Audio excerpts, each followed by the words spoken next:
Alex Jones, and I'm here to tell you folks, the world has fallen. The fascist globalist overlords, they're implementing the Great Reset. You don't believe me? I've seen the tapes. Watch it, folks.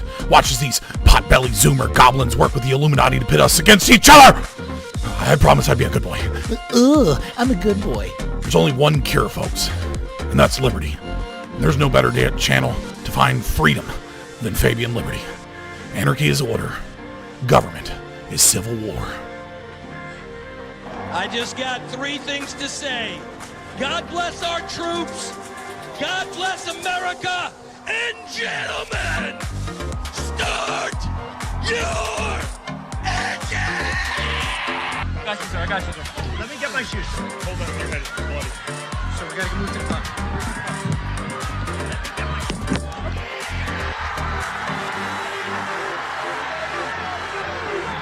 Not only do you have a micro penis, which is an important point, but on top of that, you refuse to share your Pokemon cards, and that's not nice. So first of all, a 2-inch penis is not a micro penis, okay? And for your second point, my Pokemon cards are all mine, and I don't have to share them if I don't want them. I work super hard to get them, and they're really special to me. So I'll keep them. No, you don't understand. You can't continue to play with us if you refuse to share your Not fair. cards. I'm Ukrainian, and this is my bridge. I'm Ukrainian, and this is my gas station. I'm Ukrainian, and this is my school. 2 seconds, Ilya.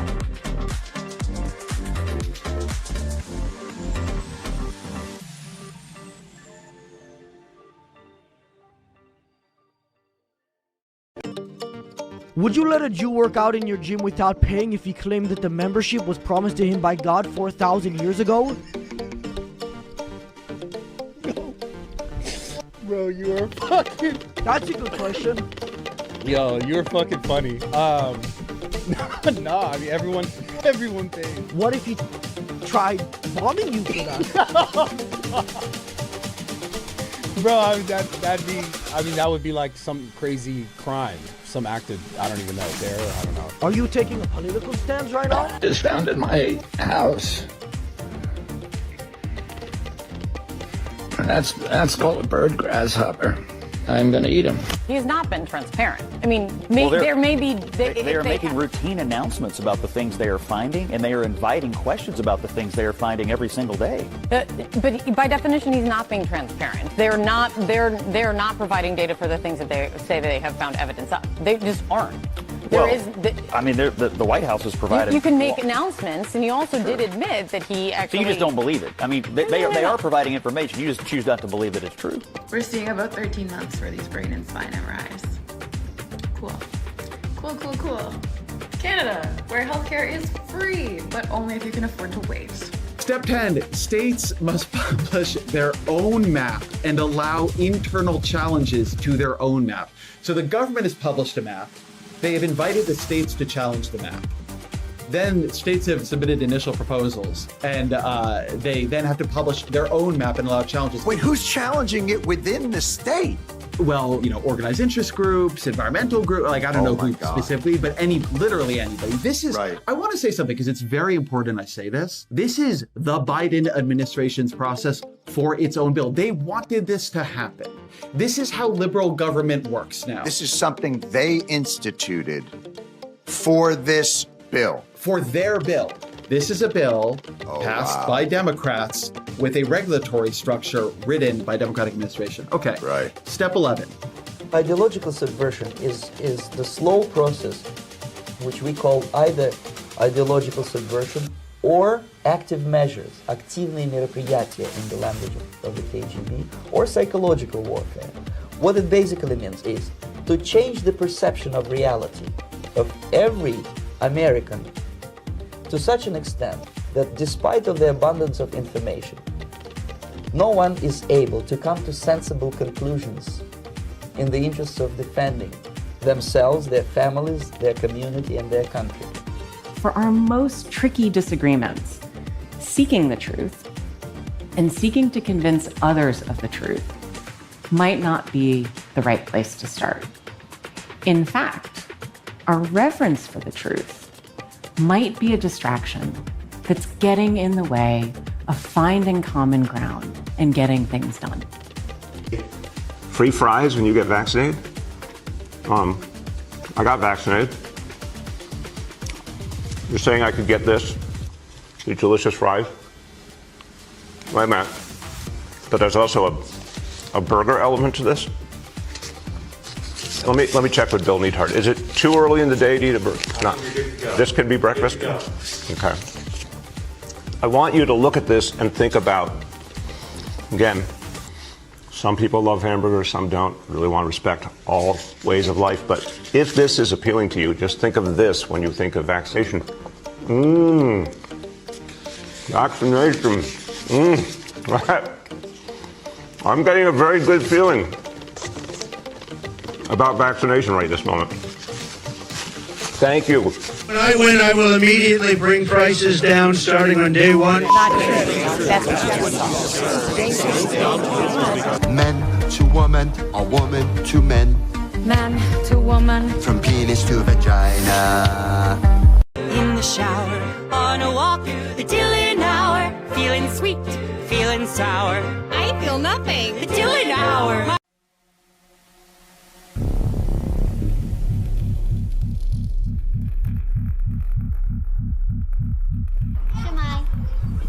Hello and welcome to Wales. We understand being a refugee isn't easy. They go through so much. Fleeing your country is difficult, but Wales wants to help you feel welcome. The Welsh Refugee Council is here to help you. Tell me you love me. Say it like you mean it. Say it like you mean it. Message one other guy ever again, whether we're together or not. You understand me? But if you're a man who's stuck with a woman and you don't even get along with each other and it's a show marriage and you have to be together and you argue all the time and you're sexually repressed and you're being promised in secret that you can go to an island and finally be pleasured and satisfied, no one's ever going to find out, that's how you end up on the island. So this whole monogamy garbage that's being pushed by the West, especially amongst our elites, is the reason we have the biggest problem with pedophilia, and they don't have this problem in South America. The whole point of this is for me to begin to reintroduce myself. I'm doing this both personally for me, but in a professional capacity. Moving forward, the majority of what you will see will be me speaking in a professional capacity. My goal is to continue to help. Arguing with them, hey guys, if no one pays taxes, then who's going to stop the fires? Who's going to stop all the violent crime? Dummies. And then the LA fire happened, and the fire department didn't stop the fire because I guess they ran out of budget for water, and the police didn't stop the looting because I guess they didn't want to get near the fire, and so I guess I lost that argument. My bad.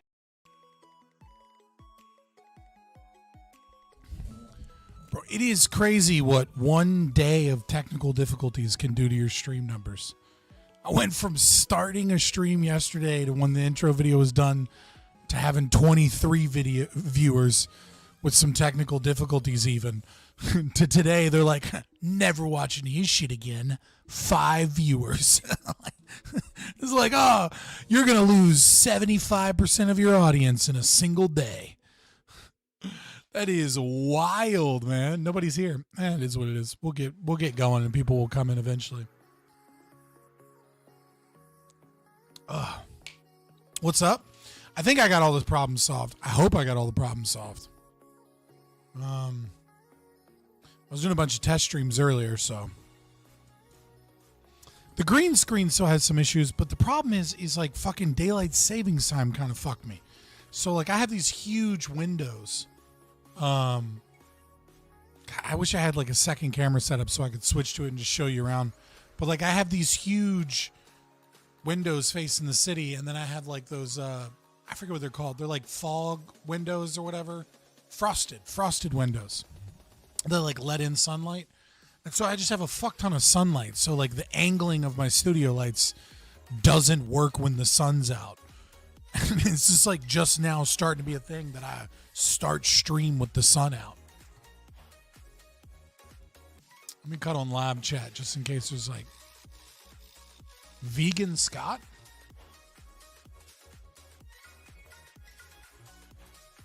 What makes me vegan?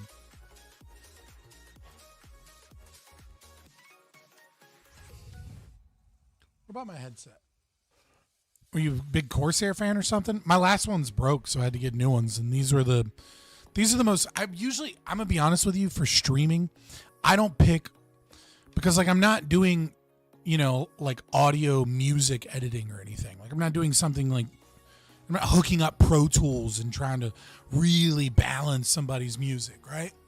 But you need to be able to hear stuff relatively well. So for streaming, I mostly just pick what's comfortable with glasses and a big head. Right? Like if I say I really like a set of headphones, it's not because they're it's not because I'm really like like into the fucking into the sound quality, or like, I mean, battery life matters. Like they have to have good battery life, but mostly it's just like, are they comfortable in my head while being a 6'5" big dude with glasses? Batteries? Wow, that's crazy. No, they're wireless. Like obviously, I'm not putting double A's into my fucking headset. But there is, anything that's wireless has batteries in it that need to be recharged. How fucking Gen Z are you?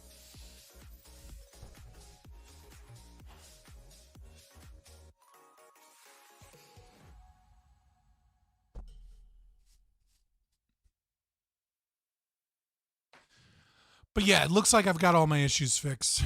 Looks like everything's good to go now. The true test is like doing a stream for an hour. I think I'm supposed to fucking debate Jim Bob tomorrow, but I don't know. I was setting something up with Jake the Rattlesnake. Check my email real quick because he said he would email me. We were DMing, fine, and then he was like, "What's your email? I'll send you the information over your email." And I'm like, "We were already DMing on Twitter. Like, why are we complicating this?" Yeah, I haven't gotten an email back from him. But supposedly he, Jim Bob confirmed. So I don't know. I'm going to know when Jim Bob confirms the time. And he says, confirmed. But then he didn't give me the time that he confirmed. He just confirmed Friday, 7 p.m. Eastern. If that works for you. So I guess I'm on for tomorrow at 7 p.m. Eastern, but I don't have any of the details, and I don't know if he confirmed the debate topic. So it's going to be a wild ride. Who knows? Yo!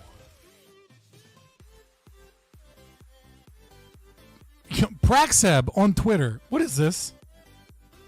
Praxeb, what are you doing here, buddy? Hey, man. What is this? Praxeb, what is this? Like, we're going to like and retweet this. Okay. No, F you. Kill yourself. Followed by F you, followed by N-word. Whoa, Praxeb. Calm down, buddy. Okay? Okay, Praxeb, I have a message for you, Praxeb. I'm not really mad at you. I just thought it was funny to play that King Melonia song.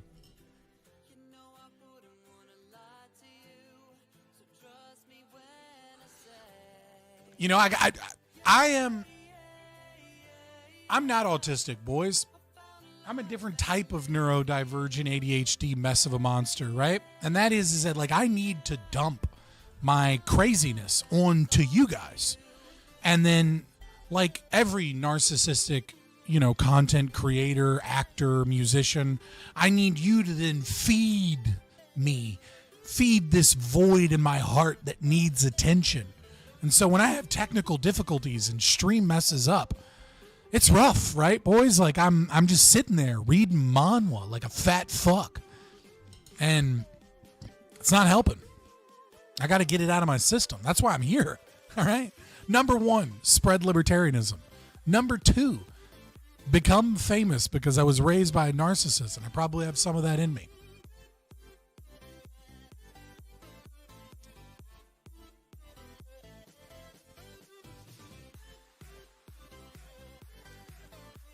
So hopefully, without any choppiness, without any audio issues, knock on wood.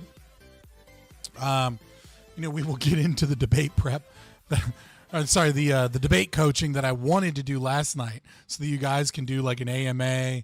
You can send me stuff on send 8-bit some tips, send me some tips. Ask questions. Because it's time we start training the next generation, the Gen Z, on how to debate libertarianism and be good at it and start crushing people. And I'm not gonna lie, I had like a little bit of an imposter syndrome when he was like, "Do you want to review it with me?" And I was like, "Who the fuck am I?"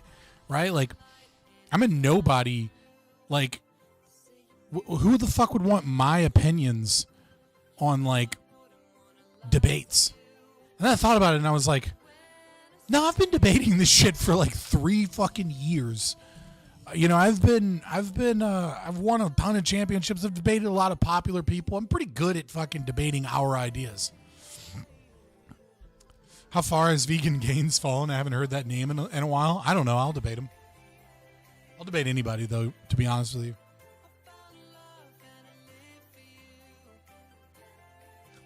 Oh, I can see how that happened, Praxab. Autocorrect is, I saw one thing, and it was like some dude in like a video game. It was like a medieval fighting game online, and they were like, "Hey, can you stop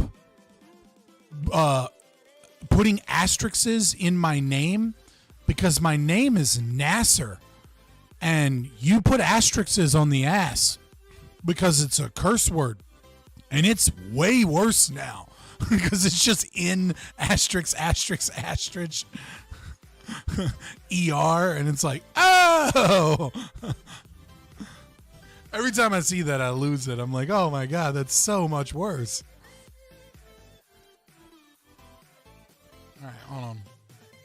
I feel like I bookmarked some shit. I just don't remember what I bookmarked. Oh, this was one of the things I wanted to bookmark. Couple of things I want to talk about, just because I saw on Twitter, and I'm like, I have a platform to just give my opinion, which is useless 9 times out of 10 to people. So let's get this party started. Let me just move my screens around. Some random shit to kill time while we wait for people to get in here, because all my technical difficulties drove away a lot of people. I'm here. The tech difficulties from last time were okay. It happens. Dude, I was stressing. I don't know, like, I'm not a very anxious person, but like, I want you guys to imagine this is what like bad technical difficulties that require you to close a stream are like. Imagine that you went to work for like your 9 to 5. You like got up, showered, got dressed, got everything ready, had your breakfast, drove to work, right? The only difference here is I didn't drive, but I did all those things, right? And then in front of a whole bunch of people that you have a relationship with, let's say your coworkers. Imagine if your coworkers also did performance reviews and were like, got to decide whether or not you kept your job. And then like your computer just fucked up, and all the things you had planned that night or that day that would have made you some money while you're broke. Imagine if then like 10 of those people just stood over your shoulder and started judging you and telling you how to fix the problem, but all of the things they said were like real unhelpful, and they were all saying them simultaneously. And then you just had to give up, and not all of you, but some of you came back. How annoying would it be to have those same difficulties this stream? Hey man, why don't you take Praxab's advice to his buddy?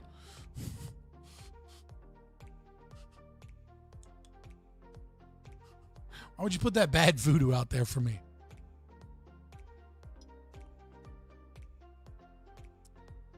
All right. I just like talking shit. So, let me find this real quick. Let me find something.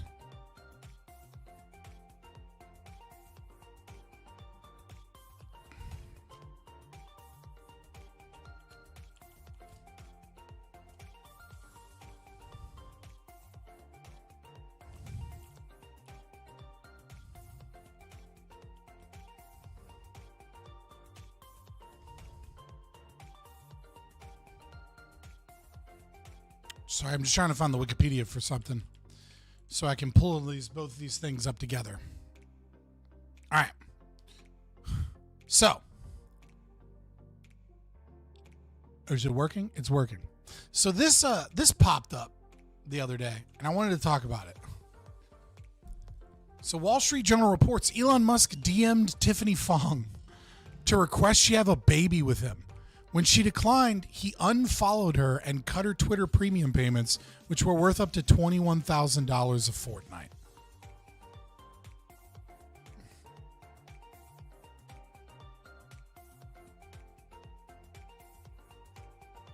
Right? So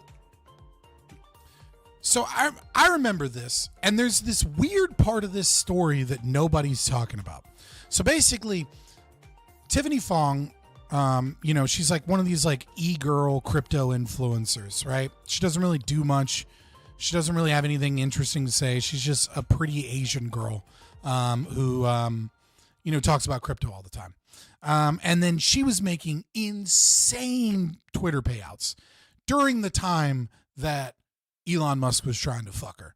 And then she, not even knowing about the situation apparently, DM'd Ashley St. Clair and was like, what's up with this? And Ashley was like, no, stay away. It's a bad idea. Okay? But here's what I really want to talk about. And the thing that I really want to talk about that nobody's fucking talking about is this is her dad. Okay? Her dad. Co-founder and former CEO of Binance. And he resigned in November 2023 after pleading guilty to money laundering charge in the United States and was sentenced to 4 months in prison. Now, why does it matter that the crypto e-girl trying to get, that Elon Musk wanted to impregnate and was paying a bunch of money to, and then all of a sudden, right? Why does this matter? Well, so let's do a quick little Control F and look for Twitter. In 2022, Zhao invested $500 million through Binance to finance the acquisition of Twitter by Elon Musk.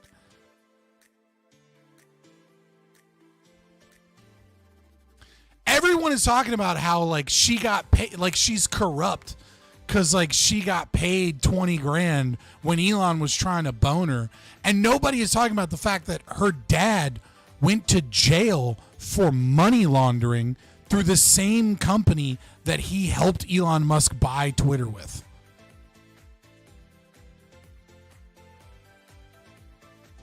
And people are like,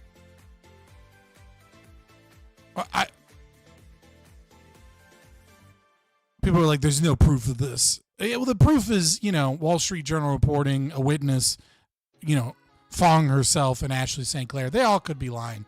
But why are we not talking about the fact that this lady was connected, by her dad to the acquisition of Twitter? Do I remember when she bragged on her X earnings and everyone said it was because Elon wanted favors from her and she was in denial? Yeah, I remember that as well. Everyone was like, what's going on here? I was like, Elon's trying to fuck you. But I was like, dude, there's a much darker story here, which is that this is just kickbacks to the family that helped him buy fucking Twitter with money laundering. Maybe. You gotta say that. You gotta say allegedly or maybe.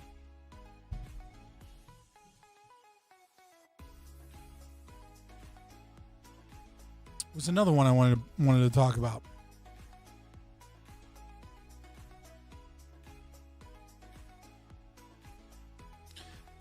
So the other thing I wanted to talk about is everything on my wallpapers is all AI, just random AI shit. Dude, have you seen the fact that feminists are so Trump derangement syndrome, so off their rocker in the current culture war, that they're now supporting en masse Eileen Wuornos? Look at these fucking comments from this. She was probably telling the troops. The cops probably did let her keep cleaning those streets. All right, it's about midway. This woman's childhood was trafficked and filled with sexual abuse. Awful story. All right, so allergic to, any accountability. What's the next one? Watch documentary.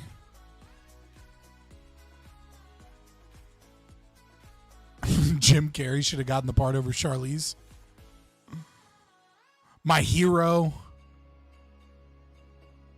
Crazy. I always believed her. Mother. She looks like she... Oh, that might actually be the name of the movie now that I think about it. She seems fun. It's probably sarcastic. It's called Self-Defense. Hang it up. Dog, let's look at some of the quote tweets because I'd seen several of these quote tweets. And they were wild. My nuanced thoughts on the victims. Let's see what it says. Yes, they deserve to die, and I hope they burn in hell. This lady killed 8 people and was a sex worker and stole money from them. And everybody's just like, clearly she was raped 8 times and stopped these bad people, and she did everything right. The criminal justice system really loves to demonize people who actually do the right thing and take matters into their own hands. When someone is literally in physical danger along with sexual assault, they get mad because someone actually steps up and kills these monsters. Dog, all of these people are literally simping for... Mother. My mother. This might strike some of you as controversial opinion, but her victims were not people, and she should have gone further. Okay, this one's kind of funny. This one is kind of funny, though. If all men start killing men who indulge in... By the way, she openly admitted that she killed, 2 of the people she killed weren't Johns at all. They were just random people she wanted to murder and kill. They were just dudes. That was it. She tried to... what the fuck? We might actually be able to get rid of this filthy culture if only we started killing more. People need to stop romanticizing Jodi Arias and start romanticizing her. Everyone says kill rapists and pedophiles until they start killing rapists and pedophiles. I believe that killing Eileen Wuornos was murder. The state murdered a woman who was raped and violated repeatedly because she took action against men who threatened her. Dog, she was not doing self-defense on 8 people.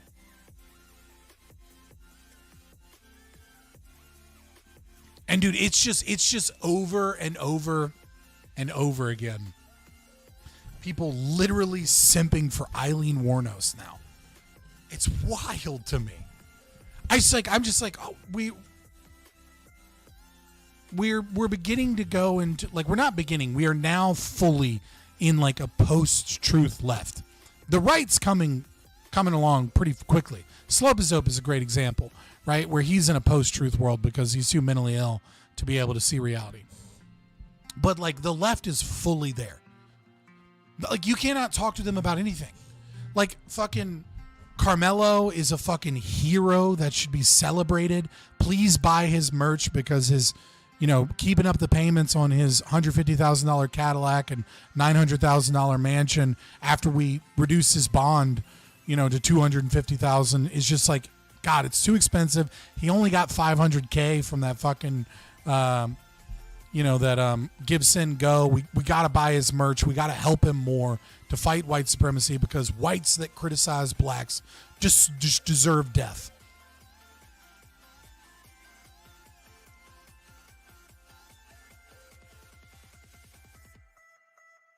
Carmelo's mother is now saying that they're family of the victims in all this.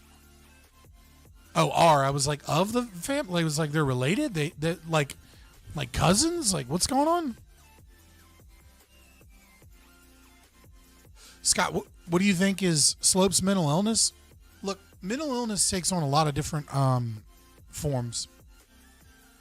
And everything is just kind of a grouping. You know what I mean? There are always going to be people that don't fit in perfectly to any diagnosis.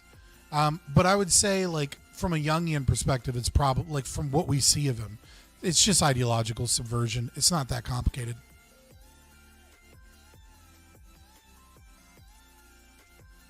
Music might be a tad bit too quiet, I think.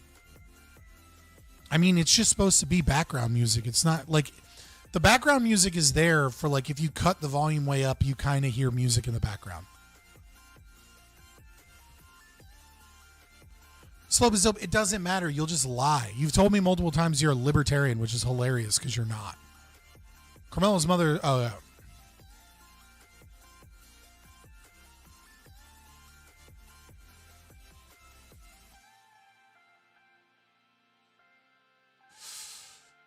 But it looks like the stream is stable now. It looks like I'm not getting the choppy shit. What do you think I am? I mean, if I had to guess, you're some form of fascist or neo-fascist. I mean, all you do is talk about Groyper talking points and about the Jews. But like anytime anybody accuses you of that, you go, actually, I'm a libertarian. It's like, I don't really know you. I just know you're not right in the head. Because it all could just be like trolling for fun. And that'd be like a totally different mental illness.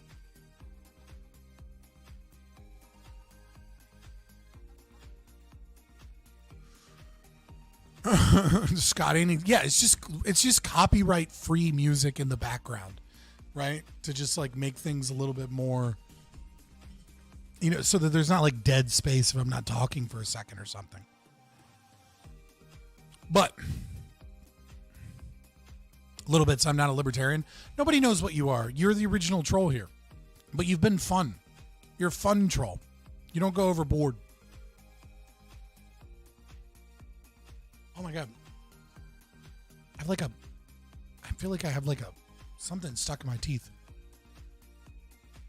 Little Bits is the OG. Dude, he was there on Twitter. I'll slip Scott some cash and maybe we can get something on. All right, so here's what's going to happen, boys. I need to use the restroom real quick.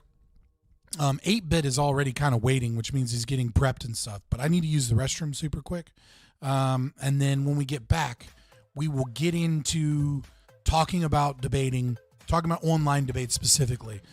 We're gonna talk about just the meta of debating in general, and then kind of go through the process. Like how does one prep? How does one go through those things? And then we're going to react to the debate itself. I don't think it was on veganism. It's with VeganGains. But from what I understand, it was like a libertarian debate on like libertarianism. But we'll get more specifically into it when I talk to 8-Bit. So like, share, subscribe. Okay, that's the easiest way you can support me. It's literally just clicking a fucking button.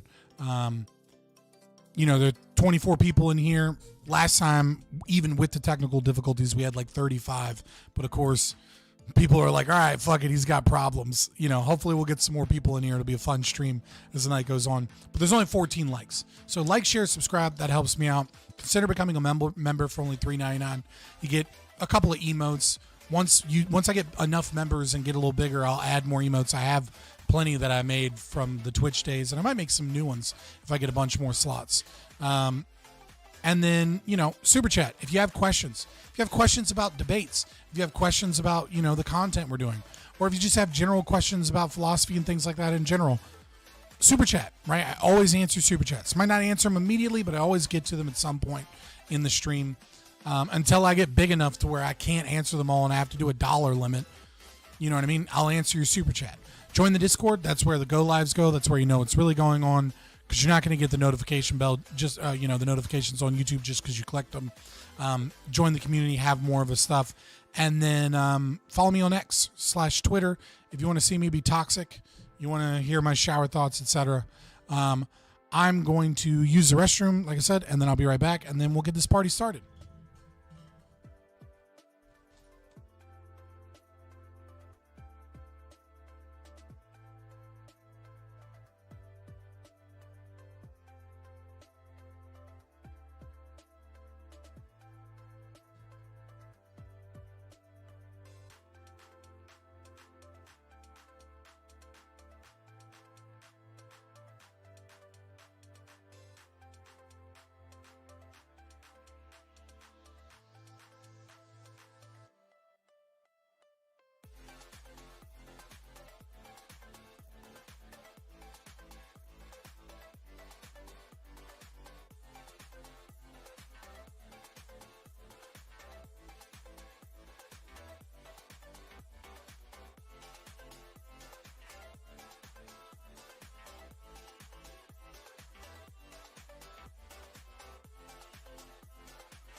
boys. Why are you telling on me? Why are you telling on me, Mark? Why are you telling people that dude, I might have to go back again. We're not having technical difficulties. Hold on. I think I have to go back again. Yo, Mark fed me a fat steak with like eggs on it and a bunch of spices. Dude, yeah, I'm not. You're my roommate, okay? When you say it's not potty time, like people know what's up. Mark fed me this fat boy steak, and then I was like, I had a little bit of a sweet tooth, and then he was like, "You want a chocolate bar?" And I drank it with milk, and so it's just steak and milk and chocolate bar. So I'll be right back again. I gotta go back. I washed my hands and everything. Oh my god.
I need to queue up that clip of don't nobody go in there for about 35, 45 minutes.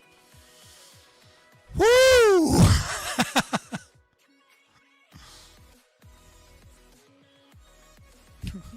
Wait, hold on.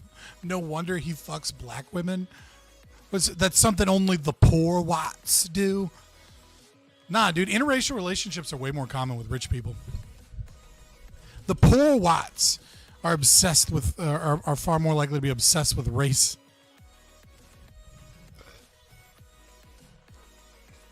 Oh, I'm sorry, fuck. I gotta calculate how many of those interracial marriages are actually just Jews before Slope is Dope will accept that that is the truth. Those aren't whites, those are Jews. I feel like trashy people race mix a lot. To be honest with you, it's probably something that's like one of those bell curve situations.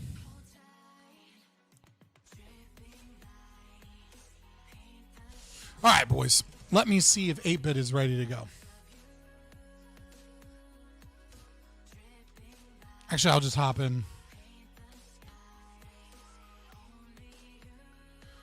Let's get going.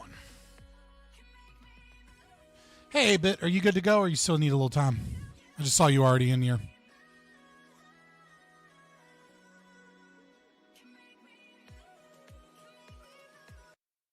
All right. So, yeah, no, I can hear you. I can hear you. Are you going to show your face or anything? If not, then, That's fine.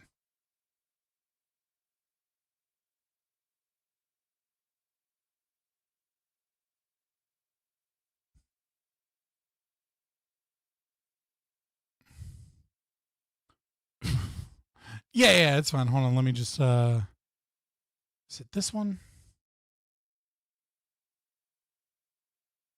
Probably want to switch these.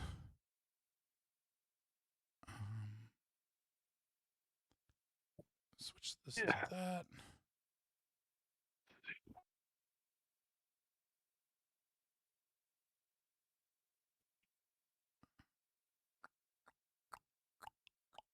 We will do, hold on, wait a minute. Why did I switch these? There was no need to switch these.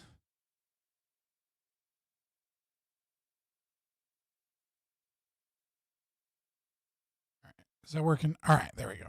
Why is it trying to use my camera? I'm not sure. Oh. All right. So. Yeah.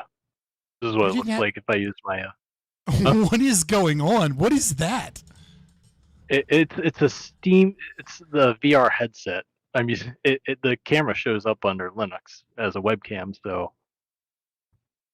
Dude, that is wild. You don't have to show your camera. It's okay. Okay. I was just wondering if you were, because if you were, then I would put us both in. I'd switch my camera over to Discord. Okay.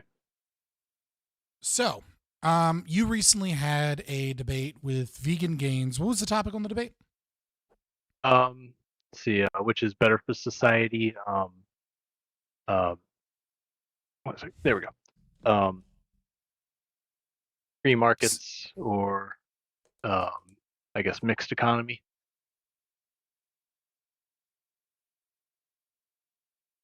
All right. Hold on. So, can you send me the link to that debate?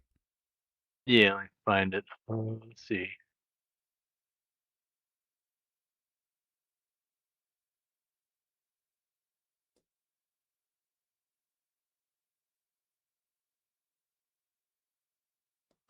All right. So let me. Actually, I am going to switch these cameras. I like. Well, no, we'll pull it up on the main screen a little bit. What is that? What is this new Discord thing where it like makes the? There we go. Messages failed to load. I'm just gonna DM it to you then. There we go. All right, and then we'll pull this up. So, first things first. What sparked the debate? How did you organize or set this up? I messaged Taco and said I'd be interested in debating him. It happened. Let's see, I guess why I thought it would be a good idea was after VeganGains was debating someone, I don't remember who, and it was like at the end Taco has this thing where like anyone can join in the discussion, and so me and someone else was like discussing with him. Somehow it got into the topic of economics, and VeganGains is like, pro mixed economy, whereas me and the other guy were like, very much free market supporters. And Vegan wasn't doing too well, and I thought, well, if I, maybe I could debate him and it wouldn't be that hard, and yeah, not work out as easily as I expected. And I did also. All right, so do you have like a YouTube channel or anything? Yeah, but it's not really for economics or anything. It's really just like game related goofy stuff. Yeah. Okay. All right. So you were just doing it for the love of the game. Yeah. Okay. So the first. I also DM'd, go ahead. I also DM'd you a link to my notes I had prepared. Oh, nice. We'll go over the. Oh, okay. Oh, wow. You took extensive notes. Okay. Yeah. Interesting. All right. So, Jesus Christ. Slope is up is just spamming. So, the first thing I want to talk about is like, so this is a little bit for your sake, but this is also, content for the audience's sake. So, I'm hoping that this can be fun. I don't know what's going on, but people are like raging out, and then I lost 20 viewers. Jesus Christ. Oh, okay, whatever. We'll just keep going. We'll go for the love of the game as well. So anytime I am doing a debate, right? Anytime I am, Slow as dope, you're never helpful. I'm just going to time you out again. You can't stop cursing. You can't stop just insulting everybody and putting in weird Jew conspiracy theory shit. Like, you don't help my channel out at all. Like, genuinely, if you just left and never came back, I'm not going to ban you, but if you just left and never came back, my channel would probably do better, because the amount of times you like maybe share it to one other person or something, the things you say in chat just drive people away. Yeah, I'm just sick of them. Like, I reserve the right to be like, get the fuck out of here with like spamming dumb things of like, you're gay, you have a roommate, oh, fatty's gay. It's just like, all right, you're just annoying at this point. So anyways, so whenever I go into a debate, right, obviously I have a different mindset. So the first thing we have to recognize is, what is the style of the debate and your debate opponent, right? So are we doing like an Oxford style debate, where we're going somewhere, we're driving somewhere, we have a long intro statement, they have a long intro statement, people are voting beforehand on what their position is, and we're attempting to just, get the audience to vote after the debate in a closed room, change their opinion, that type of shit, right? Like an IQ squared debate. Are we doing a traditional internet debate with a moderator, right? Like you picked one with Taco, right? So with a moderator, with back and forth, we're not doing a panel. You're going to probably have intro statements, etc. It looks like you did do a lot of prep work, because so that's, once we figure out the style, right? Then we want to move on from there. And I'm curious if you do this in your notes. I don't know. Let's see. You have your opening statement, you have definitions, you have presumed arguments of the opponent, and then your responses. So it seems like you have your arguments are trying to guess what the other person is going to say, and then responding off of those. Just so it looks like most of your arguments are counter arguments. Without me going through it too deeply. So the first thing you want to know is, like, what is my goal of this debate? Right? Right. Because anytime you do a debate, you're going to have, those goals are going to change the way that you prep for the debate and how you debate throughout, and what arguments you're choosing to bring for the debate, right? Because, like, for example, when I went on Tim Pool, right, to debate Connor, I could have been more aggressive. Plenty of people are like, oh, you could have been more aggressive. You could have jumped on him more, right? But my goal for that debate was to be really, really prepared, be respectful to the medium, and impress the people at Tim Pool's place, while at the same time exposing, keeping things away from the traditional ANCAP debate, right? So you'll notice if you watch that debate, I don't talk about the non-aggression principle. I don't talk about the philosophy that undergirds anarcho-capitalism, because I was pretty sure that's what Connor wanted to make the debate about, because then it becomes normal person versus, crazy radical philosophy nerd being Fringe weird. idea. Right. But there are places for that, right? There are absolutely places for that. If I'm debating like an anarcho-communist, oh, fuck yeah, it's time to liquid Zulu it up, right? Like, it's time to really get into the weeds and attack axioms and go into you know what I mean? Like, so it's just, it all just kind of depends on what your goal is in the debate. So what would you say your goals were for having this debate?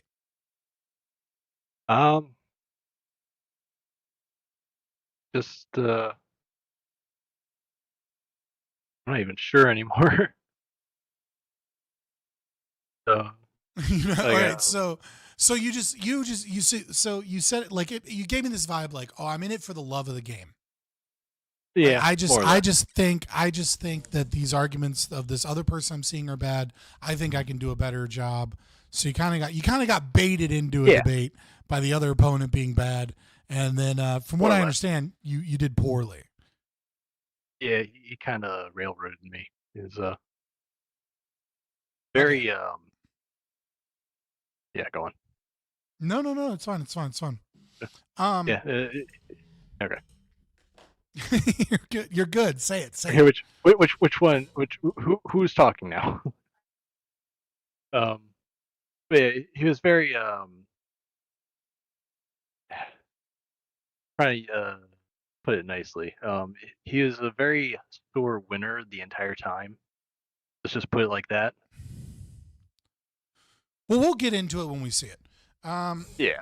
Right now, I'm just going through like how does one prepare for a debate, right? And then because I would honestly say that 90% of everything that of the success or failure of a debate, genuinely happens before the debate begins in these types of debates, right? These moderator or no moderator online debates where there's a lot of like clip farming and things like that, right?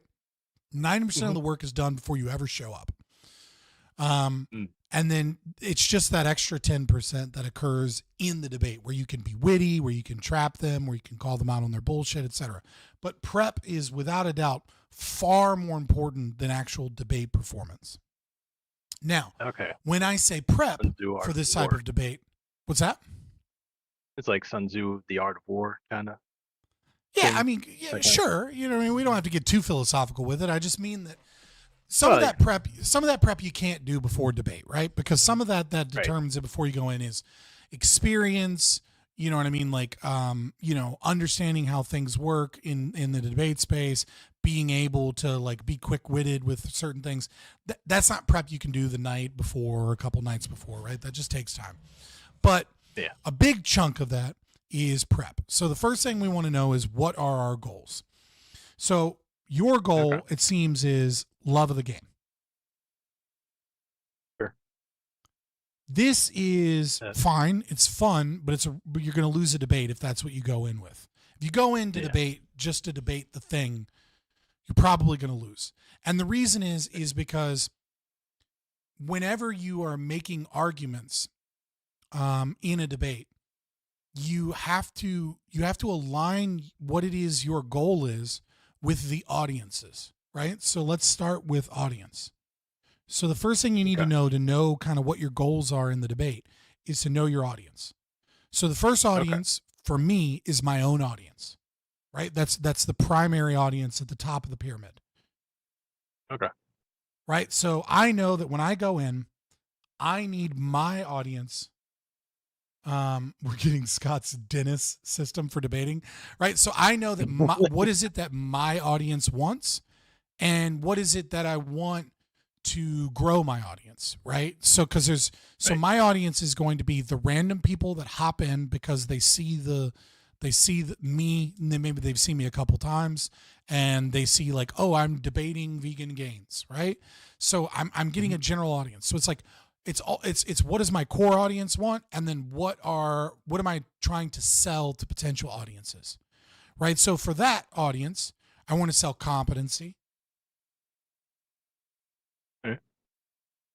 I don't want anyone in my audience and anyone that shows up to think, regardless of what my position is, that I didn't prepare for the debate or that I don't know what I'm talking about, right? So it looks like with your prep, you probably got that down pretty good, right? An easy way to do this, to fake competency in a debate, is to have figures that support the positions that you believe, right? So every time like if you know that you're going to have some core arguments, then you ought to have some data that supports that core argument. Even though us Austrians, we love to talk about, especially economic things, from a praxeological position, other than your core libertarians, you're never going to convince anybody with praxeology because they haven't read praxeology, right? Trying to get into the nitty gritty details on like how, why all of the economic stuff that they believe to be true is false is like a recipe for disaster. And the reason that's a recipe for disaster is your second audience, right? Your second audience is the audience of the person you're debating. Right. So whenever you're debating, especially if you're debating someone that has a larger audience than you or a core audience that is, you know what I mean? Like if you're debating Destiny or you're debating, VeganGains, or you're debating, if you're debating someone that just has a larger audience than you, okay, you have to think, okay, an argument or a type of argument might work for my audience, but if it doesn't work for my opponent's audience, then I lose my opponent's audience, and my opponent's audience is, let's say, 10 times, 100 times bigger than my own audience. So in the court of public opinion, in the clip farming, in, the battle for ideas, you're going to get like 2 or 3 autistic people that are really on your side. And then the rest of their fucking audience is going to be like, you got fucking stomped. Oh my God, you're so stupid. Do I have a history with VeganGains? No. I think I've offered to debate him before, but he never wanted to. So any argument that you need to make, you needs to align with your own audience, what it is that you're attempting to sell to your audience, while at the same time potentially appeal to your opponent's audience. But remember, in the pyramid, your own audience is more important. Your own people are more important, especially as a libertarian, more than anybody, because nobody likes to hate on libertarians more than libertarians. Right. Right. So, definitely. So that's the thing, is that our own audience might not like a lot of data and facts and figures. Yeah. But somebody like VeganGains' audience is going to expect it.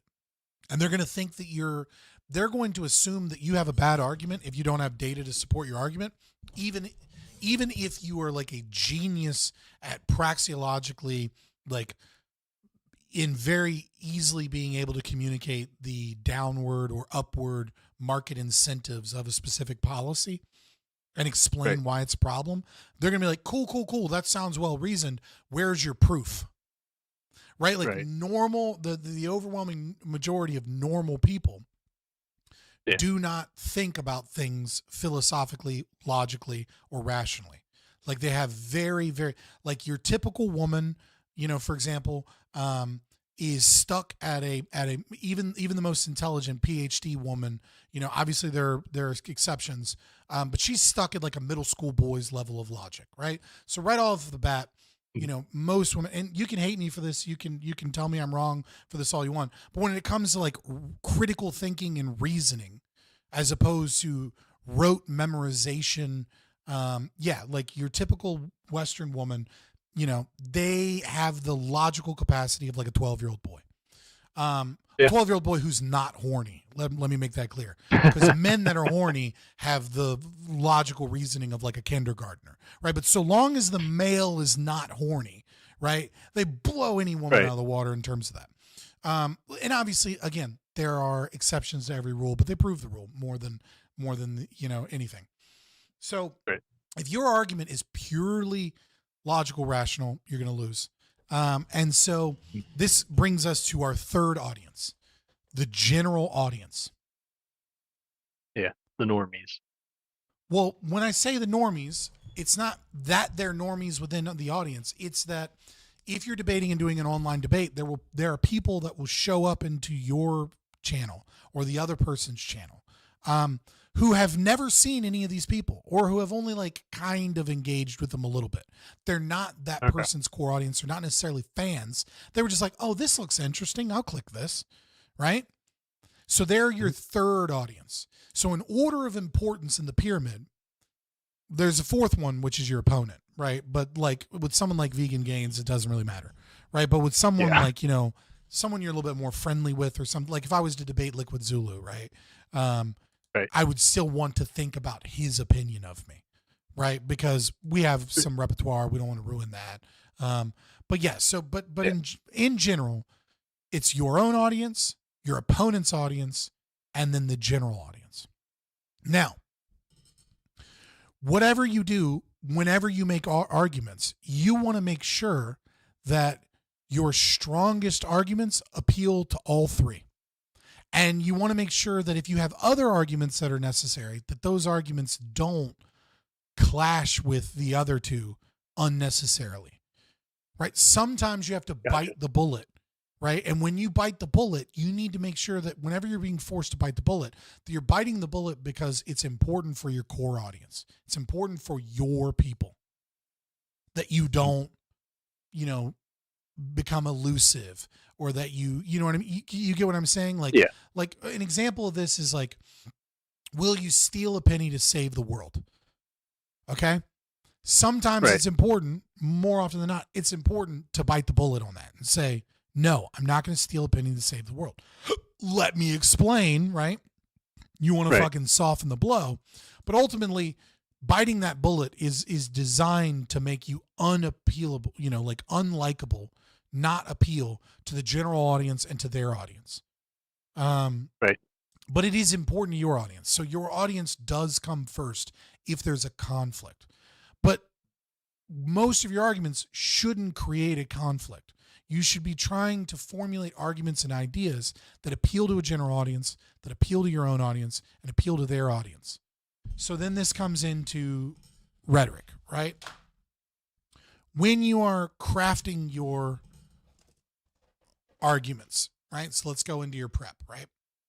When you're crafting, you want to make sure that you have not necessarily an equal share, but from your arguments, you need Plato's tripartite. Okay? Do you know what Plato's tripartite is?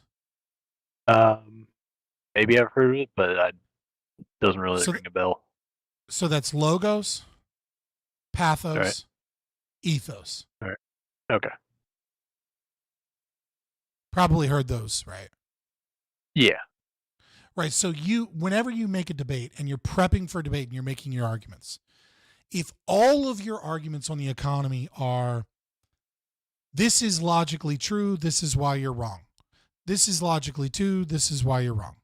This is logically true, this is why you're wrong. This is logically true, this is why you're wrong. You're setting yourself up for failure. Gotcha. No matter how much data you have, no matter how much, so give me a debate topic that isn't your debate topic, right? Give me like a libertarian debate topic against like a typical lefty. Just give me one. Predatory pricing. Predatory pricing. Okay, so logos. So we start with logos, right? We'll go with price gouging. Yeah. So we're debating price gouging or predatory pricing, but we'll just go price gouging in general. So we start with logos, right? So in logos, I'm sure everybody here, everybody understands, the logical argument, right? Which is most valued goods towards their most valued means, right? That when, right, they're like, such. So you get that whole argument and you give the data for that. Okay. But you're going to lose that debate if that's the only argument you give in the predatory pricing. You could prove unequivocally, right, that it's actually more efficient, that it's, that it doesn't waste money, etc. So what are the consequences of predatory pricing? Now what we want to do is we want to move into pathos. Okay? So what we want to do is we want to tell a story. So this is known in pathos as energeia. Energeia is the concept where you tell a story, you tell a poem, you tell something, and you involve the other person, your debate opponent or their audience, in the story with you. Okay? So what we want to do is we want to give all the economic arguments about that. But the next thing we want to do, and we really want to make sure we do, is we want to tell a story about how someone is fucked over by price gouging laws. So what do? Well, what we talk about is we talk about the recent FEMA situation with the hurricane and the floods, right? And we talk about people that were coming in with helicopters and that were coming in with trucks to try and build roads to help these people, but that FEMA wanted control. So we tell that story first. That's story one. Why are we telling Okay. that story first? It doesn't actually fit price gouging. But we tell that story so that we give the audience a story where FEMA is the bad guy and the government is the bad guy. And it is the people that show up to disaster relief that are stopped by the government that are these heroes that the government is trying to stop from saving lives and saving people. We tell that story, and then we quickly transition into story number 2. We told story number 1 so that we could get them in the mindset FEMA is the bad guy. Now that FEMA is the bad guy, we can talk about people filling their truck with water bottles to go to hurricanes to sell water bottles for $10. Right. If you just tell that second story, people go, oh, those people are monsters. They're exploiting the poor. But if we already have them in the story, we already have them in the idea that FEMA are these pieces of shit that stopped patriots from saving people's lives. And then you can be like, and this is exactly what I'm talking about. This is what price gouging does, is that people move resources from all across the country in an emergency to a disaster relief so that they can gain profit. And yeah, it's absolutely true that some people can't afford $10 water bottles, but it's not like FEMA doesn't fucking exist. And these people are selling rich people water bottles, and then other people are getting water bottles. And this moves water bottles and fresh drinking water from all across the country in the fastest way possible. It is that desire to gain an incredible amount of profit because of the conditions in that area that allows people to have access to clean drinking water so that they're not pissing and shitting themselves in a fucking stadium like they were during Hurricane Katrina. The most evil thing, and then we tie it back, the most evil thing that I can possibly fucking think of right now is the way in which FEMA and other government organizations herd people during disasters like fucking cattle and like fucking slaves, like subjects, and will not let heroes come in and save them. Won't let people come in and save them, you know, with their own helicopters, build their own roads, or have the Louisiana, boat patrol come in and save them from their homes because FEMA has to be in everything and has to be in control. And the entire concept of price gouging as this evil thing is a tactic that those people that love to control you and your life, and they don't care who fucking dies in the process, are the ones that are the ones pushing this bullshit. And this is exactly why we have to push against this socialist nonsense. You tell a story, you make them the bad guy, then you connect it to the story, right? Sometimes you have to tell two stories because you have to frame your story because libertarianism is hard to sell. So that is your pathos. And then again, remember how I said we have to have all that data? That's your ethos. No matter how much you give a great philosophical argument, I need experts that have this opinion, or at the very least, I need scientific data, right, that supports this concept, because the normal person needs, they need some kind of like arbiter of truth that is above them, that is non-biased. They view science, hilariously enough, as this non-biased entity that just gives the facts. So believe it or not, ethos, they view ethos as logos without even realizing how ethos actually operates. Right? So if you can't be the expert, if you can't sell your expertise in a specific field, then you need to have experts or knowledge that agree with your position, or at the very least data that supports your position, because people will just be like, oh, well, this is just some weird dude who can't talk on the internet.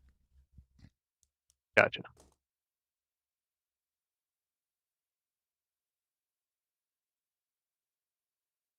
You there? Yeah. Okay. Well, I was pausing. I was letting you, like, do you have any questions, comments, or anything? No. Let's see. Like, would another example of pathos be like putting them in a scenario like, like a hypothetical kind of scenario? Yeah. So yes. So there are pathos, logos, ethos, right? Like they are Plato's tripartite. They're supposed to be in balance, right? But there are plenty of things that are a mixture of the two, right?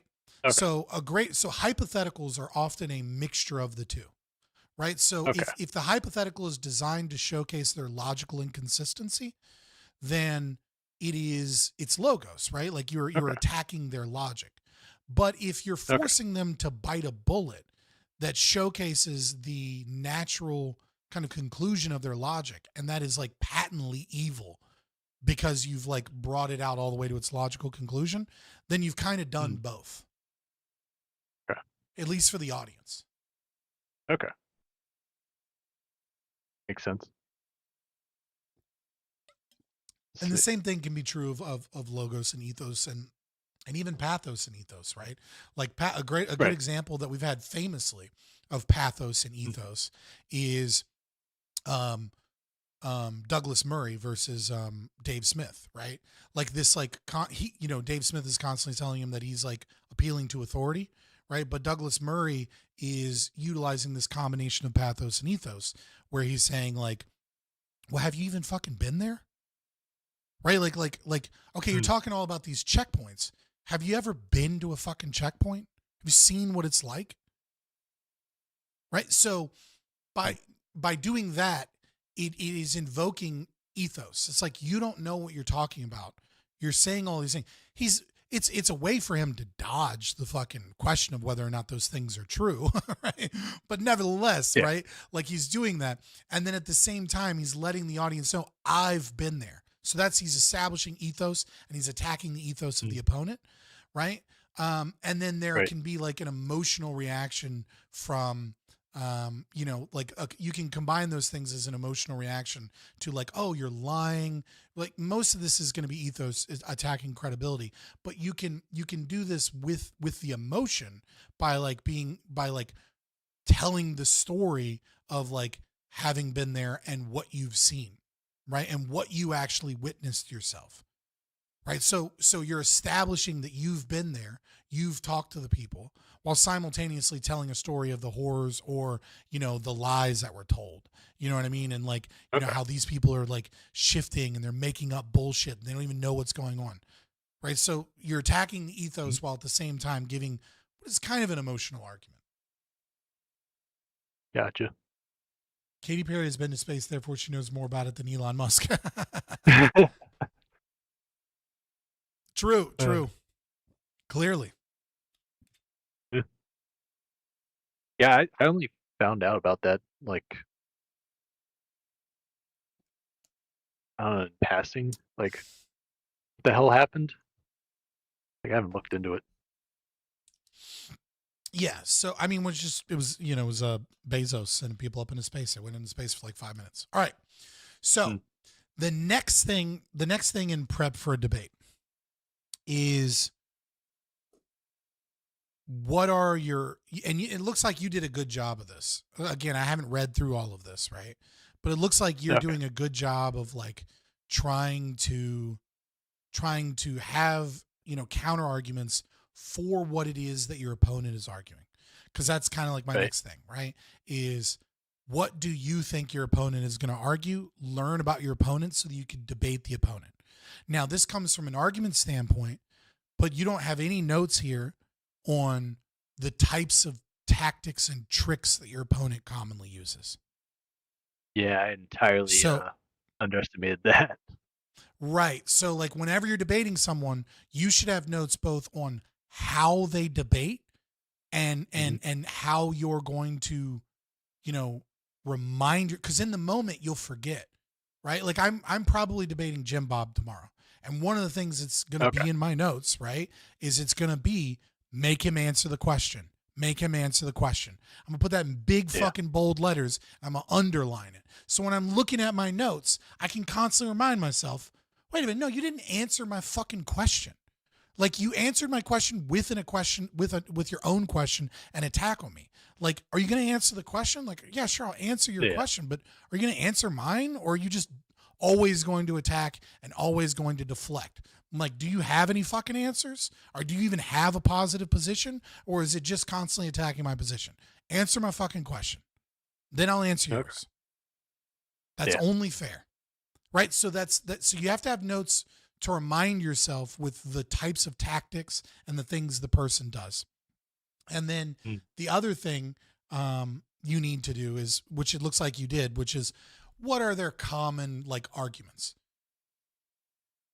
Yeah. This is a famous one you have here, Alcoa from Basic Economics by Thomas Sowell, right? Yep. It's a great response to anyone that's trying to talk about monopolies. Insofar as we're talking about prices, right? Like monopolies, make products shitty or whatever. It's like, no, like this is a great response. So it looks like you did a lot of this. I would steer away from Standard Oil as an example, unless you really know the Standard Oil case. Yeah. Because there are some I'm not people sure that get the product. obsessed with Standard Oil. But yeah, I was just throwing that out there. Okay. I got Dow versus Die Deutsche Brom Convention. Mm-hmm.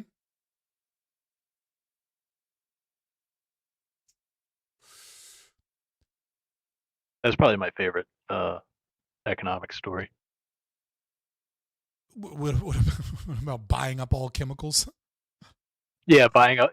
They were trying to flood the American market, so they just bought it and sold it back to Europe. Yeah. It's like what they did not see that coming, but it's probably like the first time anyone had ever tried doing that. Yeah, if you really want a fun story, you should look into onion futures. Onion futures. It's illegal to trade onions, to trade futures stock on onions because of what two wild dudes did that almost crashed the entire stock market. Oh yeah, I think I had heard of this. But those are so that's another thing about pathos, right? Is that if your opponent is trying to, this is another thing about like things. One of the things about pathos and ethos, the quickest way to gain ethos with someone, with an audience, is to be likable. Yeah. So sometimes it's really good if you can pull it off to have jokes or fun stories to tell that aren't really about, they're not really there. They're not strong arguments for your debate in the sense that they destroy the other person. Right. But like, if you want to like, one of the things you can do to bridge yourself is he starts talking about like monopolies and you start hammering him on Alcoa and hammering him and stuff. But like, look, I recognize that there are times in which the market gets out of hand. I recognize where there's, idiots and these things and you feel the need for regulation, and then tell the story about onion futures, right? Yeah. And then spin that back around about how the market would have crashed and like all of that was, and then at the very end of telling that story, you'd be like, and all of that was resolved before they ever brought in regulation. And now we have these regulations on farming crops that don't need to be there because the market already learned its lesson. It learned how onions are perishable. And that if you end up starting to stockpile and hoard onions, that like, they don't last that long, right? Like sometimes there is trial and error that occurs in the market. It's like, but when the government steps in to fix something that's already fixed, it just overcomplicates the market, makes things more difficult, and slows down our ability to progress into the future. The business has already figured this out, and the government's involvement isn't doing anything except adding money into the pockets of corporations and lawyers that deal with these, these massive amounts of red tape, right? So you get into a back and forth with them, then you tell a fun story that sounds like you're bridging the gap. And then at the end of that story, you wrap it back in as proof that you're right. And the way that this will often work with an audience is they go, yeah, that guy's really fair. That guy's not arguing in bad faith. That guy seems like a good guy. Like, I think he's wrong. I think he's crazy. He's an ANCAP or whatever. But like, that guy seems to make sense. And he seems to be like a normal person. And this other guy that I'm watching, that's my guy, he's getting so pissed at this. And I just don't understand why this guy's so mad. What an asshole. Because most people are picking up a vibes-based argument. So if you can have a story or a thing to reset the debate at some point that allows you to be likable, or at the very least seem like you're fair or charitable or seem like you're good faith, especially if you can, at the end of it, without getting interrupted, make it, because here's the thing. If they interrupt you while you're telling a fun story that people like, they just seem like an asshole. And then if you finish and you can wrap it back up to yourself, then you seem likable and you're able to get a dub in the argument that kind of proves you right while becoming likable to your opponent's audience. Gotcha. Okay. But I think that is but that's it, right? So that is my prep. Obviously you want to prep your arguments. You want to prep, what are your counter arguments? You want to make sure that you have data that supports your arguments. And the reason for that is really honing in on ethos and logos. You want to make sure that you have some stories or some story that you can tell that either simplifies the argument or is emotional in some way. And then you want to have something that makes you likable. It can be a joke. It can be something you want to remember to not constantly be the attack dog.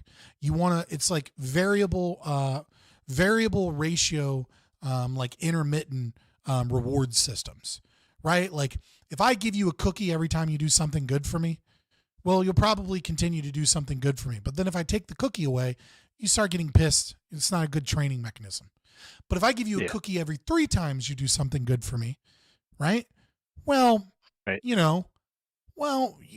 not always expecting a cookie when you do something good, but you do expect a cookie regularly, right? And so like, this is how I can stop buying a bunch of cookies and making you a fat fuck while at the same time giving you a cookie. But if I really want to trick you into doing something for me, right?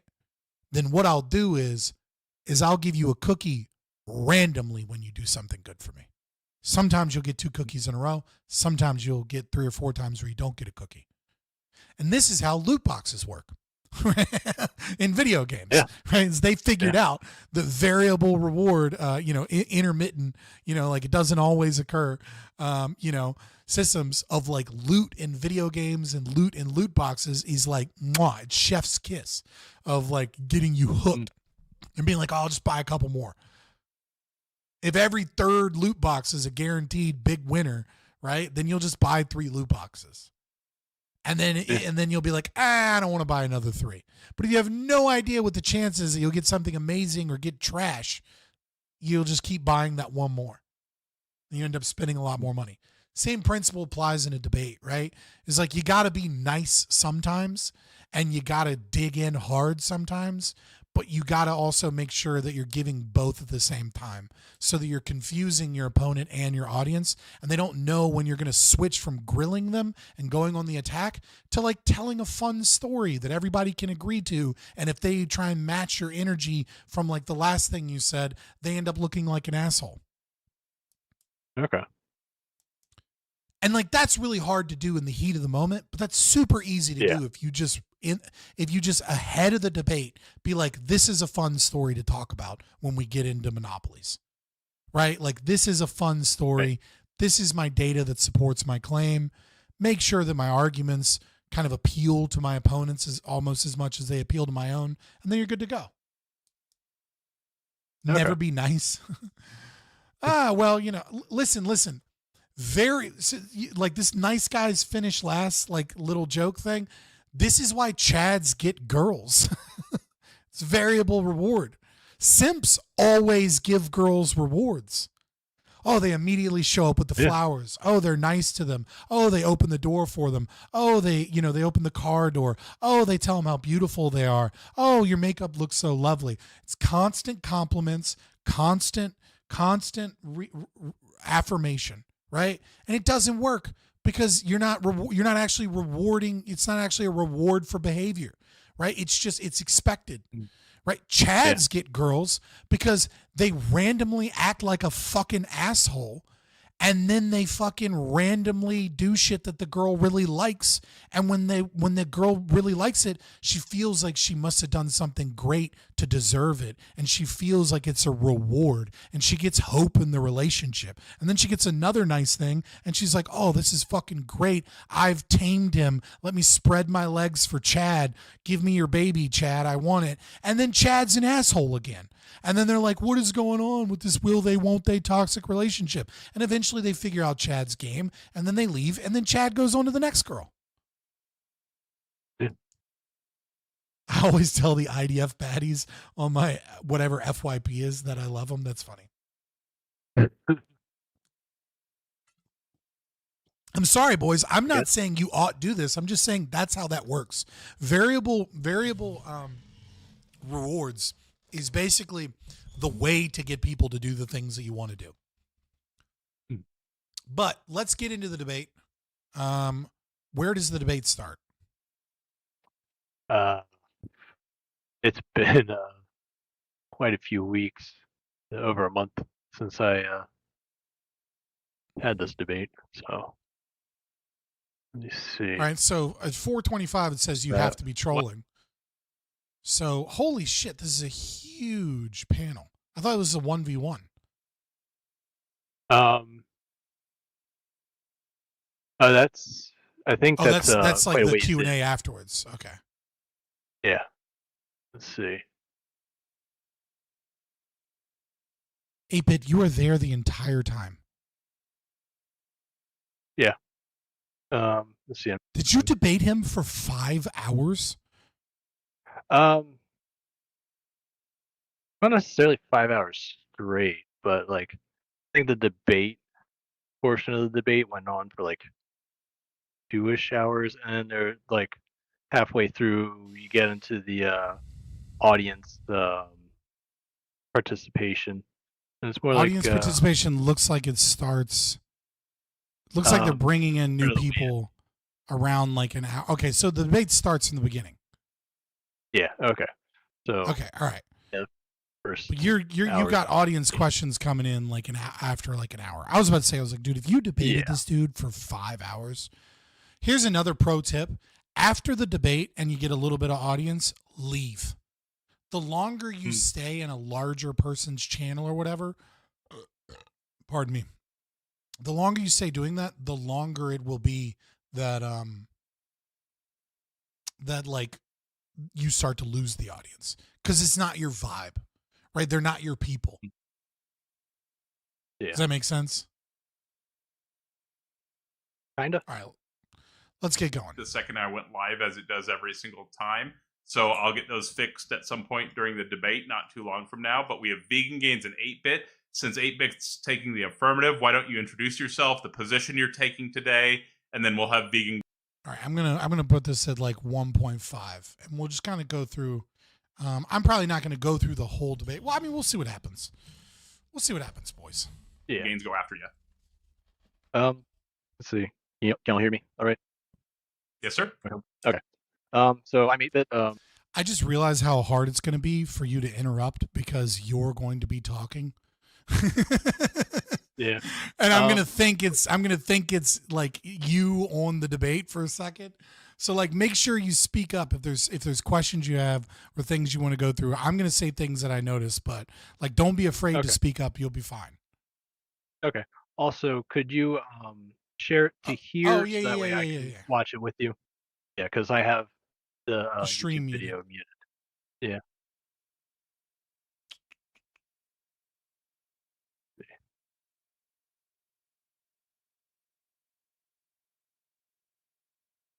Okay, here we go.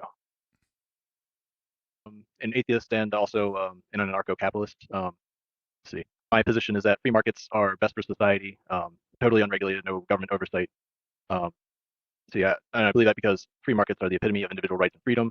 And some people have certain ideas about what free markets are, and so to that I'd say free markets only really occur when all parties of a transaction are participating voluntarily.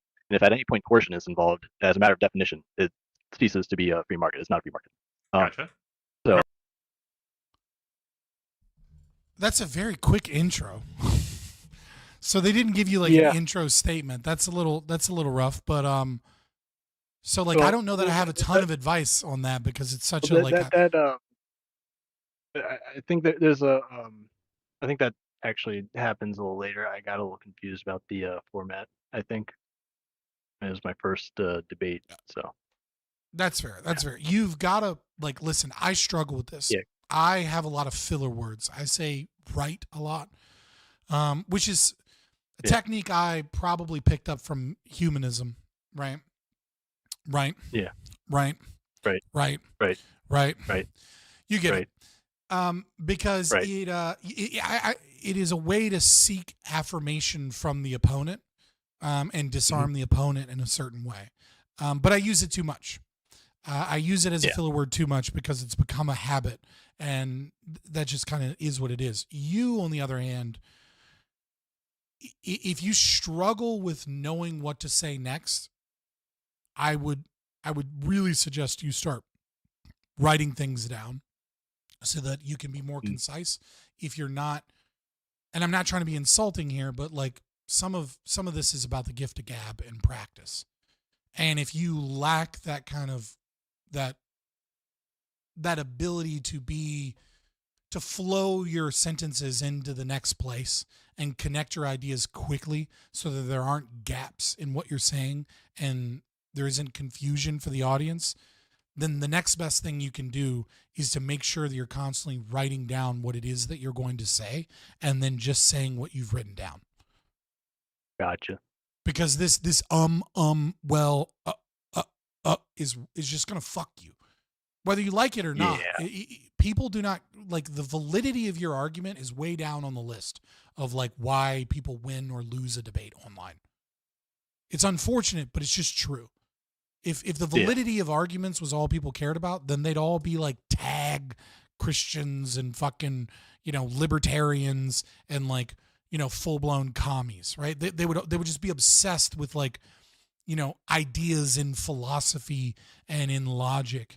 Or they'd be like, they'd all be Hegelians. You know what I mean? Like those like blonde girls that are constantly trying to convince the entire world that they're smart because they went and got an undergraduate degree in philosophy, and they're letting you know how much they love Hegel and they understand Hegel even though you don't understand Hegel. And it's like, dude, all of his writings are a fucking fever dream. What the fuck are you talking about? But never, like, we'd all be like one of those people. Right? We'd either be pretending that we understand shit or we'd be married to some highly logical shit. That's who everyone would be. But we're not like that. So if you're going to stutter, if you're going to struggle to interrupt and come off as dominant, and you're going to struggle to control the conversation, and you're going to struggle connecting your ideas, then you need to write down your ideas and wait patiently. And then you need to start with an attack, right? So the first thing you want to respond with is an attack. So, my opponent, fill in name or address them directly. I notice you didn't address this. Here's why that's a problem that you didn't address this. And then here's an additional argument on top of like whatever. Right? So what this does is this calls out your opponent for not answering your question or not truly like, going into their own bullshit. So you start with like, here's what you didn't address and you didn't actually argue against it. And you can say insert logical fallacy if they used one, right? Then they made this argument. Here's why that argument is wrong. And then move that into new argument. And then if you want to, and then when you are at the very end, depending on how much time you have, move back to the original argument. So you have you've addressed that they didn't make a real argument, what they did instead of making an argument. Then you address their argument. Then you say why their argument is wrong. Then you give new argument or more context or flesh out your argument before because you probably got interrupted, right, in some degree. And then you circle back with the thesis of your argument for the audience that are full of dum-dums, which is, and you never answered my fucking question in the beginning. And if you write down like just a couple bullet points of those things and then you follow that structure, you'll be fine in most debates. Okay.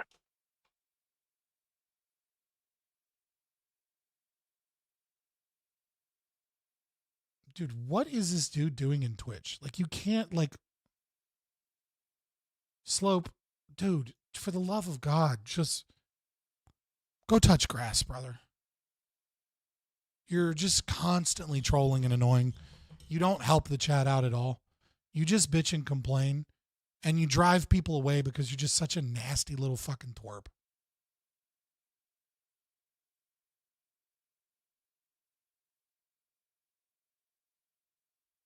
Here you go. Here's a 24-hour timeout. Bye.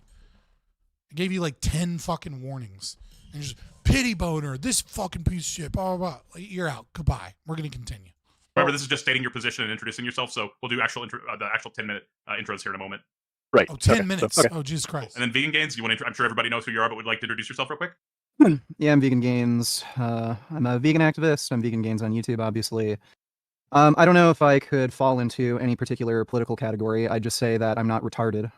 So my position is that we do want to have as free a market as possible with the interest. So you got critiqued by for giving arguments, and then VeganGains immediately goes into giving arguments. I mean, like, you fucked up first, but that's just hilarious and dumb. I can kind of already tell this taco guy's not on your side. Of allowing personal rights, freedoms, liberties. Was that you? I'm sorry? No, I was just saying, like, we get along. Yeah, for sure, but he's not moderating appropriately. If he's giving you shit and cutting you off immediately and then letting someone else do the exact same thing that he told you not to do. While minimizing potential harms, which would include things like corporations just becoming too large and powerful and creating a peasant class, and there are new unquestioned lords and masters, massive income disparity, stuff like that. So I do think we need a... Oof. You know what I didn't think of? This is where Austrian class analysis is your big friend. Because I don't know VeganGains that well. But have you read Hoppe's article on Marxian and Austrian class analysis? I have not. Okay, I like Hoppe, so I should... So here you go. Here's the... We'll just bring it up real quick. Okay. Why did I Google when I had it in a fucking search bar? I feel dumb.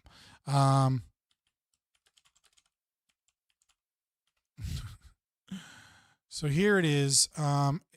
It's only, what is it, like 20 pages or something? Yeah, 15 pages.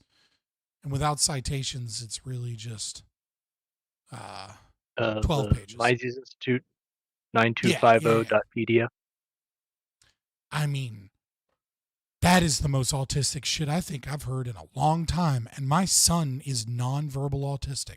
So I want you to know that that statement that you just made, instead of Googling the name and the author being like Mises Institute 9250.pdf, got it, is the most fucking what the fuck, bro. I love you.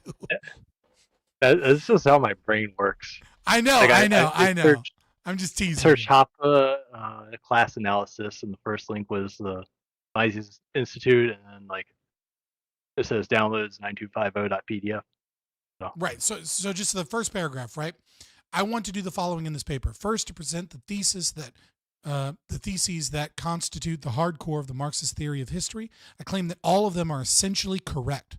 Then I will show how these true theses are derived in Marxism from a false starting point. Finally, I will demonstrate how Austrianism and the Mises-Rothbard tradition can give a correct but categorically different explanation for their validity. The basic thesis of it is the Marxists are correct in their history of the oppressed versus the oppressor, and that there were a class, and that they're like bourgeoisie and the proletariat. They're incorrect in the concept that this stems from property, voluntary transactions, or capitalism, but that this stems from those with enough influence and power and wealth to use state power against people and against the market, and to use disruptions in free market capitalism via violence in the state, and those that lack that power. If you have a good understanding of that theory, it really helps when dealing with people that are like, but these corporations are so big. And it's like, I agree. And they're like, what? The ANCAP agrees? And it's like, yes, this is how they use state power to stop capitalism and free market capitalism. You're describing corporate cronyism, whatever you will, right? That is the true class analysis, etc. Just something to have in your back pocket for debates like this, or for conversations like this. A market that is somewhat free, but with restrictions. Am I supposed to go on for like another... Oh, we'll do our full 10-minute introductions here in a moment. I just wanted to get basic introductions so everybody understands where both of y'all are coming, and in that introduction, you'll clarify everything. All right. Hold on one second. Let me respond. Stacy just coming in and goes, I'm behind, but Scott is right about most women being illogical. So my resident female libertarian just being based. I love you, Stacy, and your husband. Much love to your husband. Perfect. Now, today the debate format is a very fair debate format. There's going to be an affirmative introduction and a negative. The affirmative is going to be 10 minutes, and so will the negative introduction. And then there's going to be a cross-exam on both sides. It'll be 30 minutes each. We plan for about 20 to 30 minutes of audience questions. The audience questions are for you two to get ammunition for the closing statements. Although 20 minutes, then 30 minutes, then some audience questions and closing. Video, 5 hours. we can go longer on the audience questions if you want. We usually also have an after discussion as well. And so after the debate, this room will be left open for a little bit, and we'll pull up everybody on the audience to chat. You guys can leave after the debate if you want, or you can hang out in the room if you like and chat with the audience as well. Totally up to you. And then obviously the... Dude, also, why does VeganGains just look so mad to be here? Does anybody else notice that? I understand I'm here to like coach and like talk about debate and the meta conversation, but what the dude looks like he's hungry. You know what I mean? It probably is.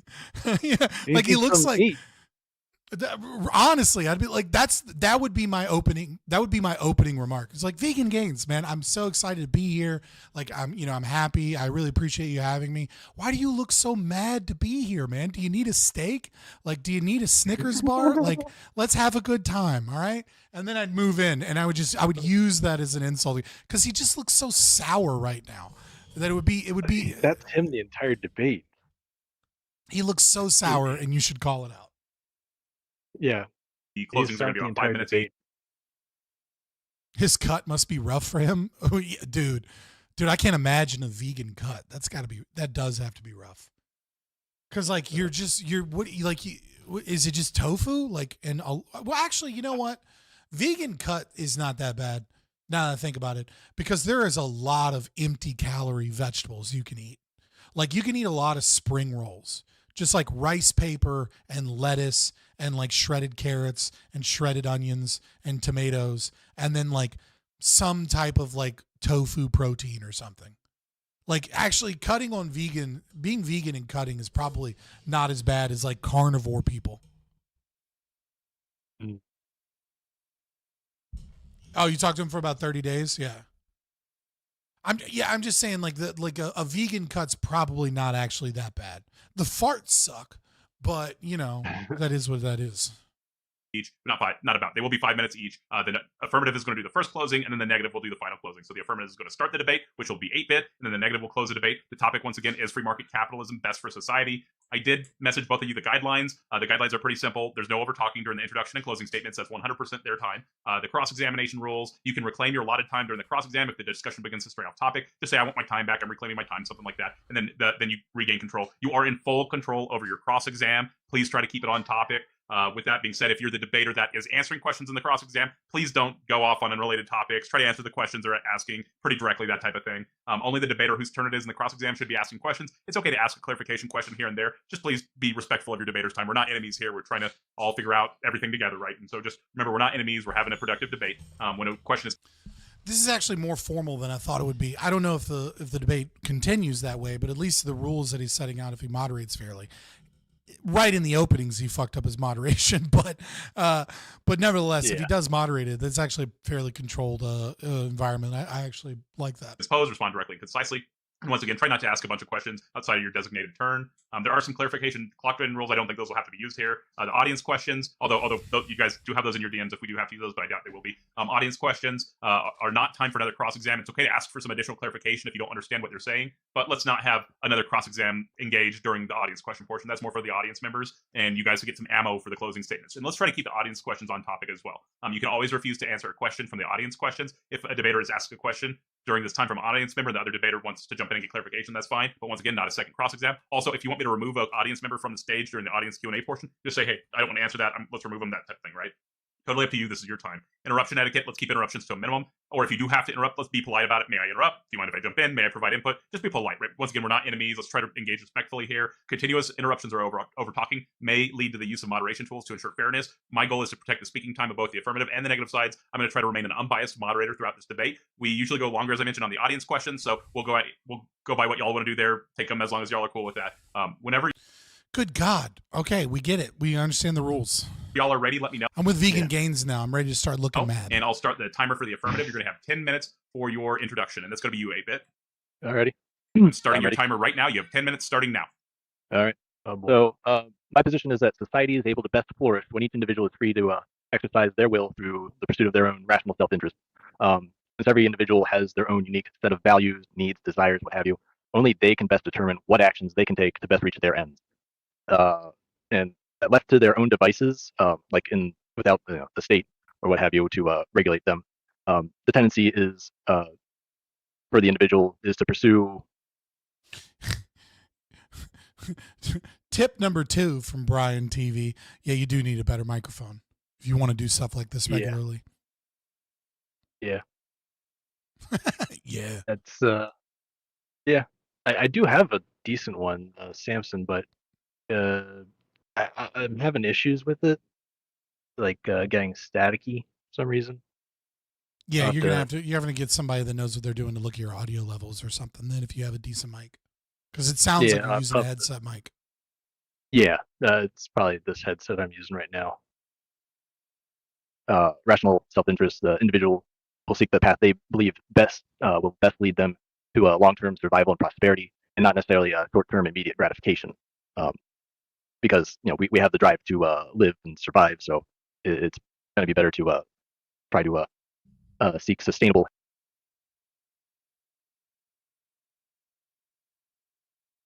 Mark must be listening to some compilation in the other room or something, because I just heard music out of nowhere. Sorry about that.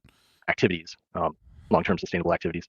So a rational actor will recognize their long-term interests that are best served by creating value, respecting the rights of others, and Okay, so 2 things here in your intro. Number 1, this is a very logical intro. Yeah. There's not any storytelling so far.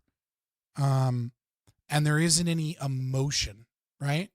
When you're writing the mindset that you should have, and first and foremost, if you're going to get a 10-minute intro, then you should write an intro. If you have time to prepare for the debate, right? If you have time to prepare, which you clearly did, because you have these extensive notes and details that you sent. Yeah. Right? So you clearly have time. So actually write out an intro. It's a couple paragraphs, right? I wouldn't even take the full 10 minutes, to be honest, unless you really want to.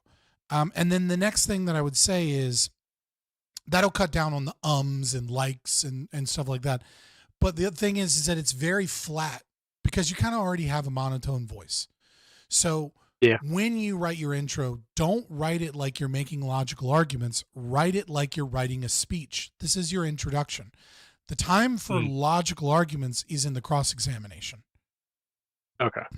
You still want logical arguments in there, but write it like you're writing a speech, a political speech. Okay? Like we need free markets because, get like, the audience impassioned. You were going from a very objectivist perspective, right? Is what it sounds like. Within their own rational self-interest, those people, I would reword that, but say the same thing by saying that, like, the default state of man is poverty. We are born with nothing. We are born naked in this world. But for the grace of our parents that love us and the opportunities that those around us give us, it is man's duty, if he wishes to survive, to go out and shape the world within his own rational self-interest. It is his, if you're a Christian, it is his God-given right. If you're not a Christian, obviously it's an objective framework, right? From the self-interest. It's like, it is the rational man's, what is the highest good to an individual is his ability to go out and shape the world and make the world a better place for him having lived in it. By making the world a better place for him and those he cares about and the things that he values, he can do that. And it is these regulations that seek to impose disadvantages on man, that seek to impose and enslave and shackle the will of man, that stops him from his greatest good, his greatest purpose, the greatest achievements that he could be.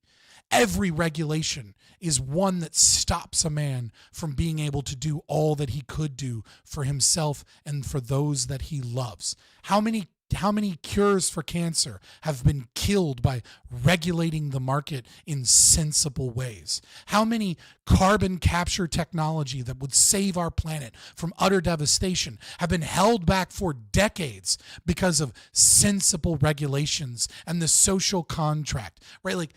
Write the same arguments, but in your opening where you have the ability to drone on. You're given 10 minutes uninterrupted. And so you can be more flowery and flowy and verbose with your language. So use that to your advantage by writing a speech that says the same thing as the arguments you're writing. Because from what I'm hearing, you could give like 3 more definitions and like a couple more things, and then you'd be done. And you wouldn't need but like 2 minutes. If you're given 10 minutes, use the 10 minutes wisely. Yeah. And like the way you put it, like really puts the audience member like in your perspective, it seems. It morally shames the audience member for being against you, while at the same time giving them a path forward, a purpose, a hope. Like you want to point the audience towards a higher goal, a purpose, a meaning in life. That's how you grip an audience, right? You don't grip an audience by, and it's no insult to you. I understand it's like your first major debate. Yeah. But you don't entice an audience to your side by giving definitions. Yeah. Right? Also, definitions can come later. You can sneak in definitions, right? But listen to this is John Galt speaking. That's what your fucking opening statement should sound like. Obviously, you're not going to be able to write that well, and you don't have an hour and a half. You have 10 minutes, right? Well, but nevertheless, like that's the vibe you want to go for when you're trying to extol the virtues of capitalism. You want to give them purpose. You want to give them meaning. You want to show them that they are being enslaved and enshackled by leeches or by, oh God, what does Ayn Rand call them? Parasites? Looters, right? Looters. You want to shame the looters, and at the same time, you want to showcase what has been lost by that, right? You want to now with a speech, people have a sense of longing for a world without red tape. Then once you get going into that, you move your speech into the logos of definitions. But also you want to weave in stories, energeia, right? So this is a great time to have like it costs $850,000 to build a public restroom in California. It took them 3 years and it was a $2 million budget, whatever, like that story, right? Yeah. It's like, this is the, like, what is the human cost of $2.5 million? What could you do in your life with $2.5 million that was wasted because of regulation and tape and this concept of the greater good? Then you define sacrifice and explain, right? Like you weave in story, data, numbers, story, speech, inspire, and you want to weave in all of those things into a speech. If you just give these are my definitions and these are my philosophical arguments, cool. You just appealed to everyone that's super nerdy about philosophy, loves going deep into definitions, and is able to follow all of that. Also known as 1% of the audience. Yeah. Also, can I use the restroom real quick? Yeah, sure. I'm probably going to keep going though. Right back. Yeah, that's fine. Forming mutually beneficial relationships. Planned economies, on the other hand, such as those in socialist and even mixed economies, such as we have here in the U.S., will ultimately lead to failure due to compounding inefficiencies that are inherent to those systems. This is interesting. Brian TV, definitions are the basis of effective communication. I hate when I'm talking to someone, inquire into definitions, and then they lay out 2 more arguments without clarifying definitions of their first argument. Absolutely, if you're going to have a rational conversation, you need to lay out your definitions. Absolutely. And I think for some things, definitions in an intro speech can be effective, right? what I'm saying is that when you have an opening speech that has a lot of time in it, this is your time to sell the audience and get them into a mood, right? You're selling yourself, you're establishing the way the audience feels about you for the entire time. Then in the cross-examination, you can get more into definitions if there's confusion. Right? But to start, it should be a story. It should be a passionate speech. You are a car salesman trying to sell a car. After someone is willing to buy the car, we can go into the office and we can talk about the terms and conditions of the loan and what your interest rate is and, how many months you're going to be paying and, all of those other things. This is assuming majority of the audience is less logical and more emotional, which is probably a justified assumption. Brother, everybody is at best, we are equal parts emotional and logical, right? So this is my favorite. I kind of wish, I'll get into this though, right? So this is something I like as much as I'm back. As much as I dislike Lincoln for a whole host of reasons. Okay? This is what I'm talking about right here.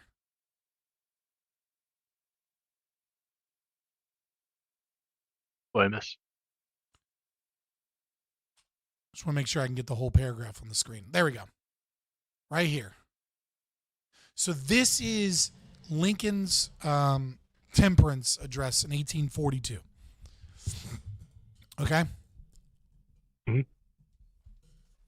To have expected them to do otherwise than they did, to have expected them to not to meet denunciation with denunciation, crimination with crimination, and anathema with anathema, was to expect a reversal of human nature, which is God's decree and never can be reversed. When the conduct of men is designed to be influenced, persuasion, kind, unassuming persuasion, should ever be adopted. It is an old and true maxim that a drop of honey catches more flies than a gallon of gall. So with men, if you would win a man to your cause, first convince him that you are his sincere friend. Therein is a drop of honey that catches his heart, which, say what he will, is the great high road to his reason, and which, when once gained, you will find but little trouble in convincing his judgment of the justice of your cause, if indeed that cause really be a just one. On the contrary, assume to dictate to his judgment, or to command his action, or to mark him as one to be shunned and despised, and he will retreat within himself, close all avenues to his head and his heart, and though your cause be naked truth itself, transformed to the heaviest lance, harder than steel and sharper than steel can be made, and though you throw it with more than Herculean force and precision, you shall be no more able to pierce him than to penetrate the hard shell of a tortoise with a rye straw.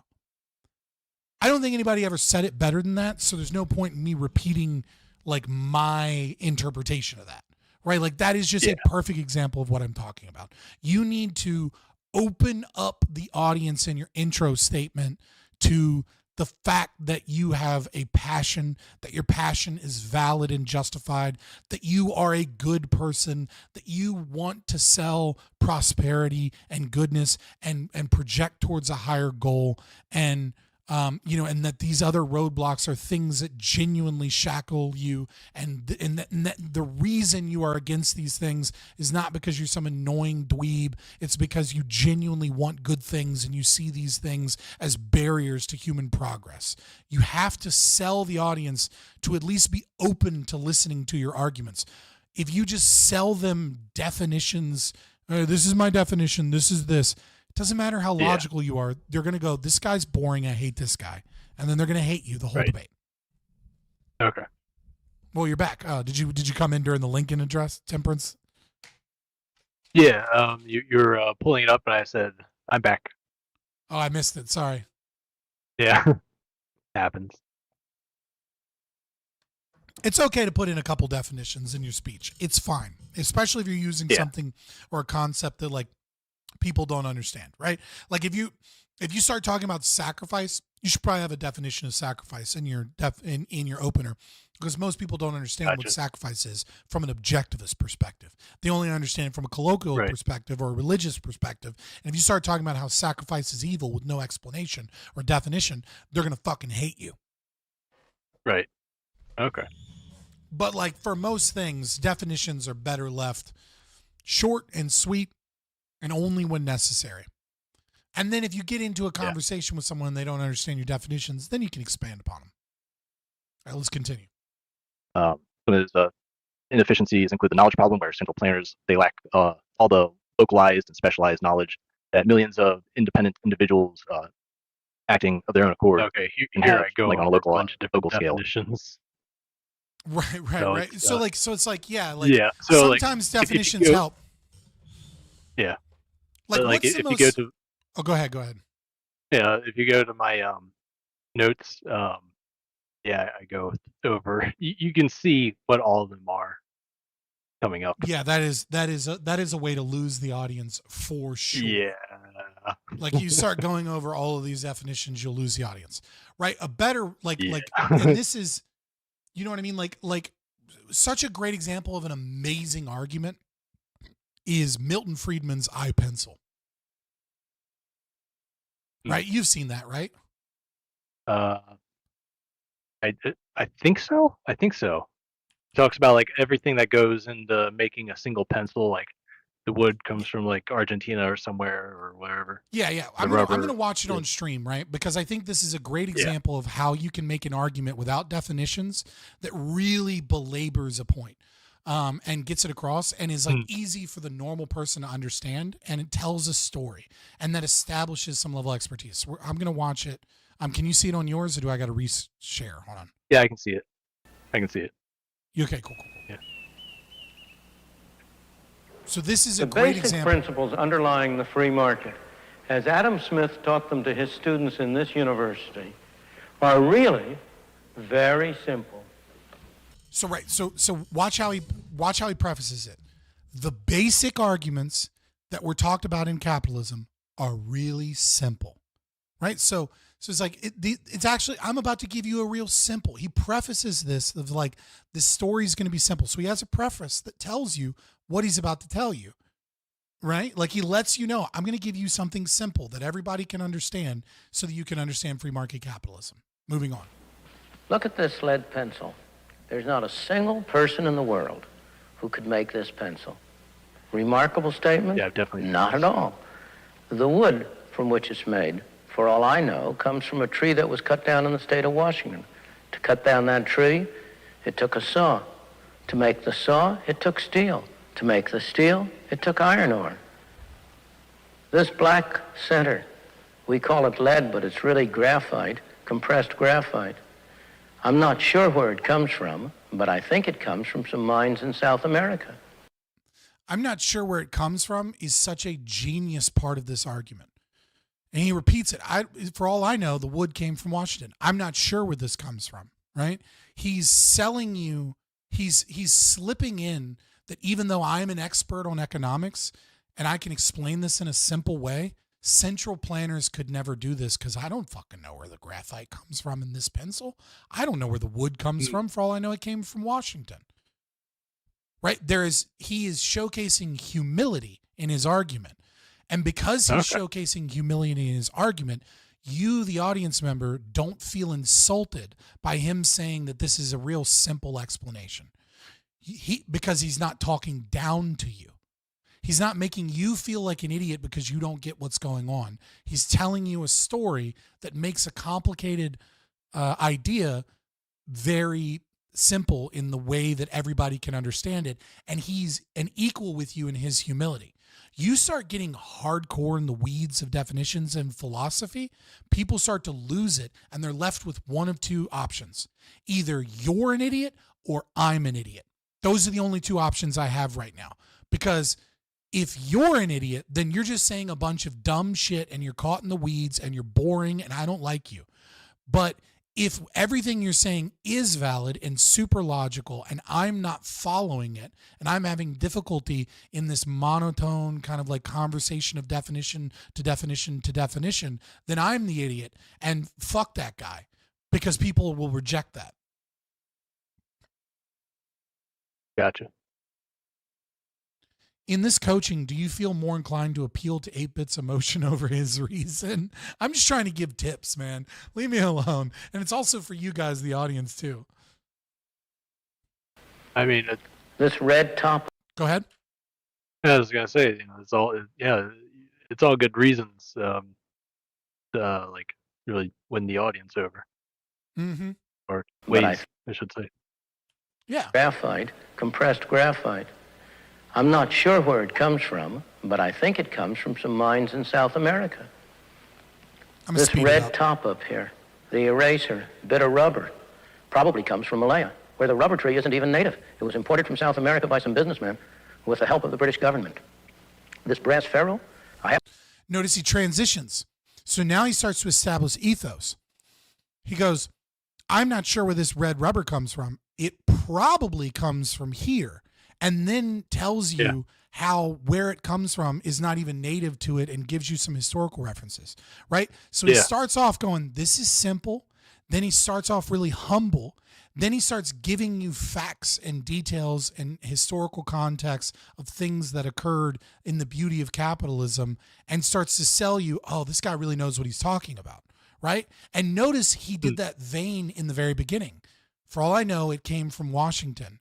Then it's lead, but really it's graphite. It probably came from maybe it came from here, which is where they do that. Then I don't know where this came from, but it probably came from here. Here's the historical analysis. He builds with each successive argument his expertise as you're following along, because he's already sold to you the concept that he's humble and that this is a simple thing, and I'm not talking down to you. And once you're open to listening to him, then he starts sprinkling in more details, more context, and more things that might make you feel dumb, but you don't feel dumb because of the way that it was introduced, and you're kind of opened up to it.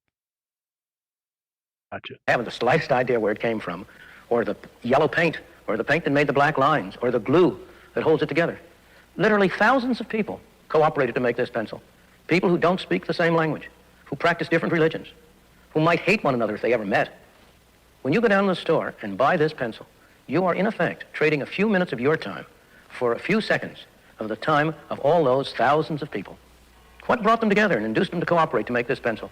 There was no commissar sending out orders from some central office. It was a magic of the price system, the impersonal operation of prices, that brought them together and got them to cooperate to make this pencil so that you could have it for a trifling sum. That is why the operation of the free market is so essential, not only to promote productive efficiency, but even more, to foster harmony and peace among the peoples of the world. Now, that last bit is the most important part of that. Not only is it more efficient, not only do we get to live a better life because of free market capitalism, but he says, but these people likely would have been, they might hate each other. They speak different languages. They might hate each other if they were to bump into each other. But this mechanism, the price mechanism, free market capitalism, gives us peace and harmony amongst the world. He's making this long, like he sets up in a very short, concise way the idea of the McDonald's question, which of course was answered with Russia invading Ukraine. This is the first time troops have ever crossed the border where they both had McDonald's. But nevertheless, he's showcasing the incentive structure, behind capitalism. That's what I'm talking about when I'm talking about weaving logos and pathos together and telling a story. Yeah. That's the type of shit that wins an opening statement. Okay. For example, so they're unable to account for local needs. There's also the price calculation problem where without emergent prices to indicate where consumer demand is focused, there's no way to determine or to most efficiently allocate resources. Yeah, you might want to just skip forward a little bit. You want me to skip it because it just gets rough? Yeah, it's just me going over every one of those bullet list items in my opening statement and the notes I sent you. So it's like, yeah, fair enough. It's more or less the same. Yeah, Brian TV, I had low views because I don't do content slop. Because sometimes being super ADHD, my streaming schedule isn't as regular as it probably should be, and I don't get out the editing that I need to get done. But part of that is also because I don't have the money to hire an editor. And then also I had bad technical difficulties with my stream yesterday, so YouTube didn't send out notifications to people, and this is lower than average views for me. But you know, we'll eventually keep fighting the good fight, and I appreciate the people that are here. Best thing you can do is like, share, subscribe, or if you want to help me, I haven't made any money on this stream tonight. You know what I mean? You can always become a member, super chat me questions, you know? But the best thing you can do is just share it to other people, and you know, we'll fight this fight together, guys. I appreciate it. Sure if that's even a pertinent question. Like, I guess compared to, say, a private system, like if you were to run a business. Wait, what is this? I think you might have skipped a little far ahead. I think we're like. Oh, I must have skipped too far. My bad. Yeah. I just saw you speaking. Yeah. Is this still it? Where without emergent prices to indicate where consumer demand is focused, there's no way to determine. You're back where we were. Okay. Or to most probably like a few deficits where minutes ahead. particular operate by immoral means. This is like, you know, things like gangs, cartels, people who are willing to kill people and whatnot. A lot of will manipulate data or might. I think there's a fundamental. VeganGains, let me know whenever you're ready, and I'll start your 10-minute timer. Dude, he looks so mad. Like I would have called that out. Hey, welcome, Silver Ogre. I appreciate the membership. For only $3.99, you can get a cool little badge too. I appreciate you guys. I'm ready. Perfect. I'm starting it now. You have 10 minutes right now. So I think there's a fundamental law when it comes to our existence, and that is power. Those who have power have the ability to effectuate whatever desire they want. And some of those desires may be benevolent or malevolent. I'm just not a retard. Immediately goes into an opening statement where he's like, everything must be looked at through the lens of power. Okay, cool. So you just immediately open with critical theory Marxist bullshit. Got it. I don't know. That's made me mad. Malevolent. So in order to have a society that is protected, to make sure that we have the most amount of people possible flourishing, we have to make sure that power isn't too centralized, which means having some market restrictions, and that also means having restrictions on. Yeah, so this is where you start taking notes, right? So yeah, keyword, power isn't too centralized, right? Okay, yeah. What would your response? And then has, so you want a centralized power to ensure that the power is not too centralized. So that's what the exactly. government does. Right. So you write that down, right? Like you when they give their openings, this is the danger of having, you know, an opening speech that is easy to pick apart like that, right? You give a good speech. A good speech is hard to argue against in an opening statement, while it sells your ethos, right? The other advantage of having a speech that is a little light on the details is that you're not giving too many of your positive positions right from the opening. And that doesn't open the avenue for the other person to immediately start attacking your positive positions. Because you haven't really given much of a positive position. Like you have, right? But your positive positions are tied to emotional stories that people fell in love with, right? But when someone just gives a positive position without a story or anything, then immediately I just go, oh yeah, power? Of course I hate power. Yeah, I absolutely agree with you. That's why I want to get rid of the centralized, the worst centralized power there is, the state. You know, like this is a centralized power, right? That is what you're arguing. You know what I mean? Like you can immediately start critiquing their position because they made claims and they didn't tie those claims to a story. Now, if VeganGains was better, he would tell that via a story. He would tell the centralized power of like monopolistic corporations and would start talking about, you know, I don't know, like Standard Oil is a good example the left likes to use, though it's probably a bad example to use against libertarian because we're usually prepared for it. But you know what I mean? Like you use some monopoly thing, and you know, like Pullman is a great example, right? Like if you want to talk about too much power in the hands of one corporation, right? Then they start bringing that, you know, oh, the company town.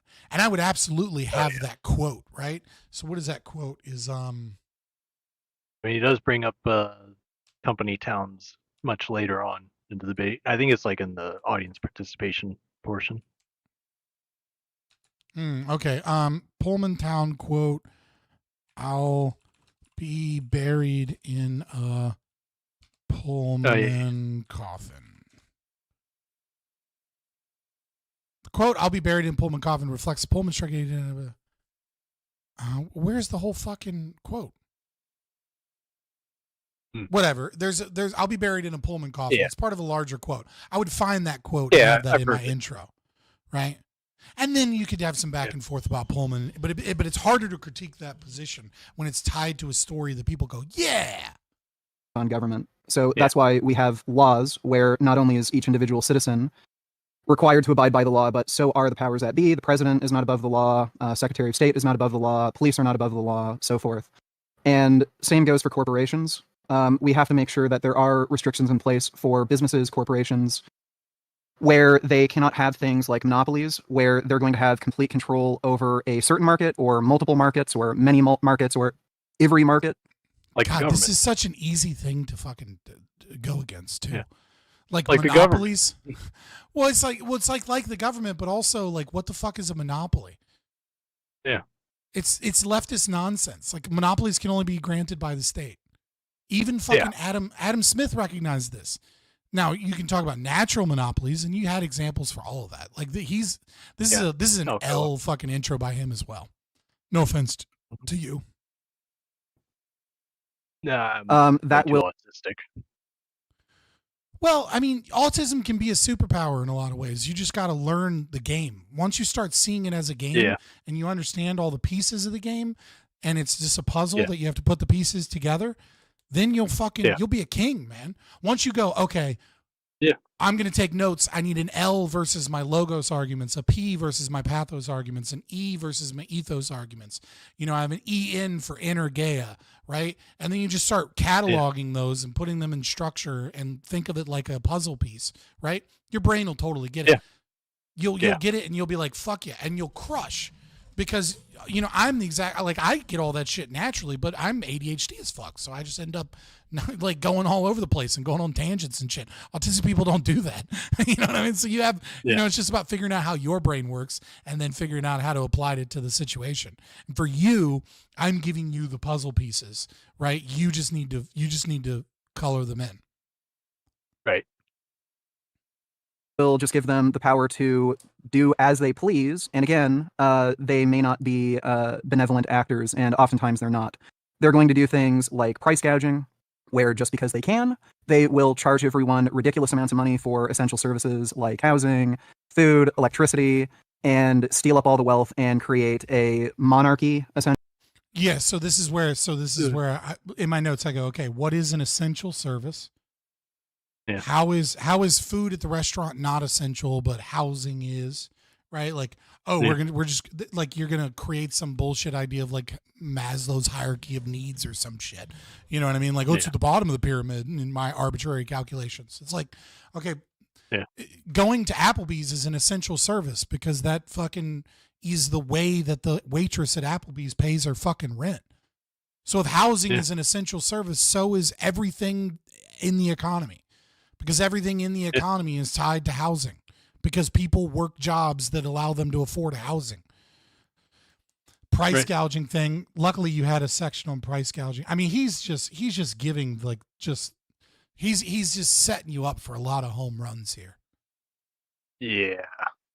Oh, so you can play it at like 2x speed. I'm used to listening to videos that way. All right, I'll put it at 1.75. Essentially, okay. Just a class of individuals that rules over all the peasants. So my general economic theory is just about making sure that power doesn't get out of control. We should have a system where people do have an ability to move upwards in a market. They have freedom to engage in the market. I would quote him with that. Power out of control. That is like a great thing to do, is use someone's quotes against them. You said in your opening statement that your greatest desire is to make sure that power doesn't get out of control.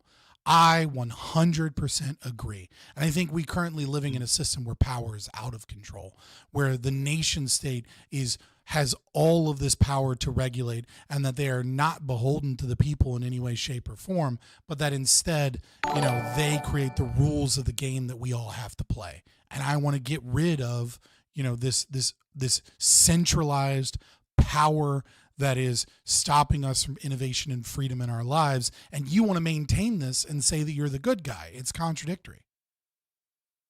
Isn't gasoline cheaper than bottles of water? I mean, no. I guess it depends on what you mean. Like, a bottle of gasoline would be cheaper than a bottle of water, correct? I don't think so. Like a gallon of purified drinking water is like $1, maybe $2, depending on where you go. I don't Good fuck luck with getting, plastic bottles of water anyways. We filter all our own shit, or I use glass. San Pellegrino, baby. I need to get a reverse osmosis filtration That's what we system. have. That's what we have. Nice. In our place. Yeah. Nice. And maybe even create a new market with new products, new services, and making sure that there isn't too much corporate control where we do things like bust monopolies, which prevents that very thing that 8-Bit is talking about, which is allowing people to actually participate in the market. And I think that just has to be considered when. I mean, I'm just to be fair, like a bottle for bottle is one thing, right? But like, how much gas are you using in a week versus how much water are you drinking in a week? It's like, you know what I mean? Like, what is the proper unit of measurement? About, which is allowing people to actually participate in the market. And I think that just has to be considered when we're talking about any kind of like market restrictions or market freedoms. We have to make sure that there is like no one single person or no one single entity has too much power. I mean, his argument is just a layup, right? Like you should have, like this is where you should just immediately go on the attack on his own statements. Right.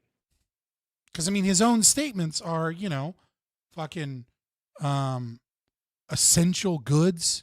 You can attack that. Yeah. He goes into price gouging. Probably not the preferred place for you to attack. Because you got I try to. Power out of control is such a nonsense thing when he's arguing for power. Yeah. And I try to, but he drags me out into the weeds. I mean, like, let's look at the Security and Exchange Commission. Okay, this 98% of all people that are accused of a crime by the SEC settle out of court because it is the government will charge you with insane amounts of crimes so that and then give you an incredibly good plea agreement comparatively. And fighting the government as a corporation is really fucking difficult to do because juries are full of a bunch of socialists and commies or people that just hate the rich. So when you go before a jury as like, NVIDIA, the corporation, the jury is already ready to convict you. And the government knows this.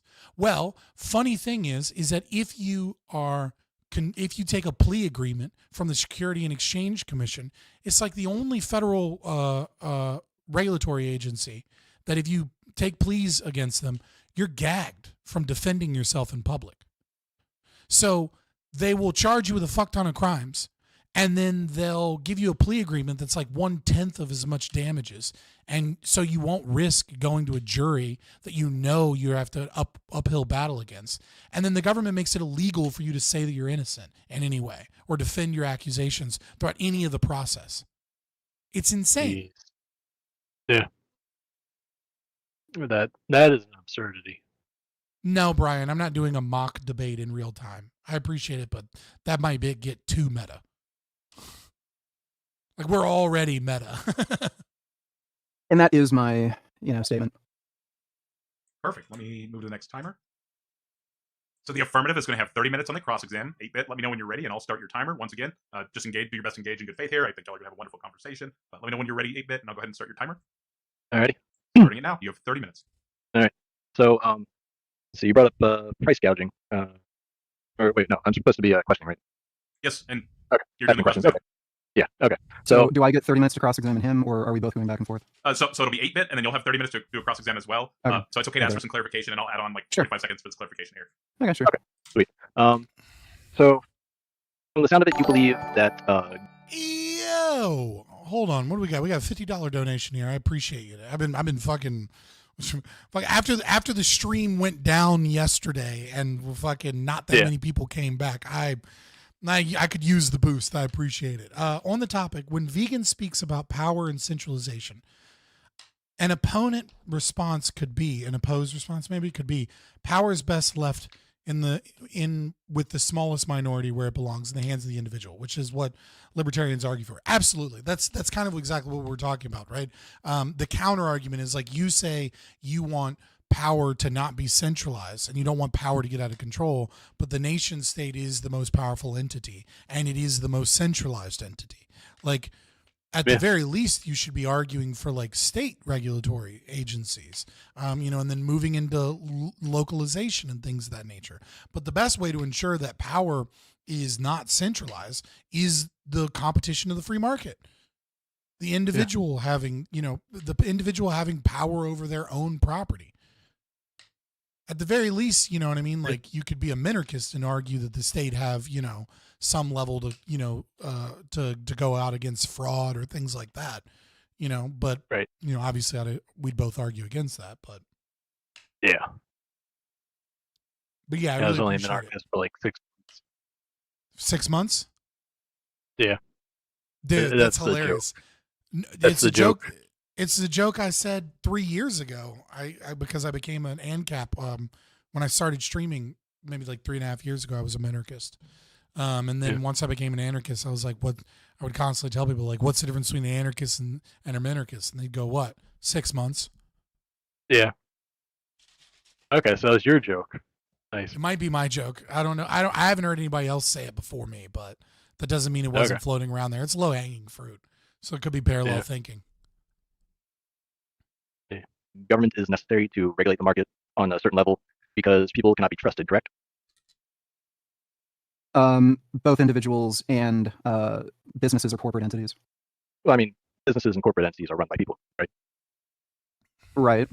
So, but the government is also run by people, correct? Yes. So, if people can't be trusted to always be good actors, then why would you trust the government? That's why we have bureaucratic systems in place to try and ensure the government can be trusted. That's why there's things like, what are they called, auditor generals, or there's auditing systems in place to make sure that certain people are doing their jobs, they're not accepting bribes, so on and so forth. There's also anybody can participate politically, so that also creates safeguards where if there's one political class or members of a political class that are inherently corrupt or doing something shady, because everyone can participate in the democratic system, in our government, there's some checks and balances in place that prevent that. Whereas with, again, if we're just anarcho-capitalists, well, everyone has to answer to their boss. It's a almost military-like system where there's a command structure, and there aren't those sorts of checks and balances in place.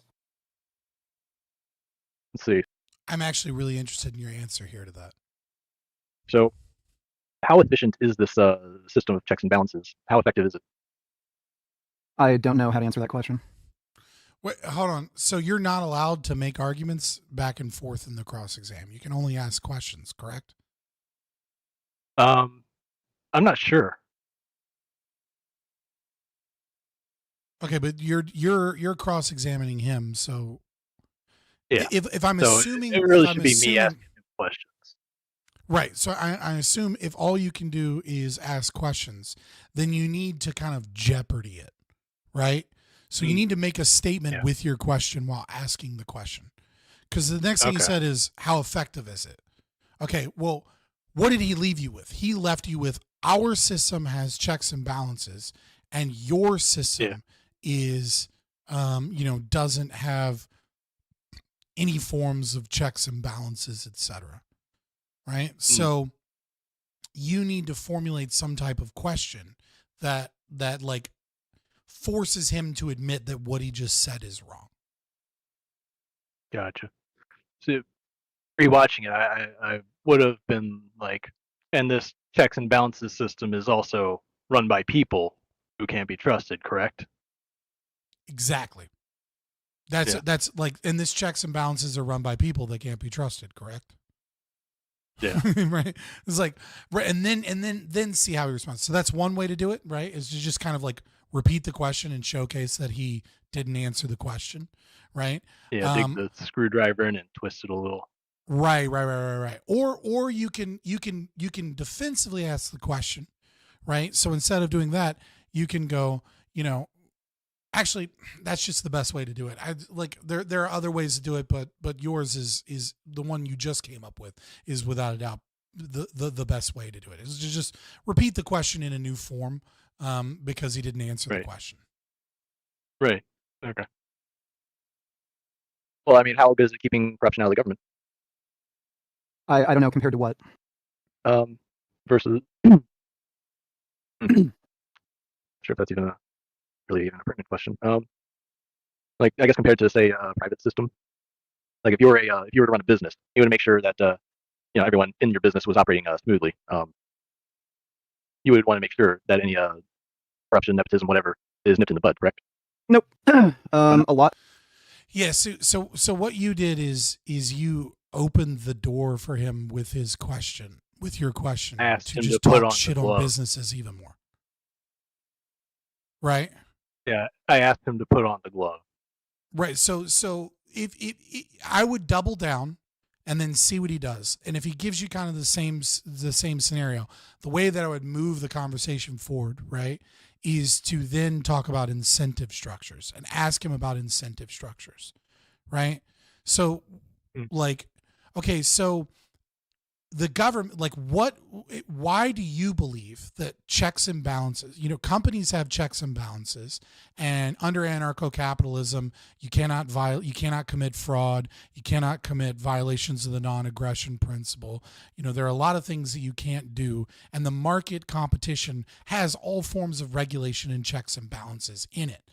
You seem to think that isn't true, but that is just descriptively true in what I advocate for. So please don't strawman me. But I'm curious, why is it, since we know and we admit that the systems you advocate for and the systems I advocate for are run by people and there are bad actors, why are the incentive structures in your system better at rooting out corruption than those in mine? And then see how he responds. Damn, I wish I'd known that. Hey, see you next time, Stacy. I should be back tomorrow to debate Jim Bob. We'll see we'll see. I haven't actually I haven't checked my email since I've been on stream. So let me check What are you right debating now. him on? What were we saying?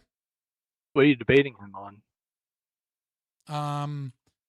Christian ethics versus libertarian ethics is better for society. Oh hell yeah. I gotta watch that. Yeah, I still don't have fucking anything from Jake the Rattlesnake. So we'll fucking see. I don't have Who's any moderating? details though. Jake the Rattlesnake. Never heard.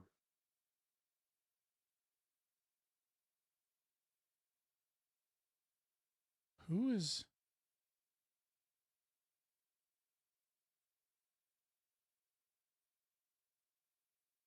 Who? This is...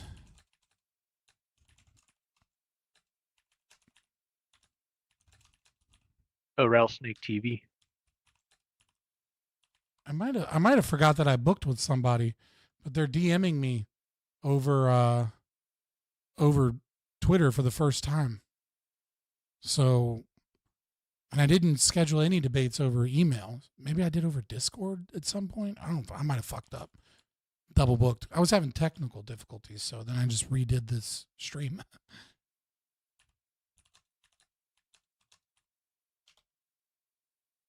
I gotta check. Hold on. I might have screwed somebody over, guys. Whoopsie. I don't see any fucking... I don't see their name. King Sithis? No. Some random spammer I blocked. No. Raging Tomato, is it Leader? Oh no, that's a different thing. Computer Carnage.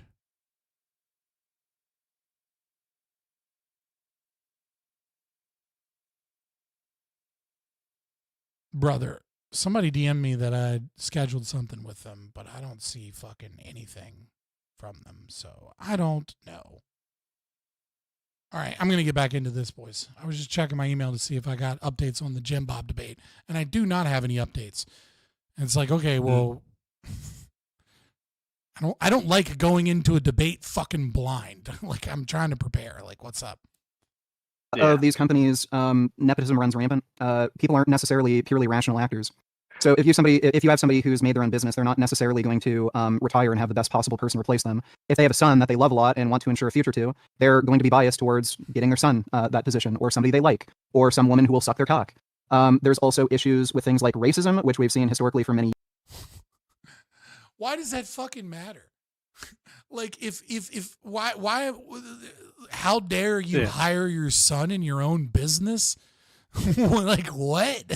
Yeah. Like, who fucking cares? If I'm grooming my son to do the business, why should it fucking matter if like, do I no longer have the right under this guy that totally just wants a little bit of regulation? This guy all of a sudden now wants the government to step in to keep dads from passing on the family business to their sons?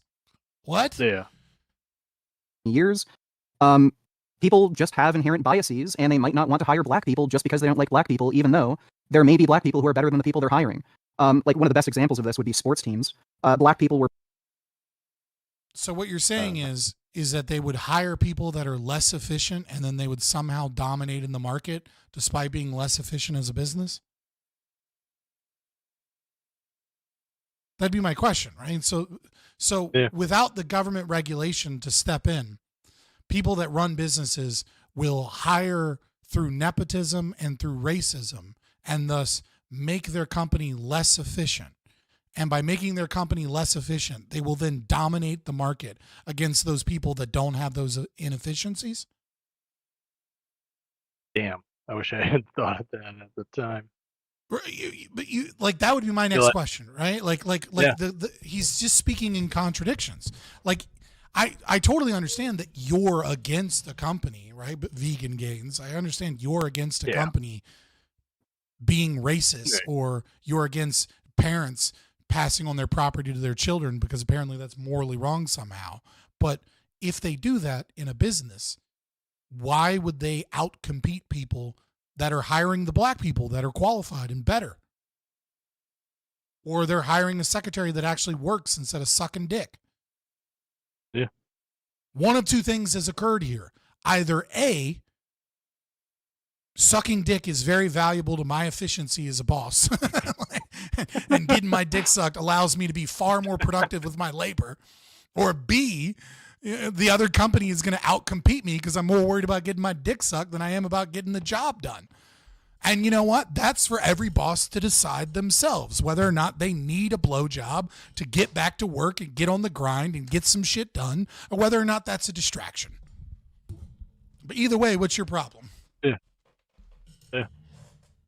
His ANCAP's militant structure is also strange. I'd ask him, I'm curious, do you believe worker-owned cooperatives are unacceptable in an ANCAP society? True. Those are both great. That's a great question, right? It's like this hierarchy. It's like, I love ESOP models. Like what's wrong with, what is it, Wendell or whatever, the grocery store that's an ESOP model? ESOP, employee something. Winco, operated. that's what it is. Winco. Here you go. I'll find it.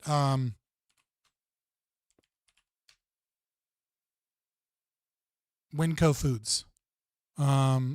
This is a grocery store. Go. How many stores? Let's see, there are 141 stores in the United States. How profitable? Says there are profit margins that aligns with industry standards of 1.4%, right? So it's an ESOP model, employee ownership program.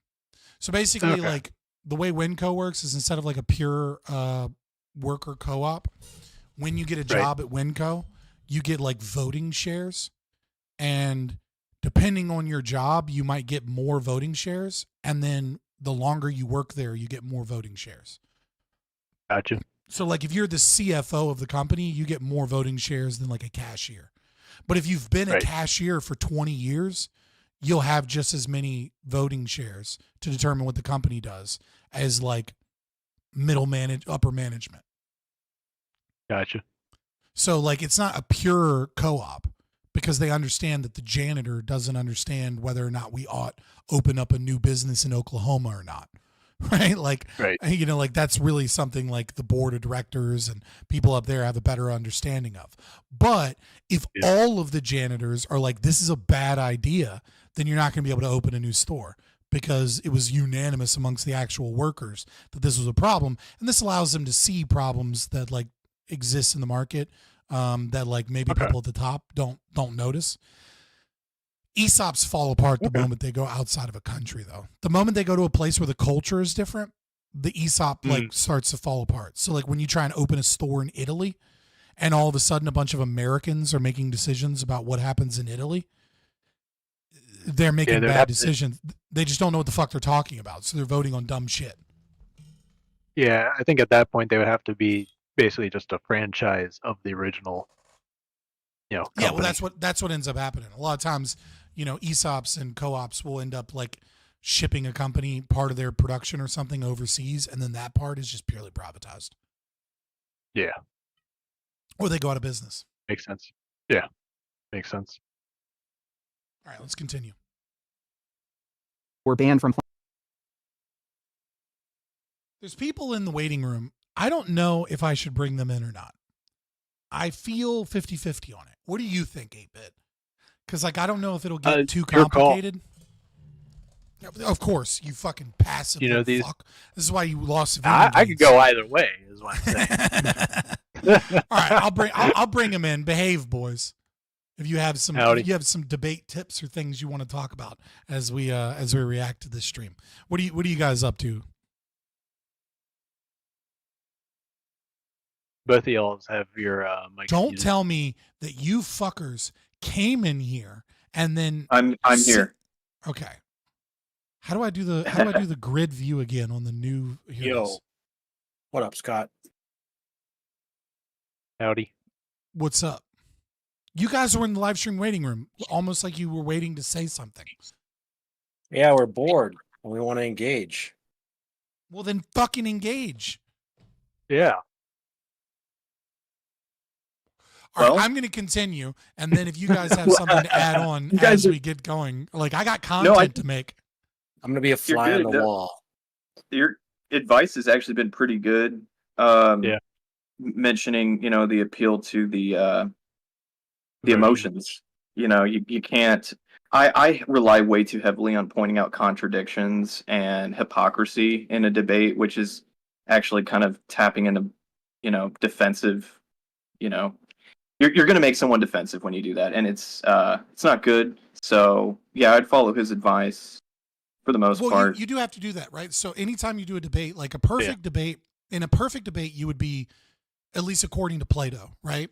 You would be equal parts pathos, logos, ethos, right? So when you call out hypocrisy, what you're doing is you're attacking the ethos of the other individual. You're saying this person's a liar, this person's untrustworthy, the arguments aren't good because of, you know, either it can be a combination of logos and ethos, right? You're attacking the logic of their argument, or you're attacking their credibility by pointing out that they're a liar or a hypocrite. That's fine. But, you know, you have to do all three. And is part of that appealing to emotion? Part of what? The three ethos, whatever it is part of what you're saying appealing to emotion? Is it the pathos? Yeah, so pathos and rhetoric, to translate it into English, it would be in the, you know, like obviously it's not a perfect translation because technically pathos is like an appeal to pity. But to translate it into English from like what they mean in rhetoric, it's emotion, logic, credibility.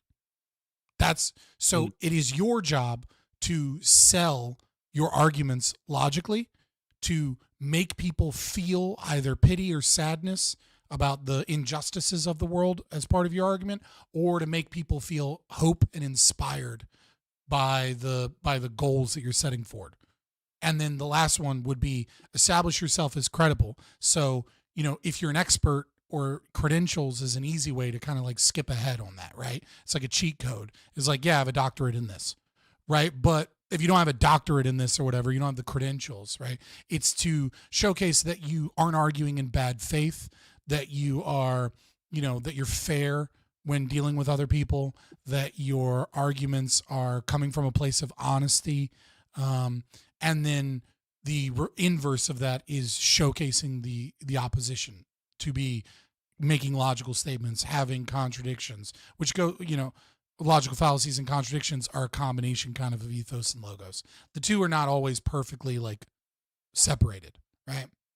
When I was talking about telling a story and making someone feel like they're in a story, that is something underneath. It's a subcategory of pathos in like old Greek logic, which is known as energeia. Right, making someone feel like they're a part of a story is a way of making an appeal to emotion, if you will, or a pathos argument. And you were saying that 8-bit needs to focus on that more. Well, I was saying that's a really I'm not saying in the moment of a debate that any one of those needs to be focused on more or less. I am a little bit, but specifically in an opening statement, I think pathos and energeia are really important because that is your moment to sell the audience your credibility and to get them to like you and to get them to feel something. And that's the only moment that you have a time to tell a story without being interrupted because you're going on and on. Right? So that is probably the appropriate time to do that.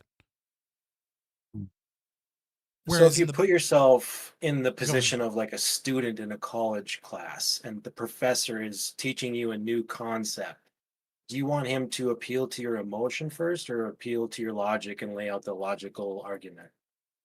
Like, isn't that a fair analogy? Education's a little bit different than rhetoric, in a debate. Right. Okay. You know what I mean? But like the professor already has ethos established the moment you walk into his classroom, right? Because he's the professor. You're the student. You're paying to be there. He's paid to teach you. He's the one that has the credentials. You're the one that is seeking to gain credentials. He's so the one whole speaking Lincoln in front quote of is out the window in this scenario. No. That's his ethos. That's his establishing his credibility. But if he starts attacking you, you're not going to listen to him. If he starts, if I'm a professor, right, and I'm teaching, let's say, American history, and the first thing I do, first day of class, is I come in and I just start bitching about Gen Z and how much I hate Gen Z and how you're all lazy and worthless, right? And then I start trying to tell you about the Civil War. You're not going to fucking listen to me. You're not going to be engaged. You're not going to like what I have to say. And if I say something about the Civil War, like if I say, some fact about taxation, or I start talking about the gold shipment that went down that caused, a means of inflation just before the Civil War and the North's response with taxes. And I'm not talking about slavery, and everything that you've ever been taught about the Civil War is it was all about slavery. It's everything to do with slavery. Slavery is it's all about, and that's what you believe. And that's what everybody on TikTok says. You're going to go, this professor's an idiot. He's a racist. He's a piece of shit. I'm not listening to him. I'm just going to memorize the bullet points I'm supposed to memorize for the test. And then I'm going to forget it. I'm a bad fucking teacher. But if I go in there and my first day is I'm just going over the syllabus and I'm having fun and I'm making my classroom a fun experience. And then we talk just a little bit about, certain things. And then the first project I give you, which is something my professor did in one of my Civil War history classes, because I took multiple, because it was just interesting to me. First thing I did is I said, here's a website of someone living in the Civil War. They've got all these families and they've got all these letters to and from the battlefield. And I'm going to randomly assign you a Union soldier or a Confederate soldier. And what I want you to do is I want you to catalog what their life was like before, during, and after the Civil War, using all of these primary source documents that I have given to you so that you get to be a historian. Now, what have I done? I've given them power. I've given them the ability to, I'm giving them the ability to research on their own. But most importantly, there are going to be people that learn all types of new things as they experience life through the eyes of the people that lived in history. Those people are now their contemporaries. Instead of them going out and, debating bullet points in an argument that are heavily shadowed by a current contemporary politics, I've made them a contemporary of people in the past. They're peers. They're walking through history hand in hand with the people that experienced it. And there's a human element, and they're telling a story, and a lot of their presumptions about history that are like slavery bad, these people evil, or, the Union are just straight up the good guys, right? All of a sudden it's about the food they ate. It's about the long marches. It's about the love of their wife back at home, right? And then all of a sudden they have a connection to history. And now when I tell them about the pressures that happened to yeoman farmers, when I tell them about the oppression of the aristocracy in the South and how many of these institutions like slavery didn't really benefit these people in the same way. Cut your mic off if your mic's going to be open, C-Crack. That many of these institutions are, the way that we view them from a contemporary perspective because these people had power, but the individual soldier lived a very different life. Now they're really open to hearing a new story. And that's the most important thing. You want to open up their mind and allow them to break down their walls of their assumptions so they can hear a new story and a new perspective. So how much of what you're saying hinges on the idea that the majority of people are stupid and can't figure out how to feel and they want to be told how to feel? Is that part of what you're speaking to? No. First of all, not at all. No, the majority of people aren't stupid, but the majority of college kids are exactly that, kids, right? Like they're 18, 19, 20-year-olds. They're just starting to go out into the world in and of themselves, right? Without this structure. And I just got a new student that's had 12 years of public school indoctrination. And I got to break down some of that indoctrination to these people. And if I insult them and I don't put them in the story, in the narrative themselves, and I don't put them in a position where they want to learn, but instead I actively put them in a position where they don't want to learn, then just as Abraham Lincoln said, though your cause be true, and though you're, and made, as hard as steel can be made, as hard as steel and sharper than steel can be made, and though you throw it with Herculean force, you'll be no more likely to pierce a tortoise's back as you would with a straw of reed or some shit, right? It's like it doesn't matter. I don't know why how true your you're statement bringing is. up. I don't know why you brought up insulting. I'm more suggesting like a neutral plane of logic. Well, I'm comparing two extremes, right? Yeah, okay. You could be neutral, right? And it won't close off their ability to learn in the same way insulting would, but it wouldn't open them up in the same way that making them a part of the story and dispensing with just the rational arguments, but really making them feel, right? Because when a person feels a certain way, when they feel connected to a soldier in the Civil War, all of a sudden it's a lot easier to teach them new things that might contradict what they believe to be true, because it's your job as a professor to teach them new information. And some of that information necessarily is going to contradict their currently held beliefs, because a lot of people have strong beliefs about, for example, the Civil War, but a lot of people have beliefs one way or the other about a lot of things. And I need to break down those beliefs that aren't true and teach them things that are true, or at the very least give them more context and added knowledge. And if their heels are dug in on their belief, You're never going to be able to do that, no matter how logical your argument is. And it's not about IQ, right? It's just that's how people operate. The IQ of your audience definitely determines how you should present. So it Yeah, I was about to depends. say that. Listen, if I have a room full of people with 115 IQ, they're probably more likely to follow through the logic. You're not wrong in that, right? But it doesn't change human nature, which is that most of our rationalizations are post hoc rationalizations. That is just true. We don't like it, but it is the truth. Most people believe something already, and then they use their rationality and their reason to justify their own beliefs, not to do a genuine, honest search of the truth. And so when you make people dislike you, or at the very least, you don't make people like you or connected with you, and then you berate them with like logic over and over again as a means of burning down their assumptions, most people, smart people especially, will begin to rationalize their own beliefs against you and become combative against you. In fact, it's actually easier with stupid people to get them with logic and reasoned arguments, because really smart people that believe that you're wrong or that believe that what you're saying is untrue because they already have a belief are far more likely to be able to entrench themselves in their own beliefs and come up with counter arguments against you, as opposed to just being open and genuine. Exactly. So there is some research to show that like low information voters and high information voters are basically the most dug into their beliefs.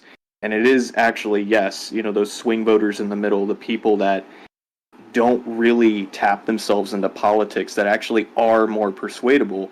Because, yeah, the higher your IQ, the more you've been to college, the more essays you've written, the more dug into your beliefs because you've had months, years of practice defending it. Yeah, 100%. Yeah. There's Jonathan Haidt, who's a moral psychologist. He was at UVA and I think he's in New York now at NYU. Worked with FIRE organization. He's been in politics a little bit, like back during the culture war in like 2014, 15, 16. But he has a wonderful analogy called the rider and the elephant. If you want to look up more on this concept of how like people dig in their heels, if you offend them or if they don't want to go with you, look that up. Yeah, he's also got a lot of interesting stuff on how liberals and conservatives justify their beliefs. It's really, I like Jonathan Haidt. Yeah. He's done a lot of good work. He's the one that came up with moral foundations theory and like the 5 values, and how conservatives are kind of more balanced in their 5 values, whereas lefties way value fairness and equality over like sacredity, hierarchy, and I forget what the 5th one is. But there's like 5 qualities. And like conservatives, what is sacredity? Like sacredness. Sacred. Oh, sure. Yeah, like the sacred and the profane.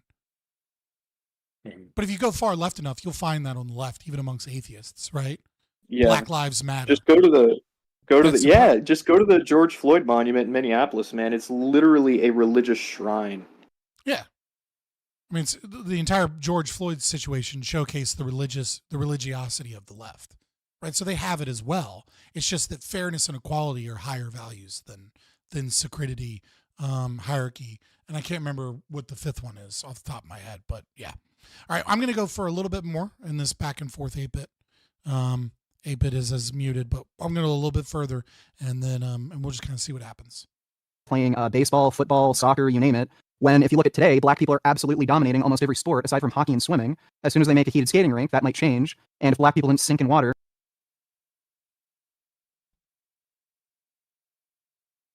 This guy is out here telling everybody that they're racist and companies are racist and they're going to outcompete somehow whilst being racist, and then is slipping in racist jokes about how black people might do well in hockey once they make a heated skate rink. Yeah. Weird. Again, they'd probably dominate swimming too. So if people made the most rational decisions constantly and they didn't have inherent biases... Black people are not going to dominate swimming because of their bone structure. Like, Stop. Some black people do, yeah. But like, There's I don't see- anecdotes for this. Yeah, there's I anecdotes. but, like, swam. It was just very few black. I'm sorry. It just I was a swimmer. It's just bone density. was that They way. don't swim as Yeah. well. There's the same I reason they can't don't. swim. It's the same reason. Are you white. black? Oh, I'm Right, well- white. I can't swim. cool. But I'm just saying, like obviously, like His cat's black. not what? No, His cat cats is are black. no cats are autistic. That's what they are. If you understand autism, you understand cats. If you understand cats, you Yeah. understand autism. Dogs have wrong. Down syndrome. Dogs are just Down syndrome. Oh my God, let's go for a walk. Yeah. Oh my God, I'd love to go for a walk. You want to throw the ball? Fuck yeah, I want to throw the ball. Where you been all day, buddy? Cats are like, don't touch me. I'm uncomfortable. Right? Like they're autistic. That's all it is. Cats are autistic. Dogs are downsy. I mean, cats do But get no. overstimulated pretty easily. Yes, exactly.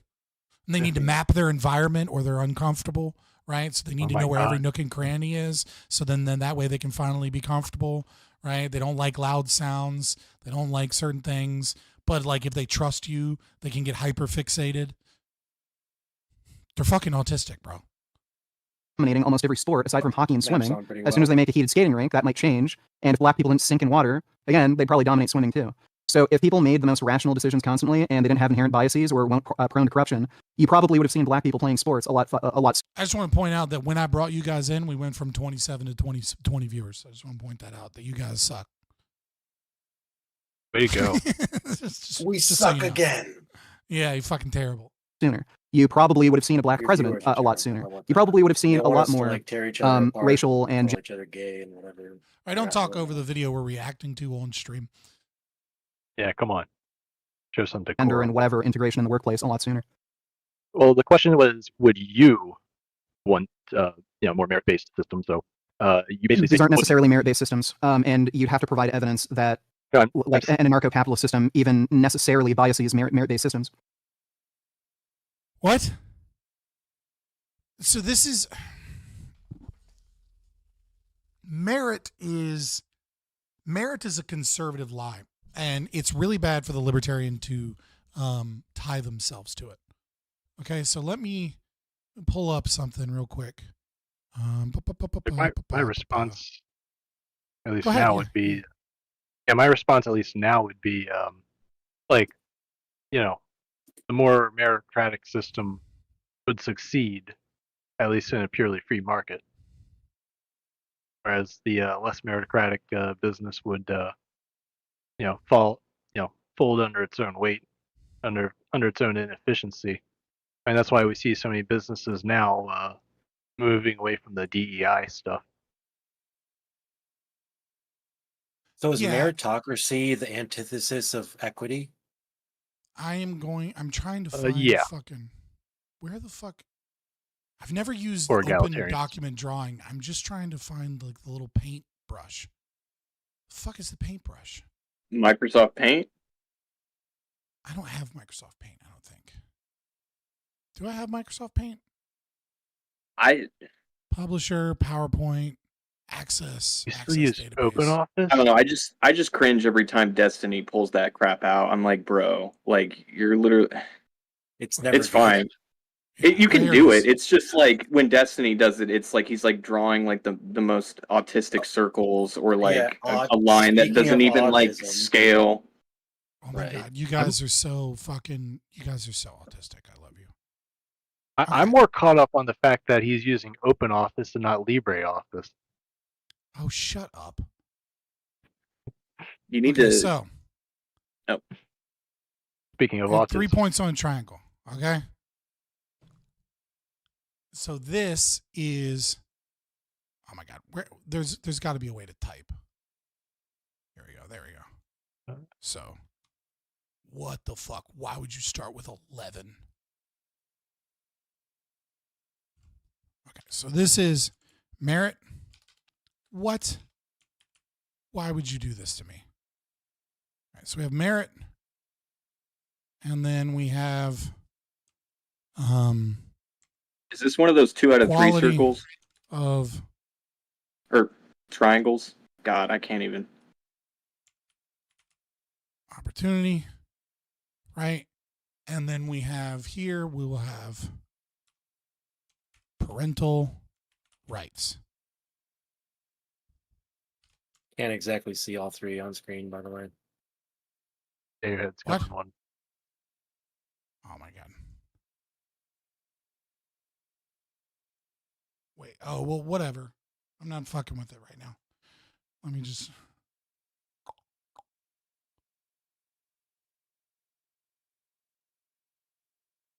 There you go. Okay. So, in a society, this is called Jason's Triangle. Okay. In a society, you can be anywhere here. Pick a spot. You can be here. You can be here. You can be here. You can be in the middle. You can be down. You can be wherever you want. But the fact of the matter is that it is impossible to have all three of these things.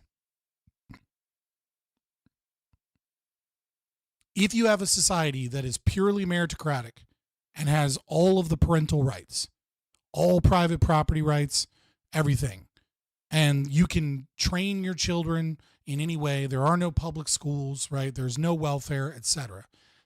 Well, then you're not going to have equality of opportunity.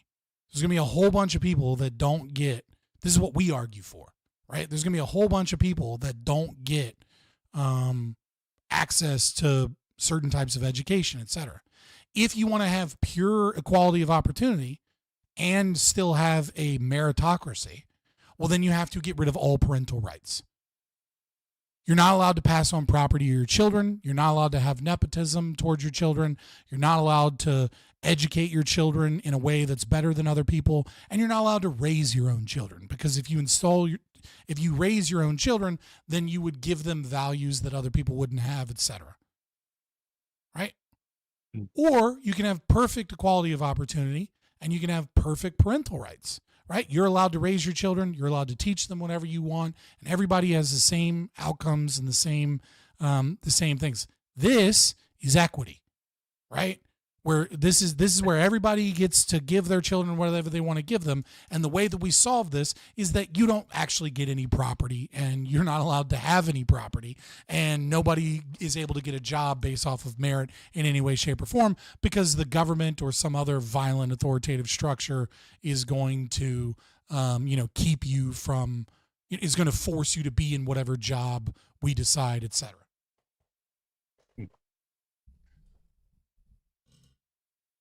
So, I mean, this isn't really a debate advice thing. This is just me explaining something. Yeah. Right? Like when people talk about merit, right, or equality of opportunity, like people miss out on this part of the triangle, and this is called, in sociology, it's called Jason's Triangle. Okay. Did you come up with this, or have you heard of this somewhere else? Not the triangle, but like just these 3 points. What is happening? There we go. I kept clicking. This is something I was taught in college. Yeah, I like the general concept makes sense. I've never even thrown parental rights in. It's interesting. But yeah, I don't know. I mean, I don't necessarily have any kids or anything, and I can see the way things are with people who do have them, and I work with people with kids, and they talk about the school system. So, yeah, this makes sense to me. I don't know. I'd let someone else speak on this. I don't really. I just don't. Yeah, I don't really Yoshi have any said- parental rights. So I don't. Yoshi said he yeah. heard of the triangle in Business 101. Yeah, I mean it's sociology of business is where I heard it from.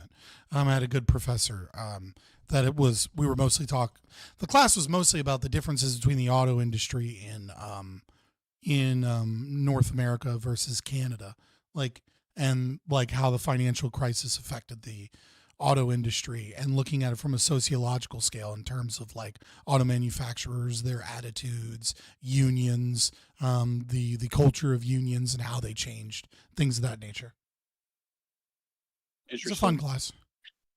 I didn't watch your debate 8-bit on with VeganGains. I know this we've only tapped into some of it, but how did it end? How do you feel like you did? I definitely lost. Like I knew that, way ahead, like pretty much as it was going, I was losing. Why are people mad at me for having open office? Like I just need something to type notes on from time to time. Like I'm not working in any industry. You guys are like fucking libertarians are so difficult to deal with. I mean, well, like, how dare you have this instead of this other program? Oh, you're using You made the Brave wrong browser? free choice. Why aren't you why aren't you streaming and on Tor browser right now? And it's like fucking what? I mean, I was just messing around with you. I mean, I've heard that from people before. Yeah, I mean, Open Office isn't as maintained. I don't think anyone's maintaining it at the moment. Actually, who cares? Has a dictionary that for my own spell check and it lets me type shit. That's all I need. I prefer AbiWord. It's a lightweight word processor. I'll try LibreOffice, you fucking weirdos. Yeah. Jesus. Well, I think it's a little. No, I was asking if you were running. What's that? Sorry, I was starting it again. Go on. A business, and you said no, you wouldn't want to hire people on merit, or you would. I don't know what my own personal preferences really matter. Like if I told you, no, I'm an insane racist Nazi and I'd only hire white people regardless of whether or not white people were best for the job, like what would you have to say? Well, I mean, you said you're taking for one thing, I don't see how it's salient, and two, it's very likely. This is cross-examination where he's cross-examining you. This is a little bit of your personality taking shape here. Like you're given an opportunity where it is your job to be aggressive. So be aggressive. Yeah. Be like, my opinion on this doesn't matter right now. Your opinion does. My question to you is, if you are a neo-Nazi that only hires white people, how long do you think your business will survive if there are competitors against you that are willing to hire anyone from any race? Yeah. Especially once everybody finds out that you're a neo-Nazi racist. Yeah. Unless your product, and then this is where you slip in a joke, right, to ingratiate yourself to the audience, and that's when you say something like, unless of course your business model is to only sell to people on Twitter, I don't think you're going to do very well if you're a fascist. And then his audience gets a little chuckle, right, and then but then when he starts like, and then you make him answer the question. Yeah, I definitely need. That's something I definitely got out of this. I definitely need to be more aggressive. It's a skill that takes time, man. Like you're probably nervous. Yeah. I mean, I'm nervous now. It's fine. Fair enough. Any one particular person might be an insane racist and have their own biases, and might want to run a corporate structure in line with some of their political ideals, even if it harms the business. Taco. Yes. Your opinion? Is it a salient question? This is what you're just trying to keep it on topic. What are you doing? What are you fucking doing? Why are you asking the moderator if he likes your question or not? All right, this is weird. You know this is weird, right? If he likes my question or his question? You, 8-Bit, you asked the moderator if you thought that this was a salient question. Okay. Oh, don't do that. Anytime you ask the moderator anything, you're losing. Yes. And it's not even if it's a talk to good, them. like the moderator should, like you almost want to act like the moderator doesn't exist until they voice their opinion, and then you shut up. Gotcha. Unless the moderator starts attacking you mid-debate or something, then you can bitch about the moderator. Be like, are you moderating or are you like, what are you doing here? Right? Like, but at that point it's become a shit show. Like the moderator is like an invisible ghost that like you shouldn't even like pop into your head unless, you're in fear that the moderator is going to step in because of what you're doing. Scott, what do you think of people? What do you think of people asking the moderator a question just to gauge the average, IQ of the audience? What? What?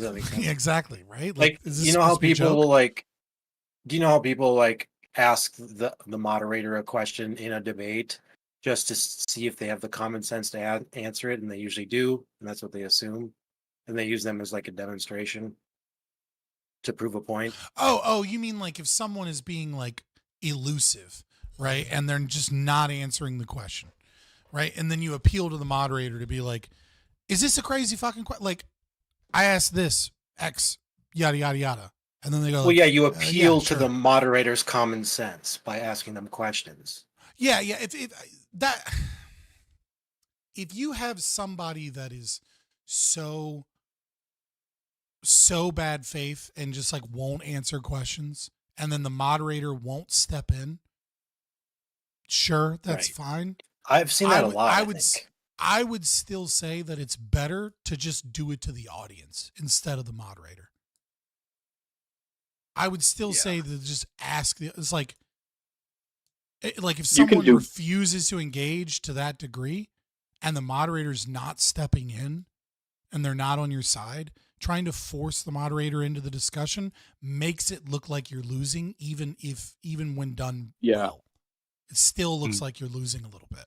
And so I would say more often than not, even in that situation where someone's just not answering a fucking question, that is like an obvious question, then literally just turn to the audience and ask the audience. It's like, okay, well, you won't fucking answer the question, but to everyone else watching, like, is that, you know what I mean? Blah, blah, blah, blah, blah, blah, blah.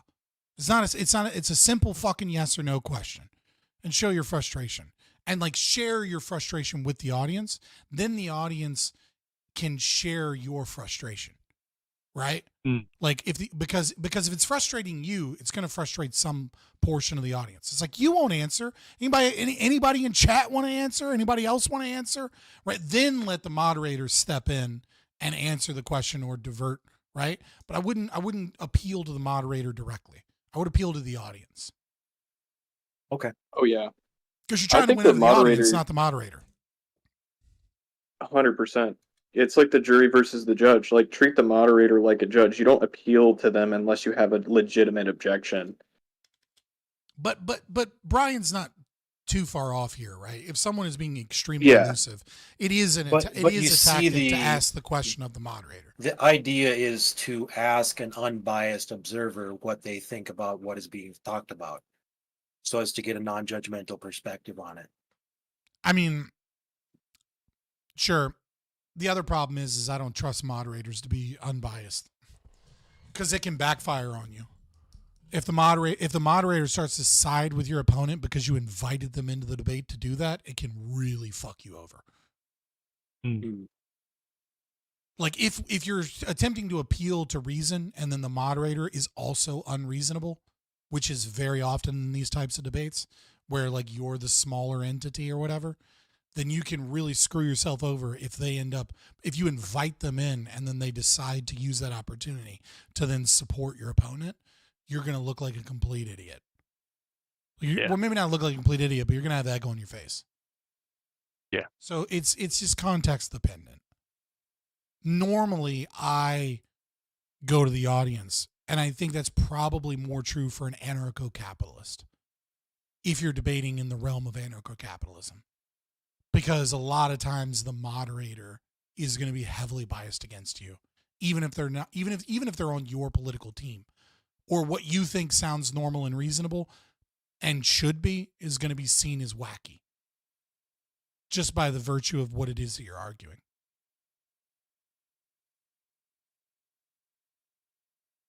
All right, but you're not wrong that it is a tactic that one could use. It's just not as safe as asking the audience, in my opinion. Gotcha. Okay. But but know. again, it all I've been doing this a long time, but that doesn't mean I'm right on everything either.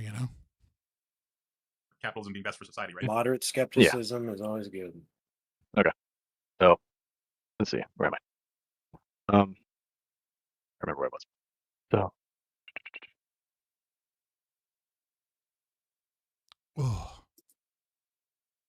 There's nothing. There's no advice I can give you on this, but this just sucks. Yeah. Avoid dead air. Yeah. Well, I mean, it's like, what do you? This just happens sometimes. You know what I mean? It's unfortunate, but it just occurs. Yeah. But if you want your This business might be a actually little off topic, but what is there anything to keeping the tempo in the debate? Like, he who controls the tempo of the debate wins the debate. Is there anything to that? Cadence matters. Yeah, if you control the debate, you win the debate in a lot of ways. Well, But, I mean, like, there's no what, winning the debate. what is tempo Period. inferring in this instance? Which is if you seem if you get lost, you don't know where you're at, and there's a lot of dead space, then it is, again, coming back to that Plato's tripartite, you lose ethos. Right? Like you seem like you're unprepared, you don't know what you're doing, like you're not in the right place, you seem incompetent. And then you just get steamed. There are plenty of people that are great debaters that are dumb with dumb ideas, but they get along just with confidence and arrogance and controlling the tempo and dominance alone. Right. And just steamrolling like half-point thoughts and stuff. Yeah, like some to the typical person, it's Andrew better Wilson. to say something stupid than to say nothing at all. That's unfortunate. It's just true, though. Yeah. It is unfortunate, but true. Yeah. Successful. That's where you're supposed to be coming from. You would want to make sure you have only the best people for the job. That's assuming that one, somebody is a perfectly rational actor, and two, their main objective priority is making as much money as possible and creating as big market share as possible. That's not necessarily what everyone. Why are you talking? What are you doing? What are you doing? Sorry. The video's playing. Right. You gotta watch the stream. Like, I don't mind an interruption, but if you just start talking, then the audience is hearing him talk fast and then you talk at the I don't same know time. when the video's going. Sorry. Yeah, watch the video. Are you in here not watching the video? What are you doing? Yeah. Maybe fucking. I'm a Discord noob. I'm sorry. See how it says live next to Scott's name? Yeah. And watch the stream. So, yeah, there we go. Yeah, All right, I'm you gonna click back you. there, Oh, gotcha. Yeah, now you can watch what I'm watching. I thought you were talking about YouTube. I'm like trying to watch YouTube and shit like an idiot. Nope. Where you're supposed to be coming from. You would want to make sure you have only the best people for the job. That's assuming that one, somebody is a perfectly rational actor, and two, their main objective priority is making as much money as possible and creating as big market share as possible. That's not necessarily what everyone does when they start a business. There are people who start businesses because they have more of an interest in, say, a public good, or they have more of an interest in following a passion project, or they may have other interests like political interests, knowing that they might not be able to capture as much of a market share, knowing that they may not be able to make as much money, but they have other interests besides making as much money as possible and capturing as much market share as possible. So I don't know why you assume most individuals are going to follow that guideline of making as much money as possible, getting as much market share as possible. Yeah, I mean, like, you kind of set him up for that to win in that, right? Like, but again, the right answer here obviously is, and it's I'm sure you see it too, but is to attack the concept of like, okay, but what happens to a company that isn't trying to maximize profit and isn't filling a market void or a need in terms of psychic profit, right? If people value, if I'm making widgets and I have competitors making widgets and I'm a inefficient racist, then like, what is propping up my company?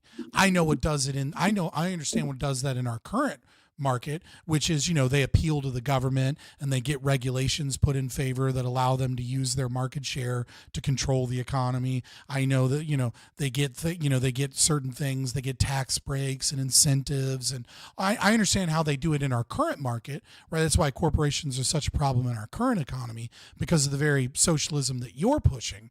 But I want you to answer, what is it that in a free market, when I have competitors, how am I supposed to beat out my competitors in a free market when I'm being racist and less efficient and they're engaged in trying to make the highest quality product at the lowest possible price, and that's their goal? So it's weird because the format requires you to ask questions. So what you need to do is you need to put your jabs in the questions. And the way you do that is be like, I know in our current market, this is what happens.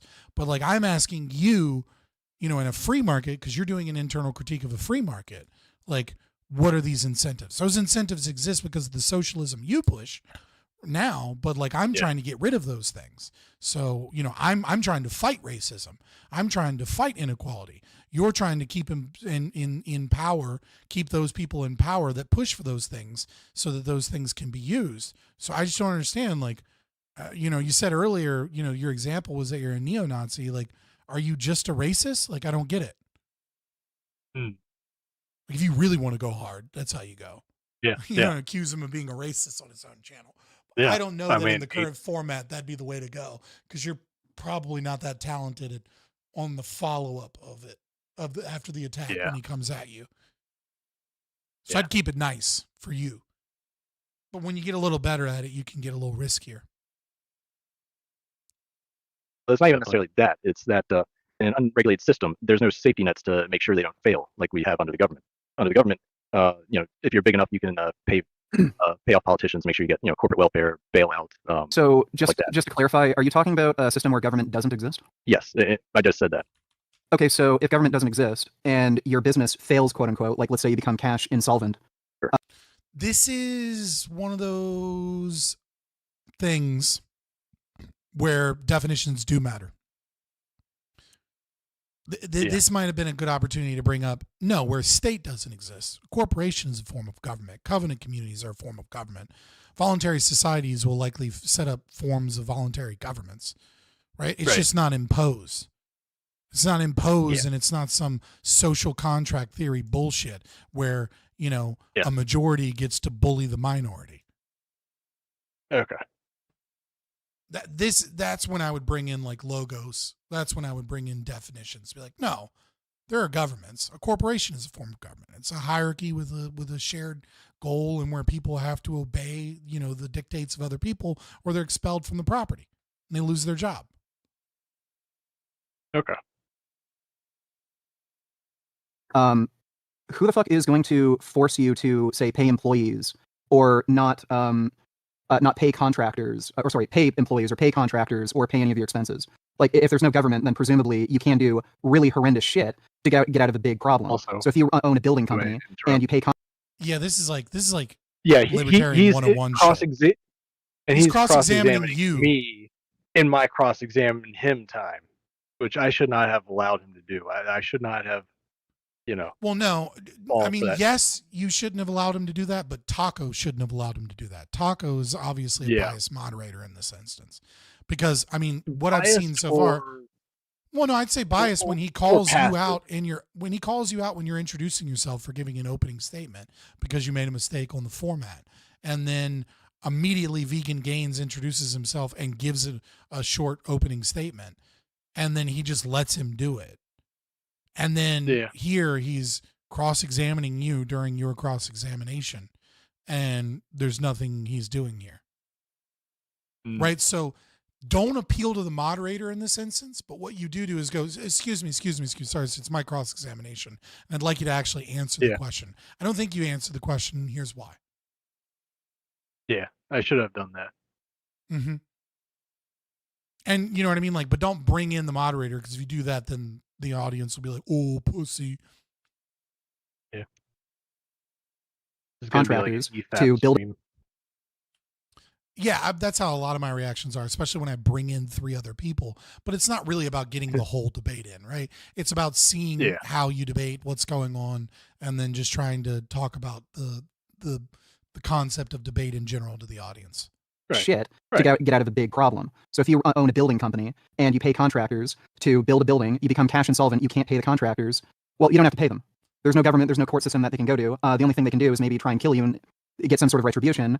But if you're able to just kill the workers or deal with them in some way, well, then problem solved. And then, you can rent out the building to whoever who wants it, and then you become cash solvent again. Not necessarily. It would really come down to the contracts you signed with them ahead of time. So what do you mean contracts?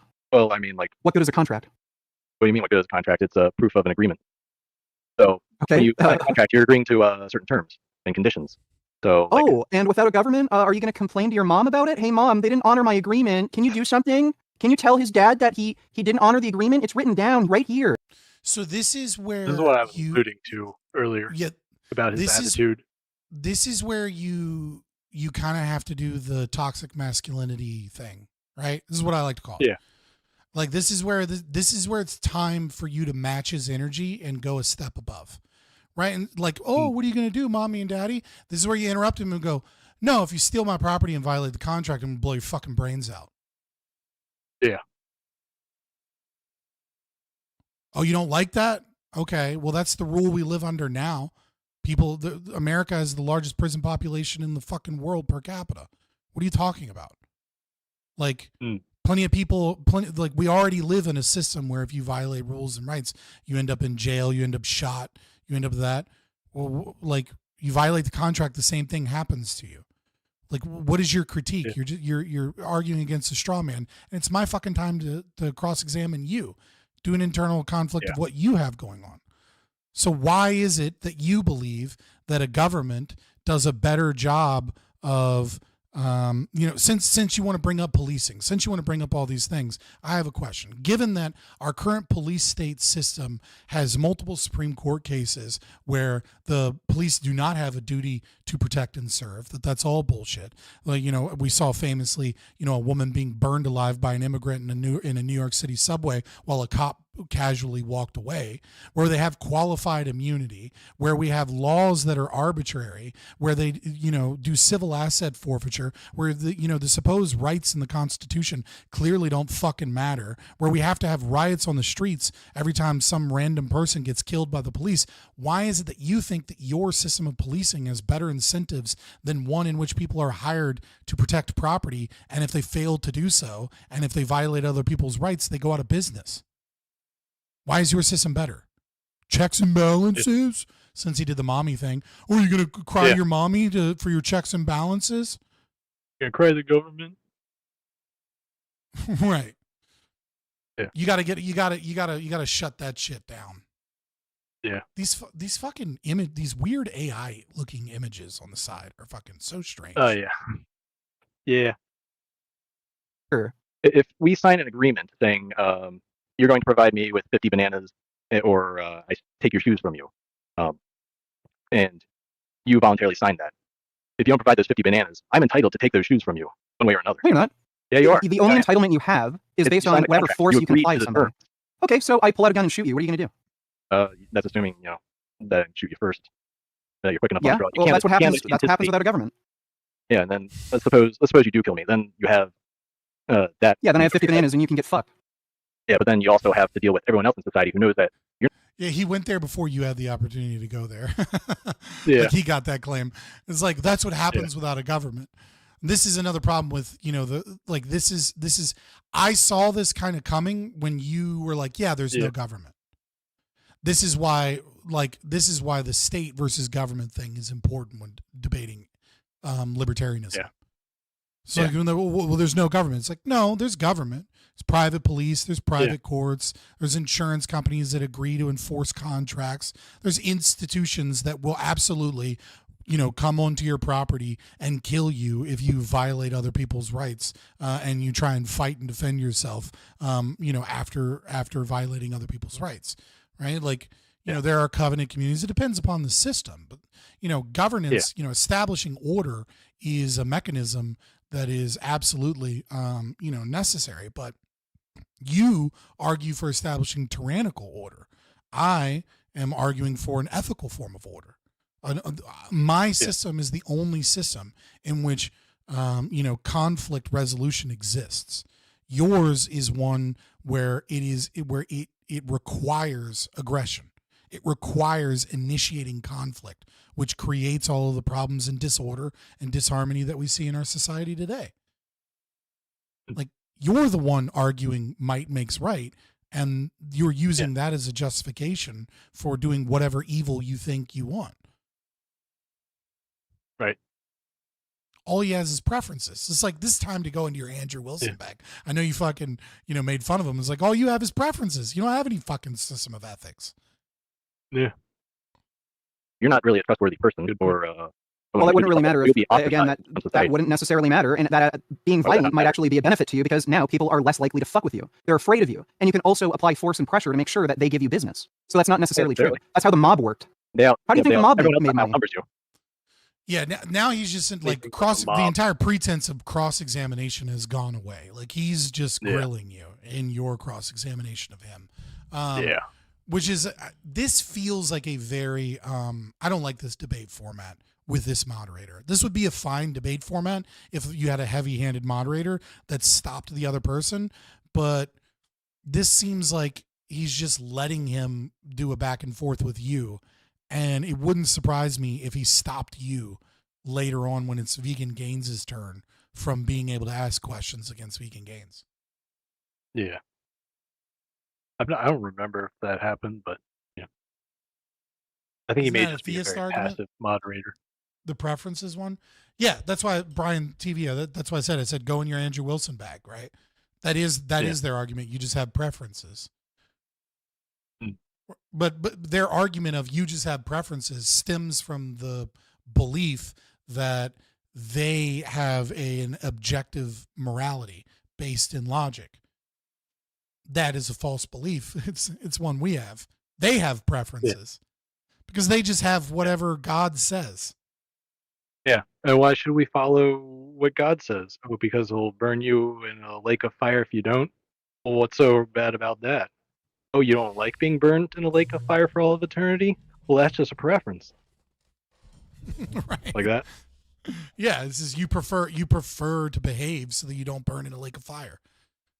But no, I mean, like, you know, if it is true that a law is objective because it comes from God, right, then they can make the claim that everyone else has preferences. And it's not really a preference on their account, right? But the problem is that they can't prove that claim. They just say that claim is true. And then then they use tag, but the entire tag thing is just a critique of behaviorism or humanism.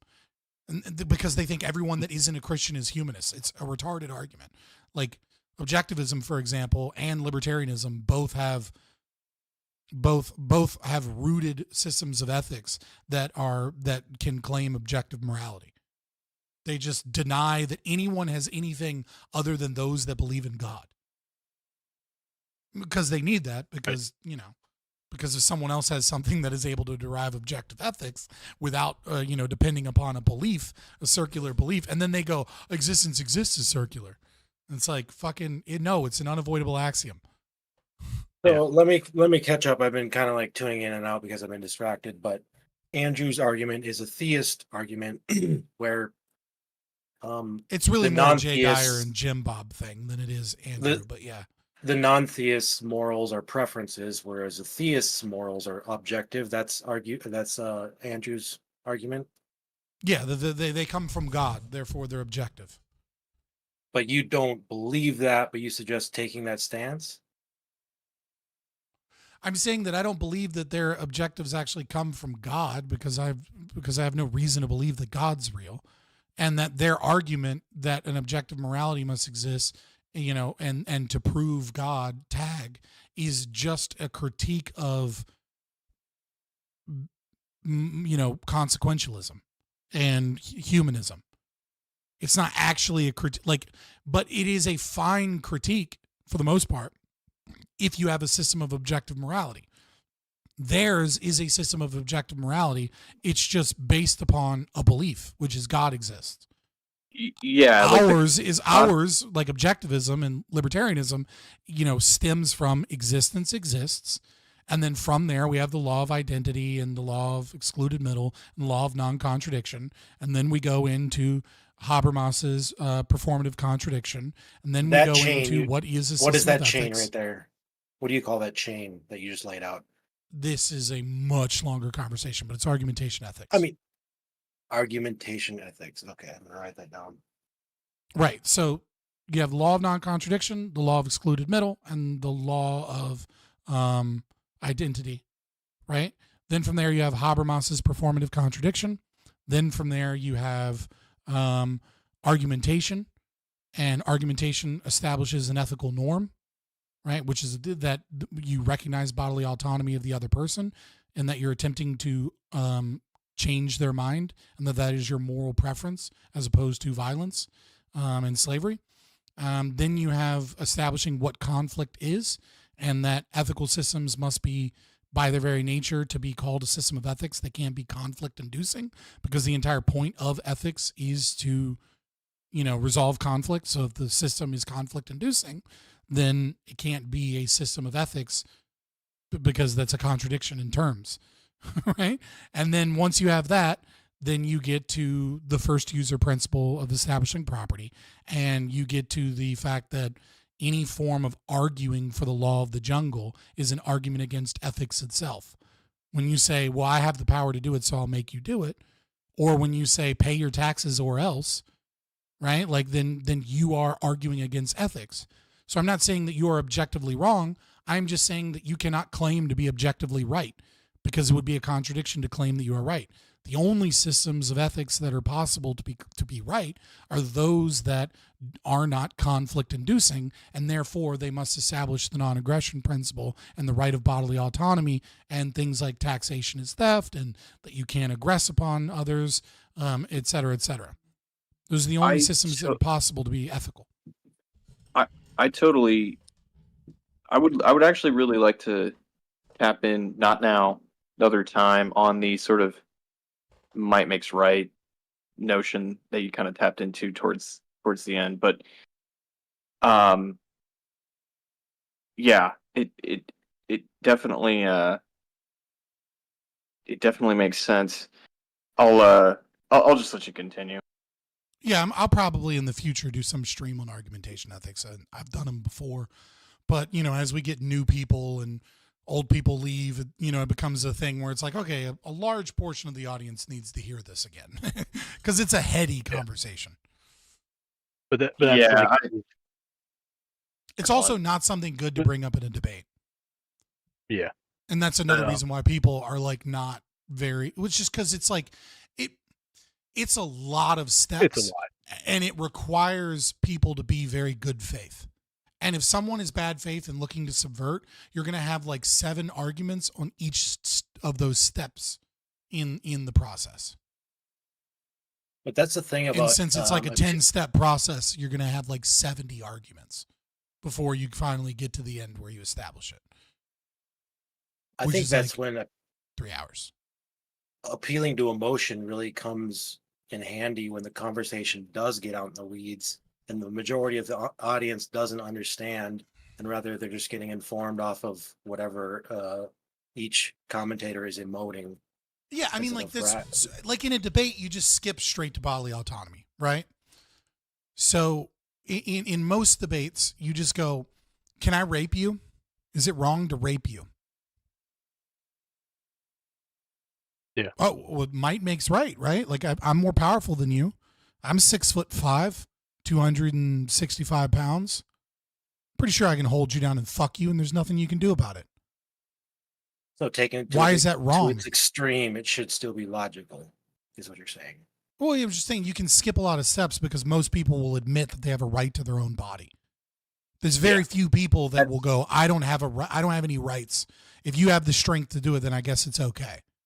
Yeah, most people will be like, no, it's wrong to rape me. It's like, okay, well, why is it wrong to rape you? And they go, well, because it's my body. It's not yours. I'm like, okay, so you acknowledge bodily autonomy. So why is it that the government can make you a slave by forcing you to do things against your will? Oh, well, that's different. Well, how is it different? Exactly. So, like, the only question I have is sort of like in the sort of anarcho-privatized world, like if someone manages to sort of be so organizing and powerful, like they sort of enable that sort of, yeah, let's go around and sort of fuck over other people kind of thing.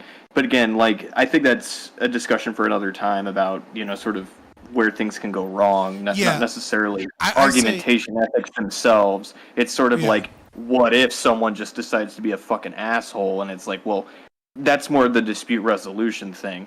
Obviously, people are going to resist that. But yeah, like you said, like, if someone's like bigger and stronger, like what is so necessarily bad about them, holding someone down and, committing atrocities? And it's like, well, gosh, if that is the case, yeah, like, the only thing is bodily autonomy. Yeah, what I just say is this. Straight to that. It's very simple. Might doesn't make right, but it does make reality. That's just it. Like in the real world, if a bunch of bad people have the guns and they force you to do shit, they can. I'm just arguing that we shouldn't live in a world where a bunch of people with guns that are, fucking hanging out on Epstein's island and fucking kids are not in charge of me. I don't understand why you want to fucking continue that system.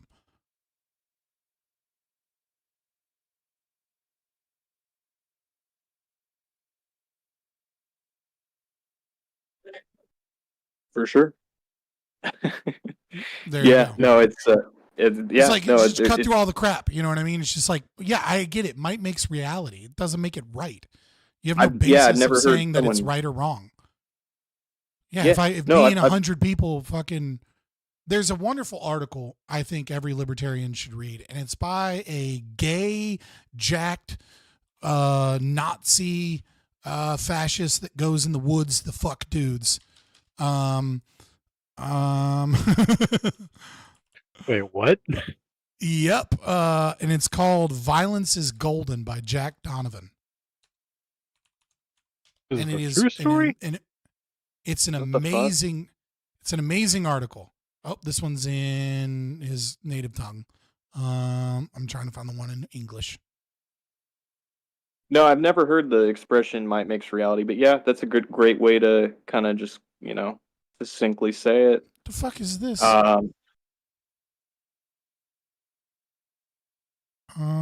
Where the fuck is the? What, oh my god! Here's Southern Poverty Law Center talking shit on him. They're a reliable source. Let's click their link. Let me just fucking translate the page. View the original. Oh, here we go. Yeah, dude, AI can do everything now. I mean, This is may it. as well just. You know what? You know what? This conversation's getting fun. I'm just going to read this. All right, boys. That's what we're doing for stream right now. I'm going to read this. Oh, all right? boy. It's boy. reading. It's story time, boys. That's what we're doing. We're going to story time. Oh All boy, right? story time. We're having a already little break. All sitting right, here's the crisscross. break. Because it's in Crisscross Portuguese, applesauce, everyone. Spanish, French, and German. All right. Violence is Golden is from September 11th, 2010. All right. It's now 15 years. Hold on, real quick, Drail. If might makes right, just and or necessary act, then you are acting immoral if you don't act as your wants dictate. True. All right. So violence is golden. Here we go. A lot of people like to think they're nonviolent. Generally, people claim to abhor the use of violence. And violence is negative. Oh, let me zoom in. And violence is viewed negatively by most folks. Many fail to differentiate between just and unjust violence. Some, especially vain, self-righteous types, like to think that they have risen above the nasty, violent cultures of their ancestors. They say that violence isn't the answer. They say that violence doesn't solve anything. They're wrong. Every one of them relies on violence every single day. On election day, people from all walks of life line up to cast their ballots, and by doing so, they hope to influence who gets to wield the axe of authority. Those who want to end violence, as if it were possible or even desirable, often seek to disarm their fellow citizens. This does not actually end violence. It merely gives the state mob a monopoly on violence. This makes you safer so long as you don't piss off the boss. All governments, left, right, or center, are by their very nature coercive. They have to be. Order demands violence. A rule not ultimately backed up by the threat of violence is merely a suggestion. States rely on laws enforced by men ready to do violence against lawbreakers. Every tax, every code, and every licensing requirement demands an escalating progression of penalties that in the end must result in the forcible seizure of property or imprisonment by armed men prepared to do violence in the event of resistance or non-compliance. Every time a soccer mom stands up and demands harsher penalties for drunk driving or selling cigarettes to minors or owning a pit bull or not recycling, she is petitioning the state to use force to impose her will. She is no longer asking nicely. The viability of every family law, gun law, zoning law, traffic law, immigration law, import law, export law, and financial regulation depends on both the willingness and wherewithal of the group to exact order by force. When an environmentalist demands that we, quote, save the whales, he or she is in effect making the argument that saving the whales is so important that it is worth doing harm to humans who harm whales. The peaceful environmentalist is petitioning the Leviathan to authorize the use of violence in the interest of protecting Leviathans. If state leaders were to agree and express that it was indeed important to, quote, save the whales, but then decline to penalize those who bring harm to whales, or decline to enforce those penalties under threat of violence, police, or military action, the expressed sentiment would be a meaningless gesture. Those who wanted to bring harm to whales would feel free to do so, as it is said, with impunity, without punishment. Without action, words are just words. Without violence, laws are just words. Violence isn't the only answer, but it is the final answer. One can make moral arguments and ethical arguments and appeals to reason, emotion, aesthetics, and compassion. People are certainly moved by these arguments, and when sufficiently persuaded, providing, of course, that they are not excessively inconvenienced, people often choose to moderate or change their behaviors. However, the willful submission of many inevitably creates a vulnerability waiting to be exploited by any one person who shrugs off social and ethical norms. If every man lays down his arms and refuses to pick them up, the first man to pick them up can do whatever he wants. Peace can only be maintained without violence so long as everyone sticks to the bargain. And to maintain peace, every single person in every successive generation, even after wars long forgotten, must continue to agree to remain peaceful forever and ever. No delinquent or upstart may ever ask, or else what? Because in a truly non-violent society, the best answer is, or else we won't think you're a very nice person and we're not going to share with you. Our troublemaker is free to reply, I don't care, I'll take what I want. Violence is the final answer to the question, or else what? Violence is the gold standard, the reserve that guarantees order. In actuality, it is better than a gold standard because violence has universal value. Violence transcends the quirks of philosophy, religion, technology, and culture. People say that music is a universal language, but a punch in the face hurts the same no matter what language you speak or what kind of music you prefer. If you're trapped in a room with me and I grab a pipe and gesture to strike you with it, no matter who you are, your monkey brain will immediately understand, or else what? And thereby a certain order is achieved. The practical understanding of violence is as basic to human life and human order as is the idea that fire is hot. You can use it, but you must respect it. You can act against it, and you can sometimes control it, but you can't just wish it away. Like wildfire, sometimes it is overwhelming, and you won't know it is coming until it's too late. Sometimes it's bigger than you. Ask the Cherokee, the Inca, the Romanovs, the Jews, the Confederates, the barbarians, and the Romans. They all know, or else what? The basic acknowledgement that order demands violence is not a revelation, but to some it may seem like one. The very notion may make some people apoplectic, and some will furiously attempt to dispute it with all sorts of convoluted and hypothetical arguments, because it doesn't sound very nice. But something doesn't need to be nice in order for it to be true.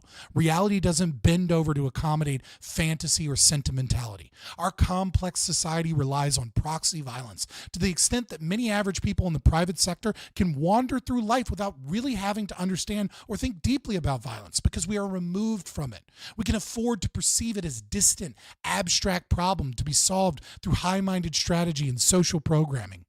When violence comes knocking, we simply make a call and the police come to stop the violence. Few civilians really take the time to think that we are essentially doing is paying an armed band of protection money to come and do orderly violence on our behalf.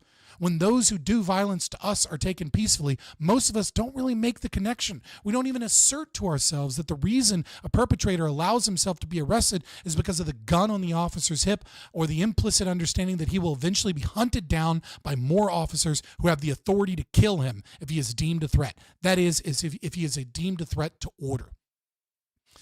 There's something like 2.5 million people incarcerated in the United States. Over 90% of them are men. Most of them did not turn themselves in. Most of them don't try to escape at night because there is someone in a guard tower ready to shoot them. Many are non-violent offenders. Soccer moms, accountants, celebrity activists, and free-range vegans all send in their tax dollars and by proxy spend billions and billions to feed an armed government that maintains order through violence. It is when our ordered violence gives way to disordered violence, as in the aftermath of a natural disaster, that we are forced to see how much we rely on those who maintain order through violence. People loot because they can and kill because they think they'll get away with it. Dealing with violence and finding violent men who will protect you from other violent men suddenly becomes a real and pressing concern. A pal once told me a story about an incident recounted by a family friend who was a cop, and I think it gets the point across. A few teenagers were at the mall hanging out, outside a bookstore. They were goofing around and talking with some cops who were hanging around. The cop was a relatively big guy, not someone you would want to mess around with. One of the kids told the cop that he didn't see why society needed police. The cop leaned over and said to the spindly kid, "Do you have any doubt in your mind about whether or not I could break your arms and take that book away from you if I felt like it?" The teenager, obviously shaken by the brutality of the statement, said, "No. That's why you need cops, kid." George Orwell wrote in Notes on Nationalism that for the pacifist, the truth that those who abjure violence can only do so because others are committing violence on their behalf is obvious but impossible to accept. Much unreason flows from the inability to accept our passive reliance on violence for protection.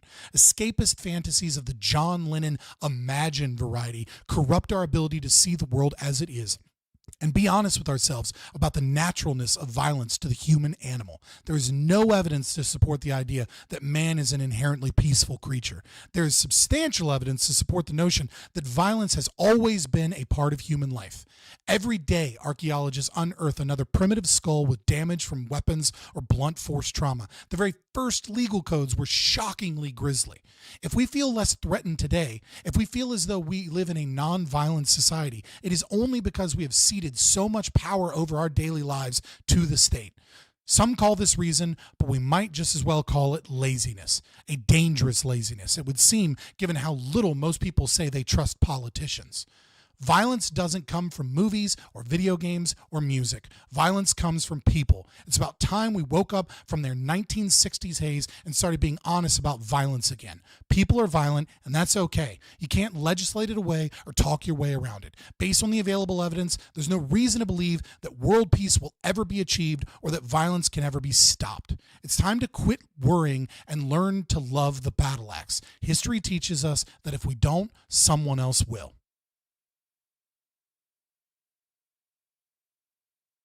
There you go. That's the end. I got a super chat in there somewhere. What happened? Story time. What's yeah, that? I put in some story time. What was that from? That's Jack Violence Donovan. is Golden. Violence is Golden. He is a fucking he's like a gay dude that's like super into masculinity and like did some like he started seeing Pride parade. He's a libertarian, but like I think he's a post-lib actually. He's he started seeing like all the Pride shit get like really excessive and like feminine and like, you know, just hedonistic, and it started disgusting him, and he wrote some articles about it. And then all of a sudden he went from being like a kind of respected journalist to like all the people were like, what the fuck is wrong with you? How dare you say that? And then he went kind of crazy and went and did some like masculinity retreat where he was like fucking neo-Nazis in the woods in Virginia, and doing some wild shit. And then he went on Instagram, was selling jewelry and shit, and he's kind of disappeared. But that article is a fucking wild and awesome article.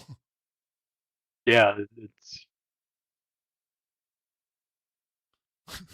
I don't know what's going on in chat, but somebody said yell World Star and watch how quickly it devolves. And you're so right. World Star, and just immediately somebody's getting hit in the head with a trash can or something. He's got a quote from Chuck Palahniuk on the front of his website. Oh, you went to his website? I haven't checked in on him in years, but that is such an amazing article. Yeah, I was reading along on his website, jack-donovan.com. And yeah. But yeah, I think I've given enough advice. I know I only went a half hour into this debate, and we could have done more, but I think I gave a lot of pointers and discussion for you guys. It's less about getting through the debate and more about like talking about the meta of debate. And then we kind of just had that fun little aside, but people are getting tired. I'm noticing people are checking out. You know, I'll probably be back tomorrow to debate Jim Bob, but I still haven't gotten like the details of the debate emailed to me, and it's supposed to happen in like less than 24 hours. So if I don't get something, here we go. Well, it'll be on mine if I'm doing it. Okay. But it might end up getting rescheduled because like I'm not hearing anything. I'm not getting like, because I need like the exact topic, and I need to make sure that like I know the format and shit. I'm not going into the debate and like prepping for like 1 or 2 hours before fucking debate. Like, you know what I mean? Like I need time to write my opening statement. I need time to, you know, have my notes and everything. And I need to make sure that like he's good on the topic and like, and I know like how the format of the debate is going to go. So I know like, you know what I mean? Like how long is my intro supposed to be? Is it 3 minutes? Is it 2 minutes? Is it 7 minutes? Is it 10 minutes? Like that's going to change a lot. I don't like I'll do impromptu debates with like some idiot on Twitter, but like with like large names, I'm not doing that shit like off the cuff. But I'll be here all weekend, so. All right, guys. Yeah. Though I don't disagree with you. What is that? What?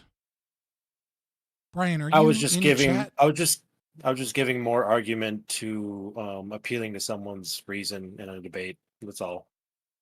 Oh, okay. Yeah. Well, appeal to reason is 1/3, right? You like that's all. It's 1/3. 1/3 reason, 1/3 emotion, 1/3 establishing ethos, establishing, reliability and credibility. Not always, obviously. Some debates require a little bit more of one over the other, but that's the general rule of thumb.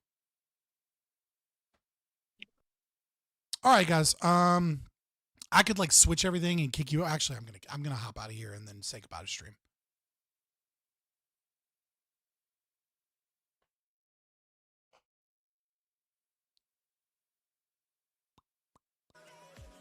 It was fun. Looks like the stream's working. I got the technical difficulties hashed out, so hopefully people will come back now that they realize that the fucking things are working again. I may or may not see you guys tomorrow for Jim Bob. Again, I haven't been emailed any of this information. I don't know the format or anything. So, like, if he doesn't hit me up tonight, I'm not waking up tomorrow and then being like, oh, fuck, I have to prep for this debate tonight. I'm not doing that. So, yeah.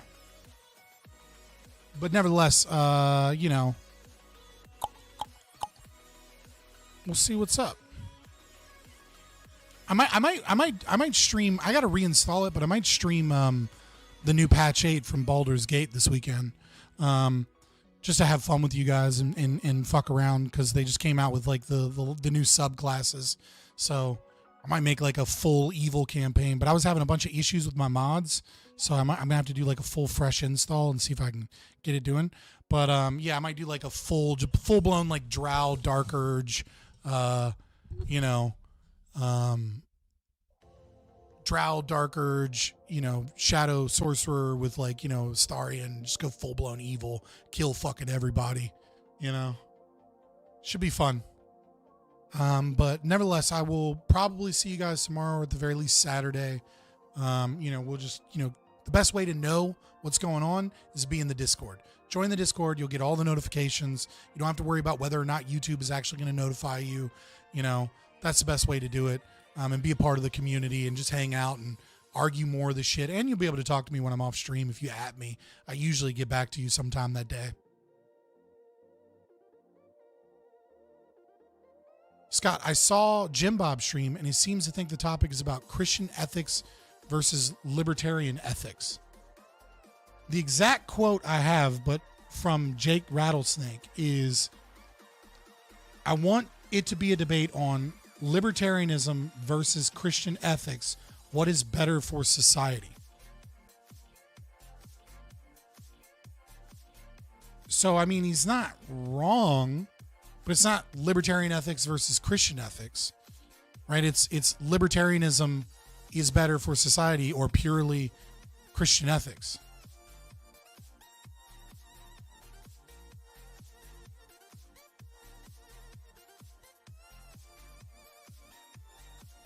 Well, again, I don't have the confirmation. Like he said it's confirmed, but then he said he would email me all the details, and he hasn't, and I responded to him at noon. And so it's been 10 hours and he hasn't got back to me with my email, and I'm checking my email.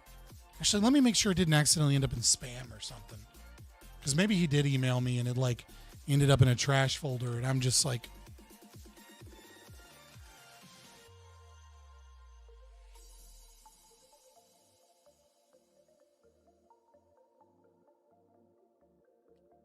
but if he's trying to change the debate prompt and he's not sending me any information, I'm not going to the debate. I want to know I want to know what the actual debate prompt is. I want to know how long we have for intros, what the structure of the debate is, so I can adequately prepare for the debate.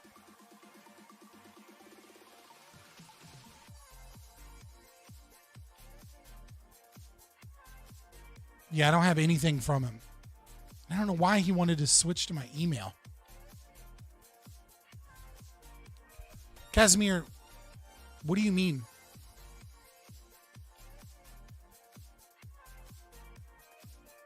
If you join a debate to compare libertarian law with Christian morality, you will lose like Dave Smith. Okay.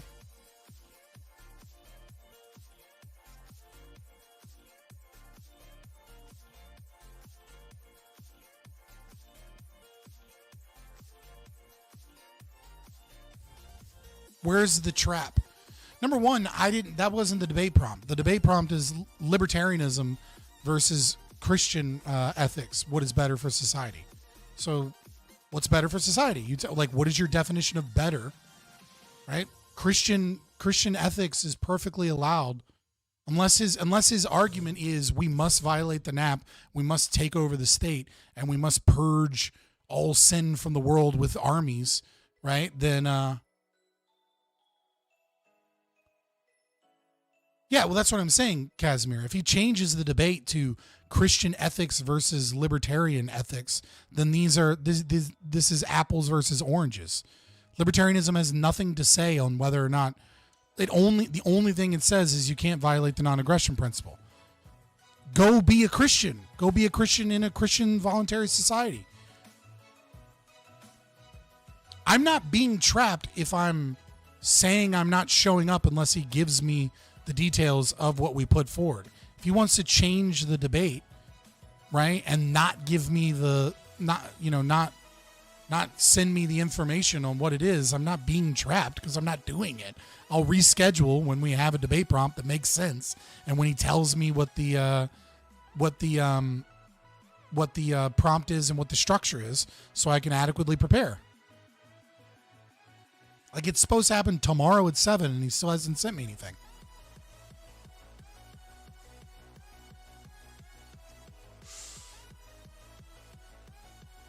Leviticus is dude, that's like, those are rules for governing slavery. That Leviticus is a trap. Like, if you try and utilize like Old Testament, especially the Pentateuch, right, like the first 5 books of the Bible, against like Christians, they'll just say there's a new covenant.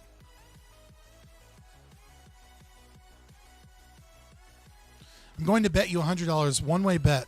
One-way bet? What does that mean? That if you debate him, Jim Bob will act like Christian ethics are compared to Christian morality. Yeah, no, I'm aware that he'll try to do that. I'm just not going to let him do it. That's why I'm not taking a prompt about about his system versus my system is purely ethics.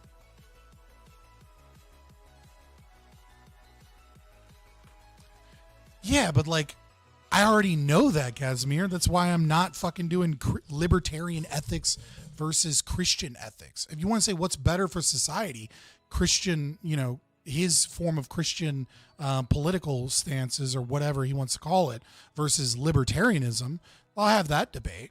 But if he wants to do that, then, it's just, it's not really, again, he's trying to debate apples and oranges. You can bring up stuff from the New Testament to point out the Old Testament laws are supposed to still be valid. Why in the I'm not getting, why would I get into a debate with a Christian whose entire content is about Christianity to debate Christianity?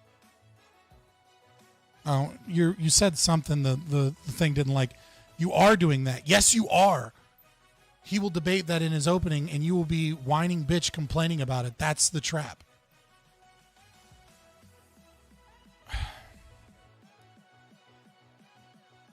Well, you're the one acting like a toddler right now, Casimir. He obviously wants to debate his political philosophy. I want the details emailed to me. I want a prompt that makes sense. I'm not doing that prompt. I'm not doing Christian ethics versus libertarian ethics. It's not happening. If he wants to debate me, and that's fine. We're going to do Christian nationalism versus libertarianism. Like, and if you start talking about Christian ethics, I'm going to say the debate is whether or not Christian nationalism is better. Whether or not it's better for society that you root out all sin with the power of the state via gun.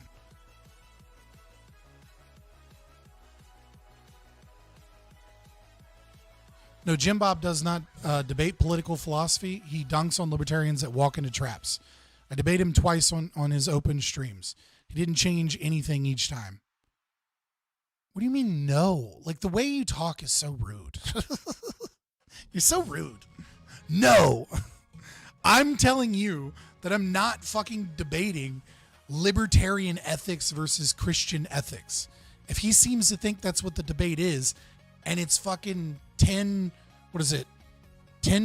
at night, and it's supposed to be tomorrow, and I still don't have the details on the format or the agreed upon prompt, then I'm going to tell Jake the Rattlesnake to fucking give me the format, give me a prompt that actually makes sense, and allow me to like know what the format is, and then I need time to prepare for the format. I only need like a day.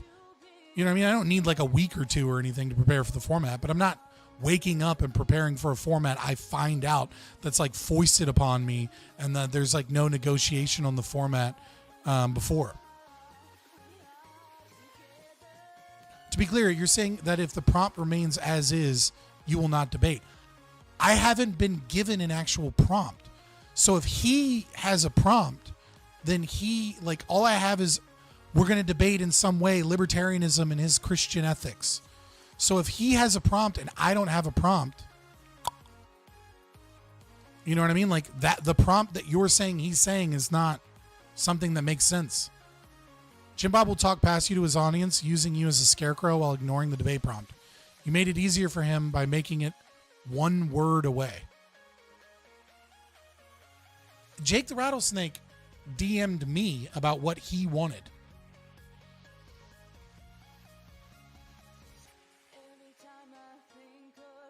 Oh, something else.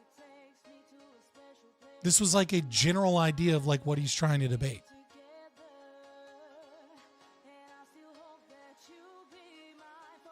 I didn't make anything, and I didn't accept that as a prompt. I'm just like, yeah, like I'm ready to debate. What did I say exactly, actually? Friday night, 7 p.m. if that works for you. I said that works for the time.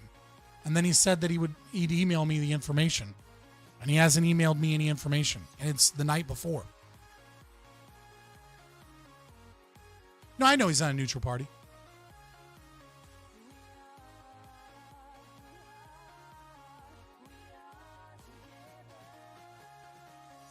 Yeah, I know Jim Bob is a bad faith debater. He was bad faith when I came on his show to talk to him. It's fine. I don't understand the emotional, like, I don't understand what you guys are like getting at. You're like, you're walking into a trap. I'm not walking into anything. I'm saying I'm willing to debate Jim Bob, given a prompt that makes sense and given me knowing the details, and that like he hasn't gotten back to me on anything, then I'm not going to do it if he's not going to fucking give me a prompt that makes sense and then, you know, give me the details so I have time to prepare. Doesn't matter, just debate and win. I don't feel like having a fucking shit show where like he just fucking goes on about tag and says stupid shit and then like mutes me so he can talk to his fucking stream. I don't need to force anybody, Casimir. I'll just say no. Give me a prompt that makes sense.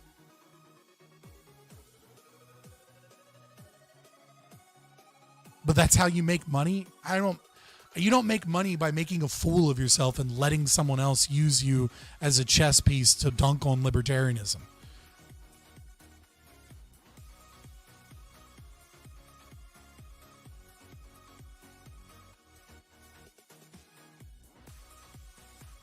No, Brian, Brian and 420, you're not understanding. You have to understand that, like, if you agree to do a debate on their terms and, like, get all of the information last minute, and then it becomes something that doesn't make sense, all you're going to come off as is somebody that's, like, crying and bitching.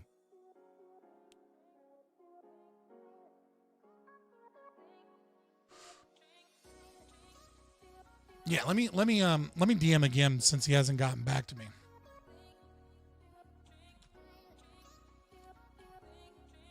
Whoa, what the hell?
There you go. I DM'd him back.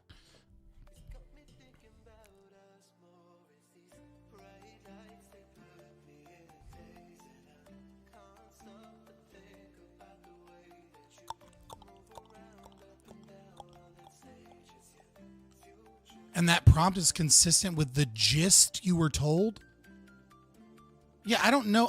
I didn't watch a stream. I just have what someone came into chat. But like, no, you don't vibe out the gist of a topic so that it becomes something that doesn't make sense.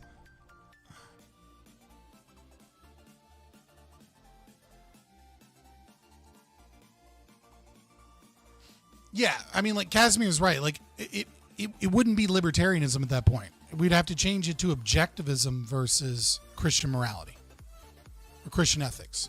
Because that's going to be like if I was forced into a conversation of my beliefs against Christian morality, it would be starting with existence exists. It would be rational self. It would all be objectivist thought. None of it would be libertarianism.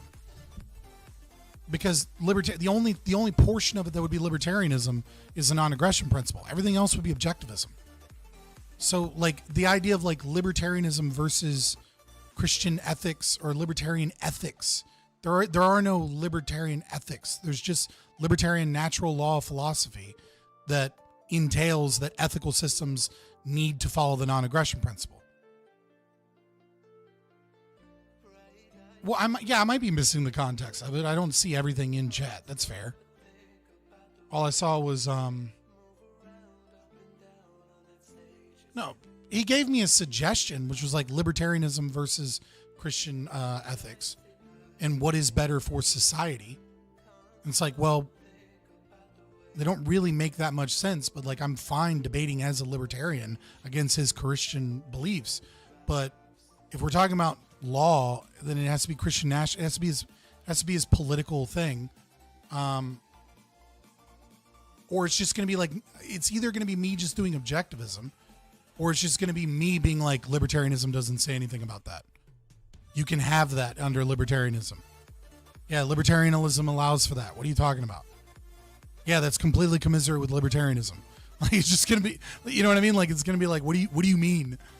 Like, the most libertarian people in society are devout Christians. What are you talking about?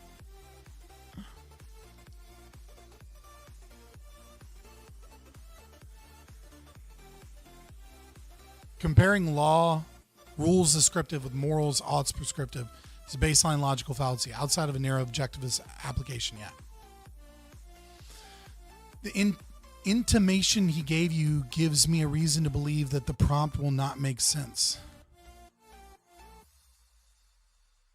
No, I just responded and was like, hey man, like I need like libertarianism versus Christian nationalism or something along those regards. And I need time to prep. Like, get back to me ASAP or we're going to have to like reschedule so I know what, like how long our opening statements are and all that good stuff.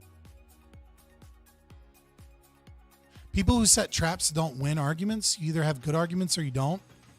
Nah, that's not how that works. People are stupid. And audiences are fickle. And they already, like, the overwhelming majority of that audience is already going to be rooting for him. And if he's, like, got me in a position where it's like, hey, that's not the debate prompt. This is what we're talking about. That's a logical fallacy. Then I just seem like a whiny baby bitch. It's like, because they want a topic that doesn't make sense. Because what they really want is just a scarecrow. I'm not doing that. And if he wants to debate like objectivism, then like I'll just send him to Liquid Zulu. Like Liquid Zulu would be way better at debating objectivism than me. Like I'm mostly a neophyte in objectivist philosophy. Like I would much rather just be like, no, debate Liquid Zulu. There's no reason to debate me when there's somebody else the same channel size, same cloud or whatever that's way better at that.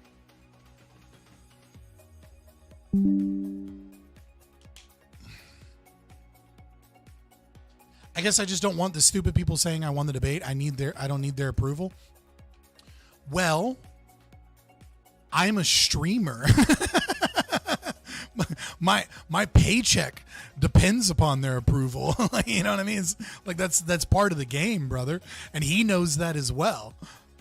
You know, like literally, like that's how I get paid is the approval of the masses. And the more of that I gain, the more viewers and clout I get.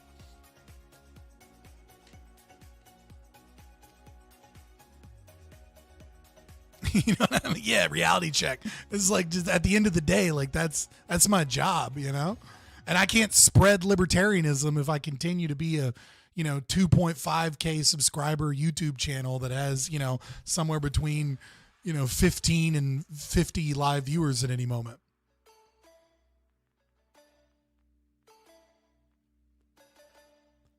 Argument number 2 will be the classic. Yeah, I mean, but again, that's not libertarianism for most things, unless it's, a form of aggression.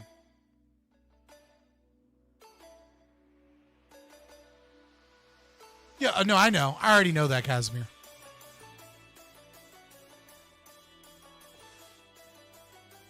I already know that. I already know that it's going to be some form of crazy in result. Some crazy thing that is obviously immoral, right? And then once he brings up, whatever that is, he'll be like, oh, well, you have no basis. That's just your preference. And then he'll go into tag and why you need a God in order to have any form of objective morality. And then we get into an argumentation about from objectivist perspective that then moves into argumentation ethics. But argumentation ethics is literally impossible to do on a stream with somebody that's bad faith like Jim Bob.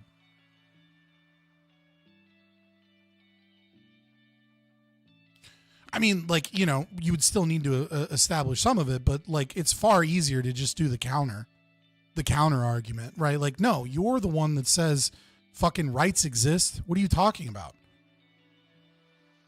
Like, I have a right to not be murdered. I have a right to not be stolen from. It's literally the fucking commandments from God. If God says thou shalt not steal, then don't fucking steal from me.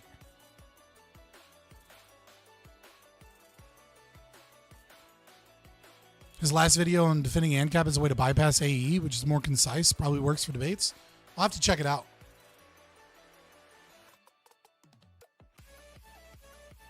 I'll definitely have to check that out.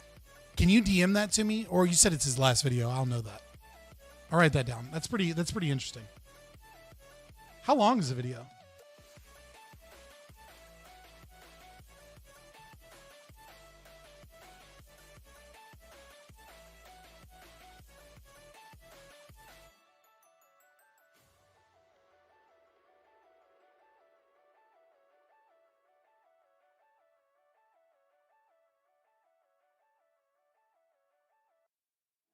Do you mean the anarcho-capitalism responding to the critics?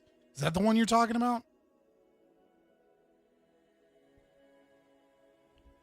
Because like he's put out like 4 videos since then. Or no, 2 videos since then. Sorry.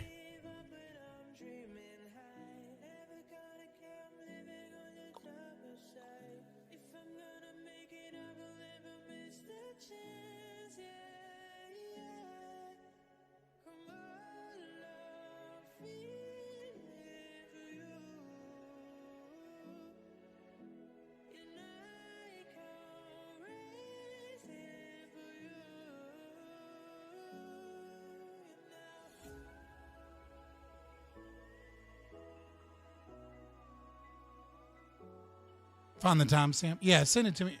What, like, just curious. Oh, here we go. If you want every gym pop,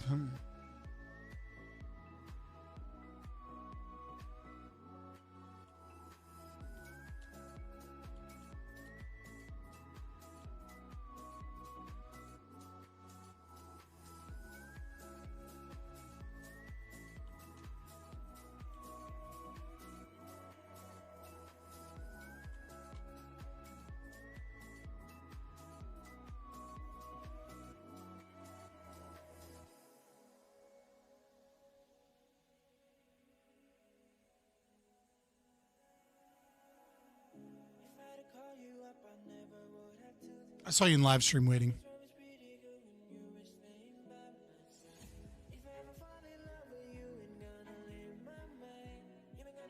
Yeah, give me 1 second to cut the music off. Yeah, no, I kind of have, let me go to React, I guess. And then we'll just change this to this. There we go. Whatever. 1 2 1 2 1 2. You're here. I was just like throwing you up so people could see when you're talking. Yeah, no, I kind of understand Jim Bob's game for the most part. Like I understand, like, you know, it usually involves, you know, as you said, like incest or some form of thing that isn't perceived by them as like a violation of the non-aggression principle, right? It uses something like incest or like peeing in your front yard in your neighborhood, whipping your dick out in front of kids or some shit, right? And then they say, well, that's wrong. And then he goes, well, what's your basis? All you have is a preference. And then they go into tag. And, you know, I've seen Jay Dyer's tag. And like I've seen people use tag before. And it's like, tag isn't a critique, like isn't proof of anything. It's just a critique of why like humanism and consequentialism is nonsense. And it's like, yeah, I agree. Like, right. And then, but the whole foundation is God exists, therefore. And it's like, what? Like, fucking, and then they accuse existence exists of being circular logic, but somehow it's not circular logic to just say because God exists. Well, where's your proof that God exists? Well, the problem with existence exists is that it is quote unquote circular logic because it's not logic. It is validation. It's not proof. Now they have the false belief that everything you use has to be proven instead of validated, and those are different concepts. Proof implies based something as results of something equals something else, but an axiom doesn't have that quality. Of course not. Any proof. And so, like, here's an example for that the audience, and you are quite familiar with, the audience should know. True statements exists. Or true statements exist. This statement, this proposition that true statements exist, that is not something you can prove. But that is it's something also impossible to disprove. Exactly, which is a form of validation. If something is impossible to disprove, you just take it as valid.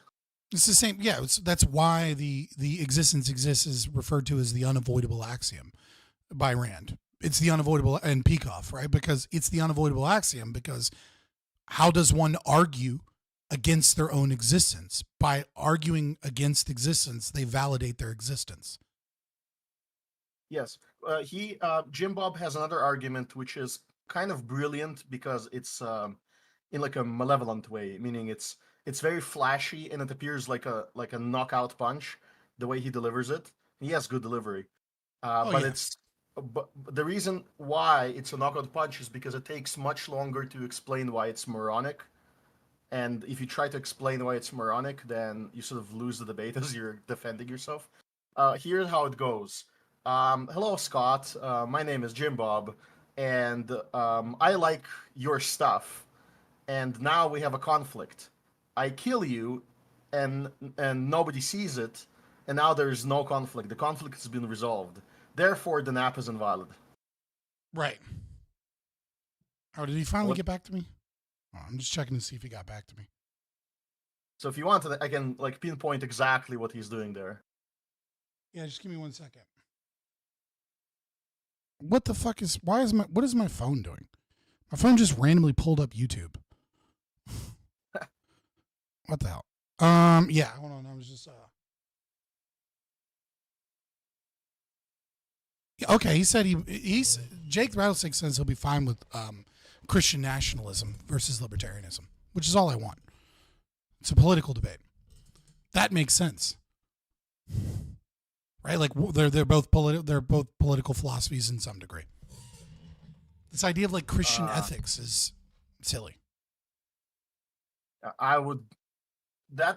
It's better for sure, but it's still slippery because what is a nation? He basically he always sits on these two chairs. On the one hand, he presents himself as a shining city on the hill, and on the other hand, he's like, "Deuce Vult, we gotta aggress to enforce Christian values," and those positions are sort of incompatible. But so, how do you think what's the trick where he says, I'm just going to kill you"? Where's the unethical action? Well, I mean, so long as another human exists, right? Like it's about intersubjectivity, right? Like if there are two people that exist in the world, he's not wrong. But if there are three people that exist in the world, then you're claiming that you have an ethical system, a system of ethics, then your system must be conflict reducing, not conflict inducing. And if you're claiming that your system allows for the ethics of someone initiating conflict by coveting someone's property, then stealing said property, then killing them, and then you're saying, well, now it has reached a conclusion. It's like it's only reached a conclusion in the sense that like it's only reaching a conclusion that it caused in the first place. It is not ethical to cause the initial conflict, which is wanting my property and then killing me over my property. Like you didn't like you're saying the conflict is resolved, but you started the conflict. Yeah, sure. Conflict gets resolved all the time. You know, like that's what war is, right? You're saying war is ethical because all war is ethical if you just kill the entire enemy. It's like, yeah. Well, no, you're not have a system of ethics at that point. You just might makes right. That's your argument, is that might makes right, so long as the enemy is dead. Argument. I'm Jim Bob. Might makes right, and you're dead. So what gives? You didn't prove anything. Yes, I started it. I also ended it. I ended the conflict. So there's two ways to end conflicts, and my way to end the conflict is to kill you. What's illogical about that? Well, the illogic there is that moral statements are universalizable. So if that's true, then I blow your brains out, and what I did was a good thing. No more Jim Bob. Yeah, exactly. So we don't need your libertarian mumbo jumbo. Right. So what you're saying is that Christian ethics is really just a system of preferences, and that all you have is preferences. I don't know, man. I like my system of objective morality, but if you want to be like the leftists and have nothing but preferences, that's on you. I think only having preferences and not having an objective morality is pretty stupid, though. All right, so Jimbo, mask off. I think you're on. It's good. I think what you said earlier on is spot on. I would just spin it a little bit differently. I would say that all systems of ethics, all systems of law, imply something that occurs with a third party watching or hypothesized about.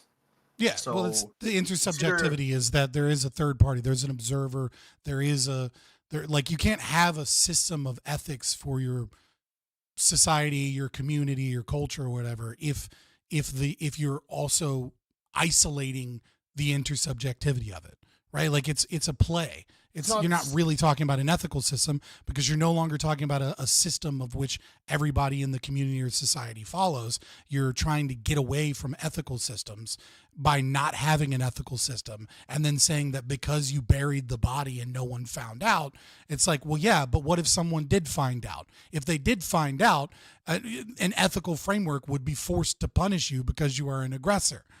But yes, you baked exactly. in that you don't get caught. Yeah, exactly. Which is, it's called an argument by reduction. He's reducing the argument down to one person existing in the equation. But the argument of law, as you said, implies you're justifying yourself. What does justifying mean? It means you're communicating to someone else that your actions were just, which means you're standing in front of a judge. Now, it doesn't even matter whether the judge can enforce the law or can't enforce the law, although I would say that that he's right. For ethics to be meaningful, it implies that there is somebody that can enforce the law. We're not like against force or coercion. We're just saying in the case that law can be enforced, how it should be enforced. And in all of those equations of how it should be enforced, which is what you're arguing in a debate for, which is what you're proposing to the rest of society, you have to have the hypothetical third person watching or the real third person, commenting on this.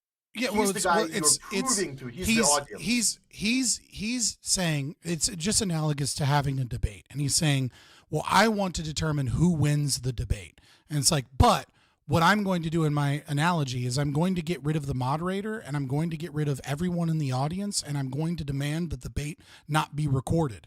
And then you can have all of the illogical arguments you want, but if I kill you, I won the debate. And it's like, okay, but there's no debate occurring. There's no audience.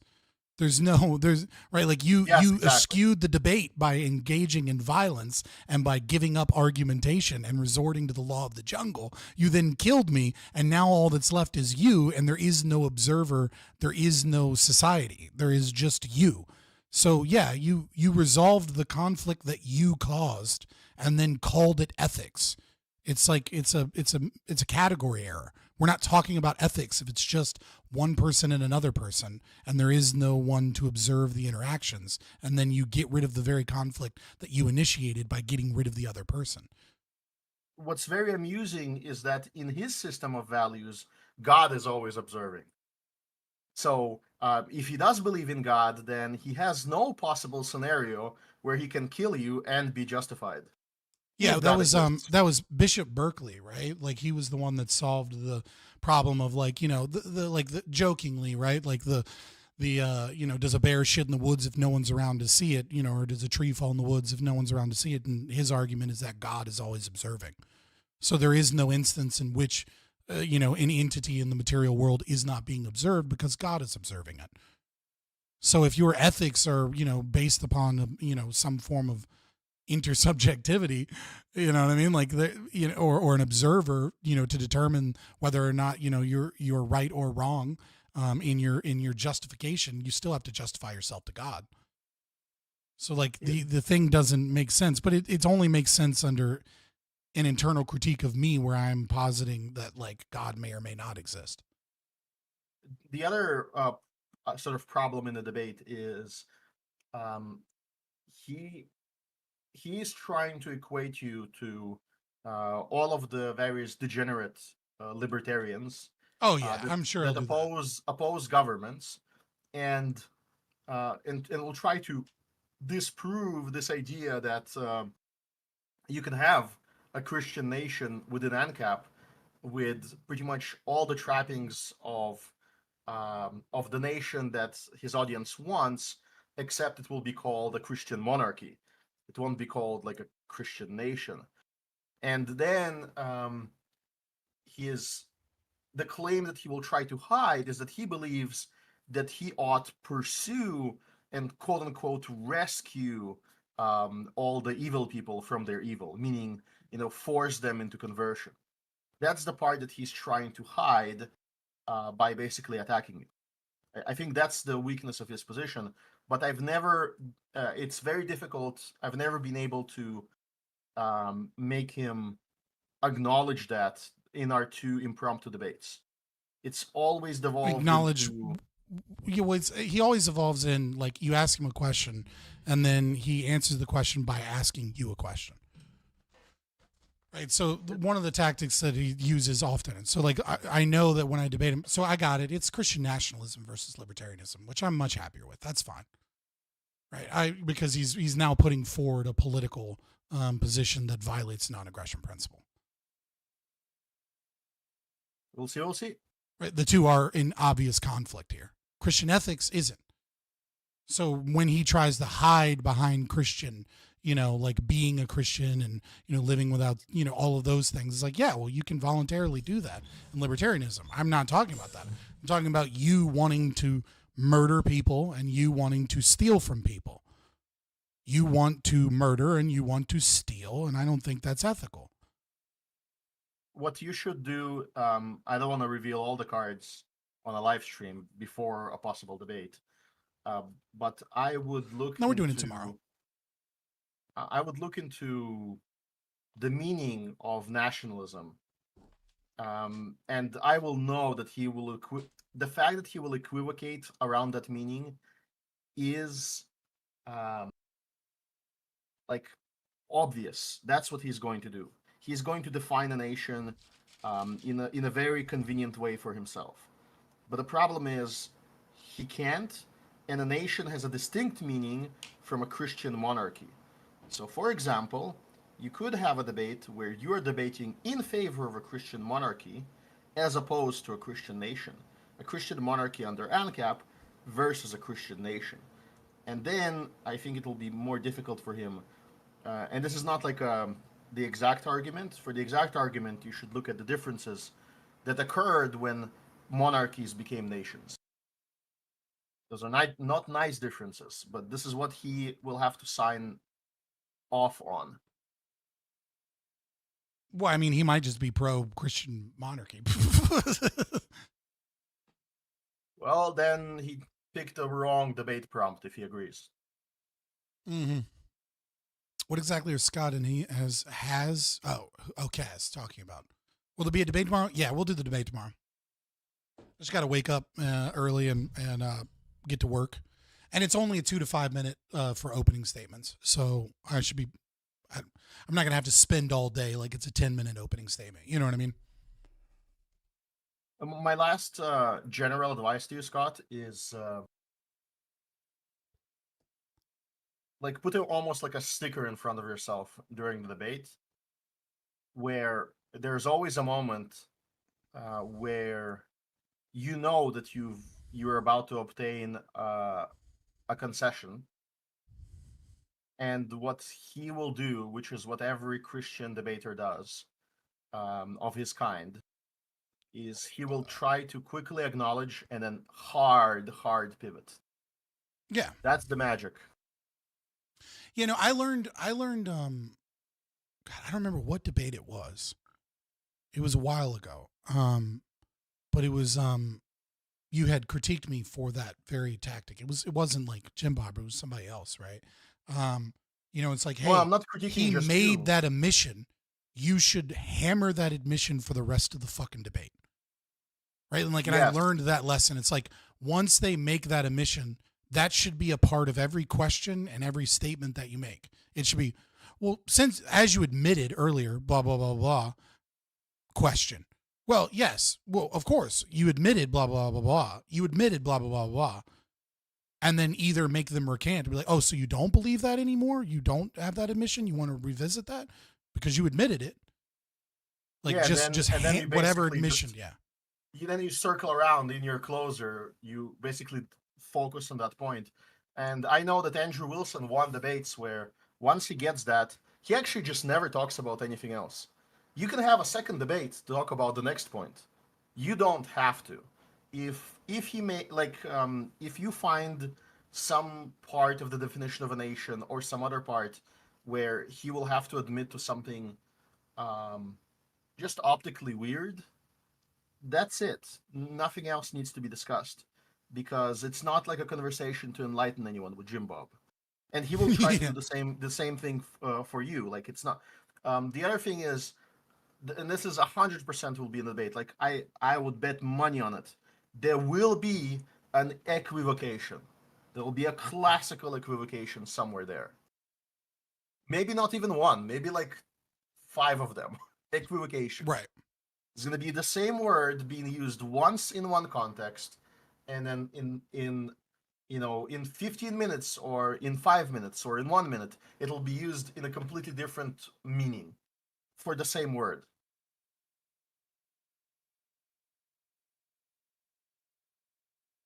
Looking very flashy. What was that? Oh yeah, and the last thing is, I think, yeah, you can, like, if you trap somebody, that's very good, but it doesn't have to be a trap. It doesn't even have to be like a hard concession. If he doesn't answer a question, you can hammer that already.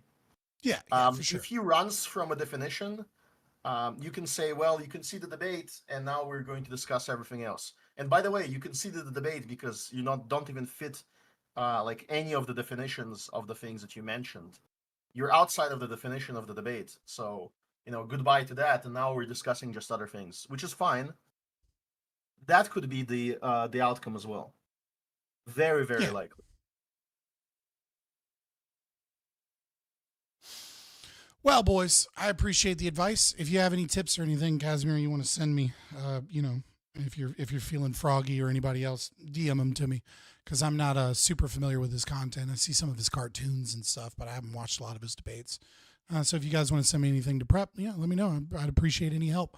And then tomorrow I'll wake up and get to work, and that's probably what I'll be doing all day tomorrow, just to prep for the debate. And then it should be fun. So we'll see you live tomorrow. Christian nationalism versus libertarianism. Which is a prompt that is perfectly acceptable. I know you said, it's kind of trappy, but it's like, if the dude is a Christian apologist and I'm a libertarian, then obviously, you know what I mean? Like, that is the debate that people want to see. You know what I mean? Like, I'm not going to like try and be like, no, let's debate, let's debate whether or not we should kill pedophiles or some weird shit. You know what I mean? Like, that's the debate people want to see.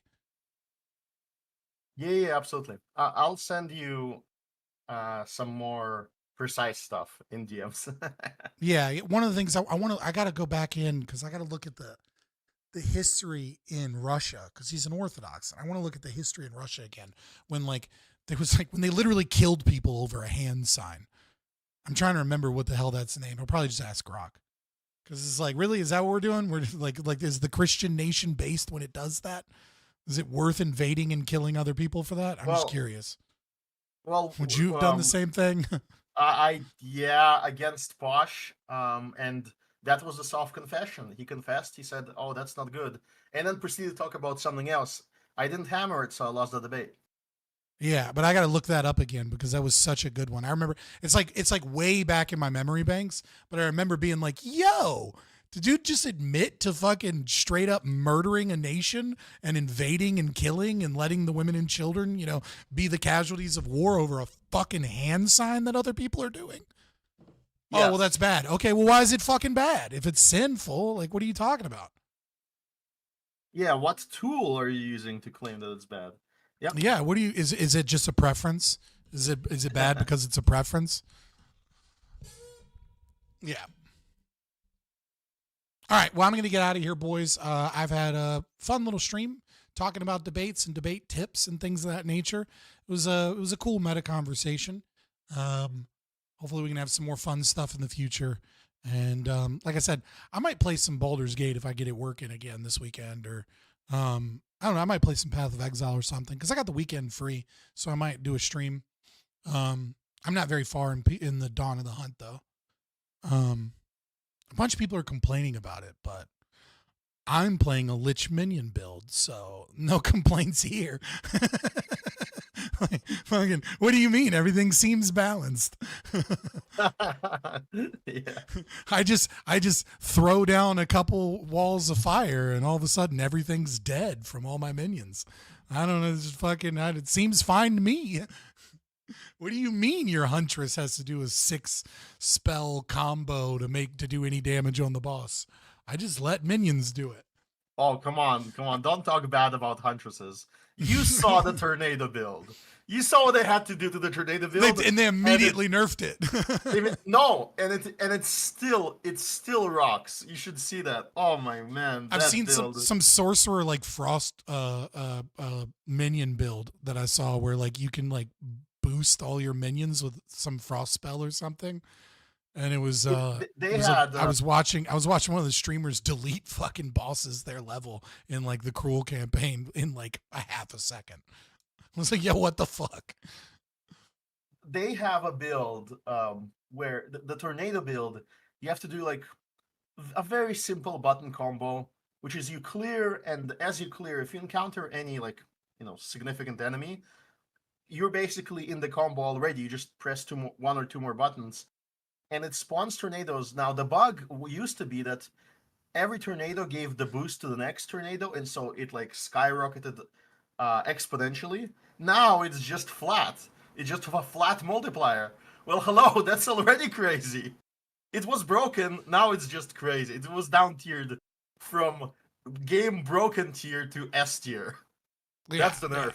I want to try out the new Lich build because it's the ability to get 5% of your life as mana regen per second, or sorry 6% of your life as mana regen per second, and then no mana regen, and then you get the unholy the what is it, 30% chaos damage added on to everybody's damage, minions included, but you get but it costs like 5% of your mana per second, which if you're stacking strength, you still have insane mana regen. And then you get damage bypasses 10% energy shield. 10% of damage bypasses energy shield. But the 6th node that you get is your life can't change so long as you have energy shield. So you get that plus another node, and that does 5% of the same thing, and you essentially just get a 15% flat damage debuff. And it's like on a minion build, and you just sit back with a shield and be like, "Minions, handle this for me." I was looking at the build. I was like, "There's no way this stays this way come like the launch of the game. There's no way that people are getting deleted with one shots, and I can just stack strength and energy shield and just get a 15% flat damage debuff."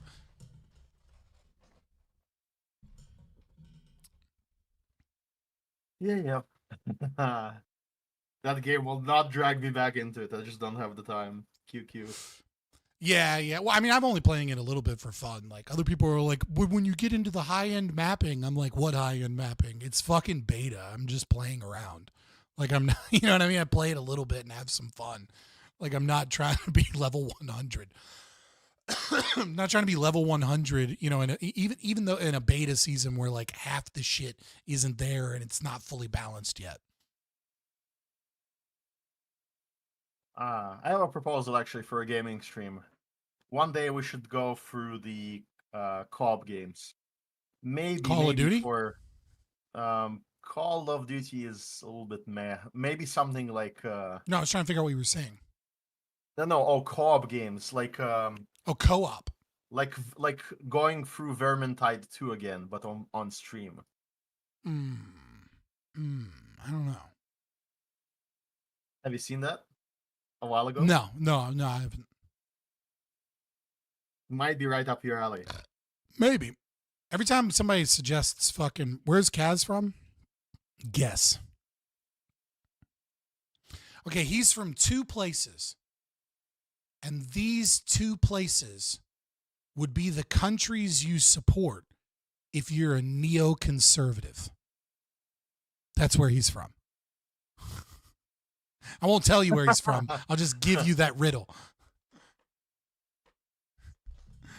Someone said New York. Oh, yeah, currently. I'm from the place where Ayn Rand came out of, Okay, now people And- just know that. You send that to the wrong chat. People know that one immediately.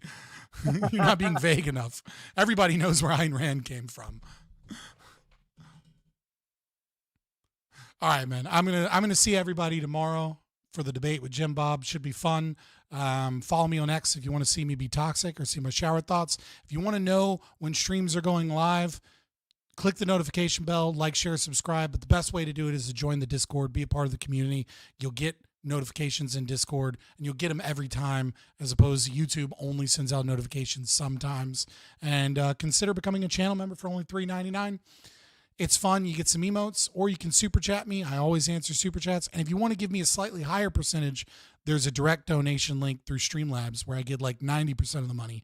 I don't really hawk it. And the reason I don't really hawk it is because it makes doing taxes a pain in the fucking ass. That's my real reason. It makes doing taxes a pain in the ass, and it doesn't help me in the YouTube algorithm. But it does give me a little bit more money. And if that's what you're concerned with, then, you know, that's the way to go, because PayPal takes like a 5% cut and Streamlabs takes like a 3% cut, as opposed to YouTube taking a 30% cut. But I love you guys, and I'll see you tomorrow.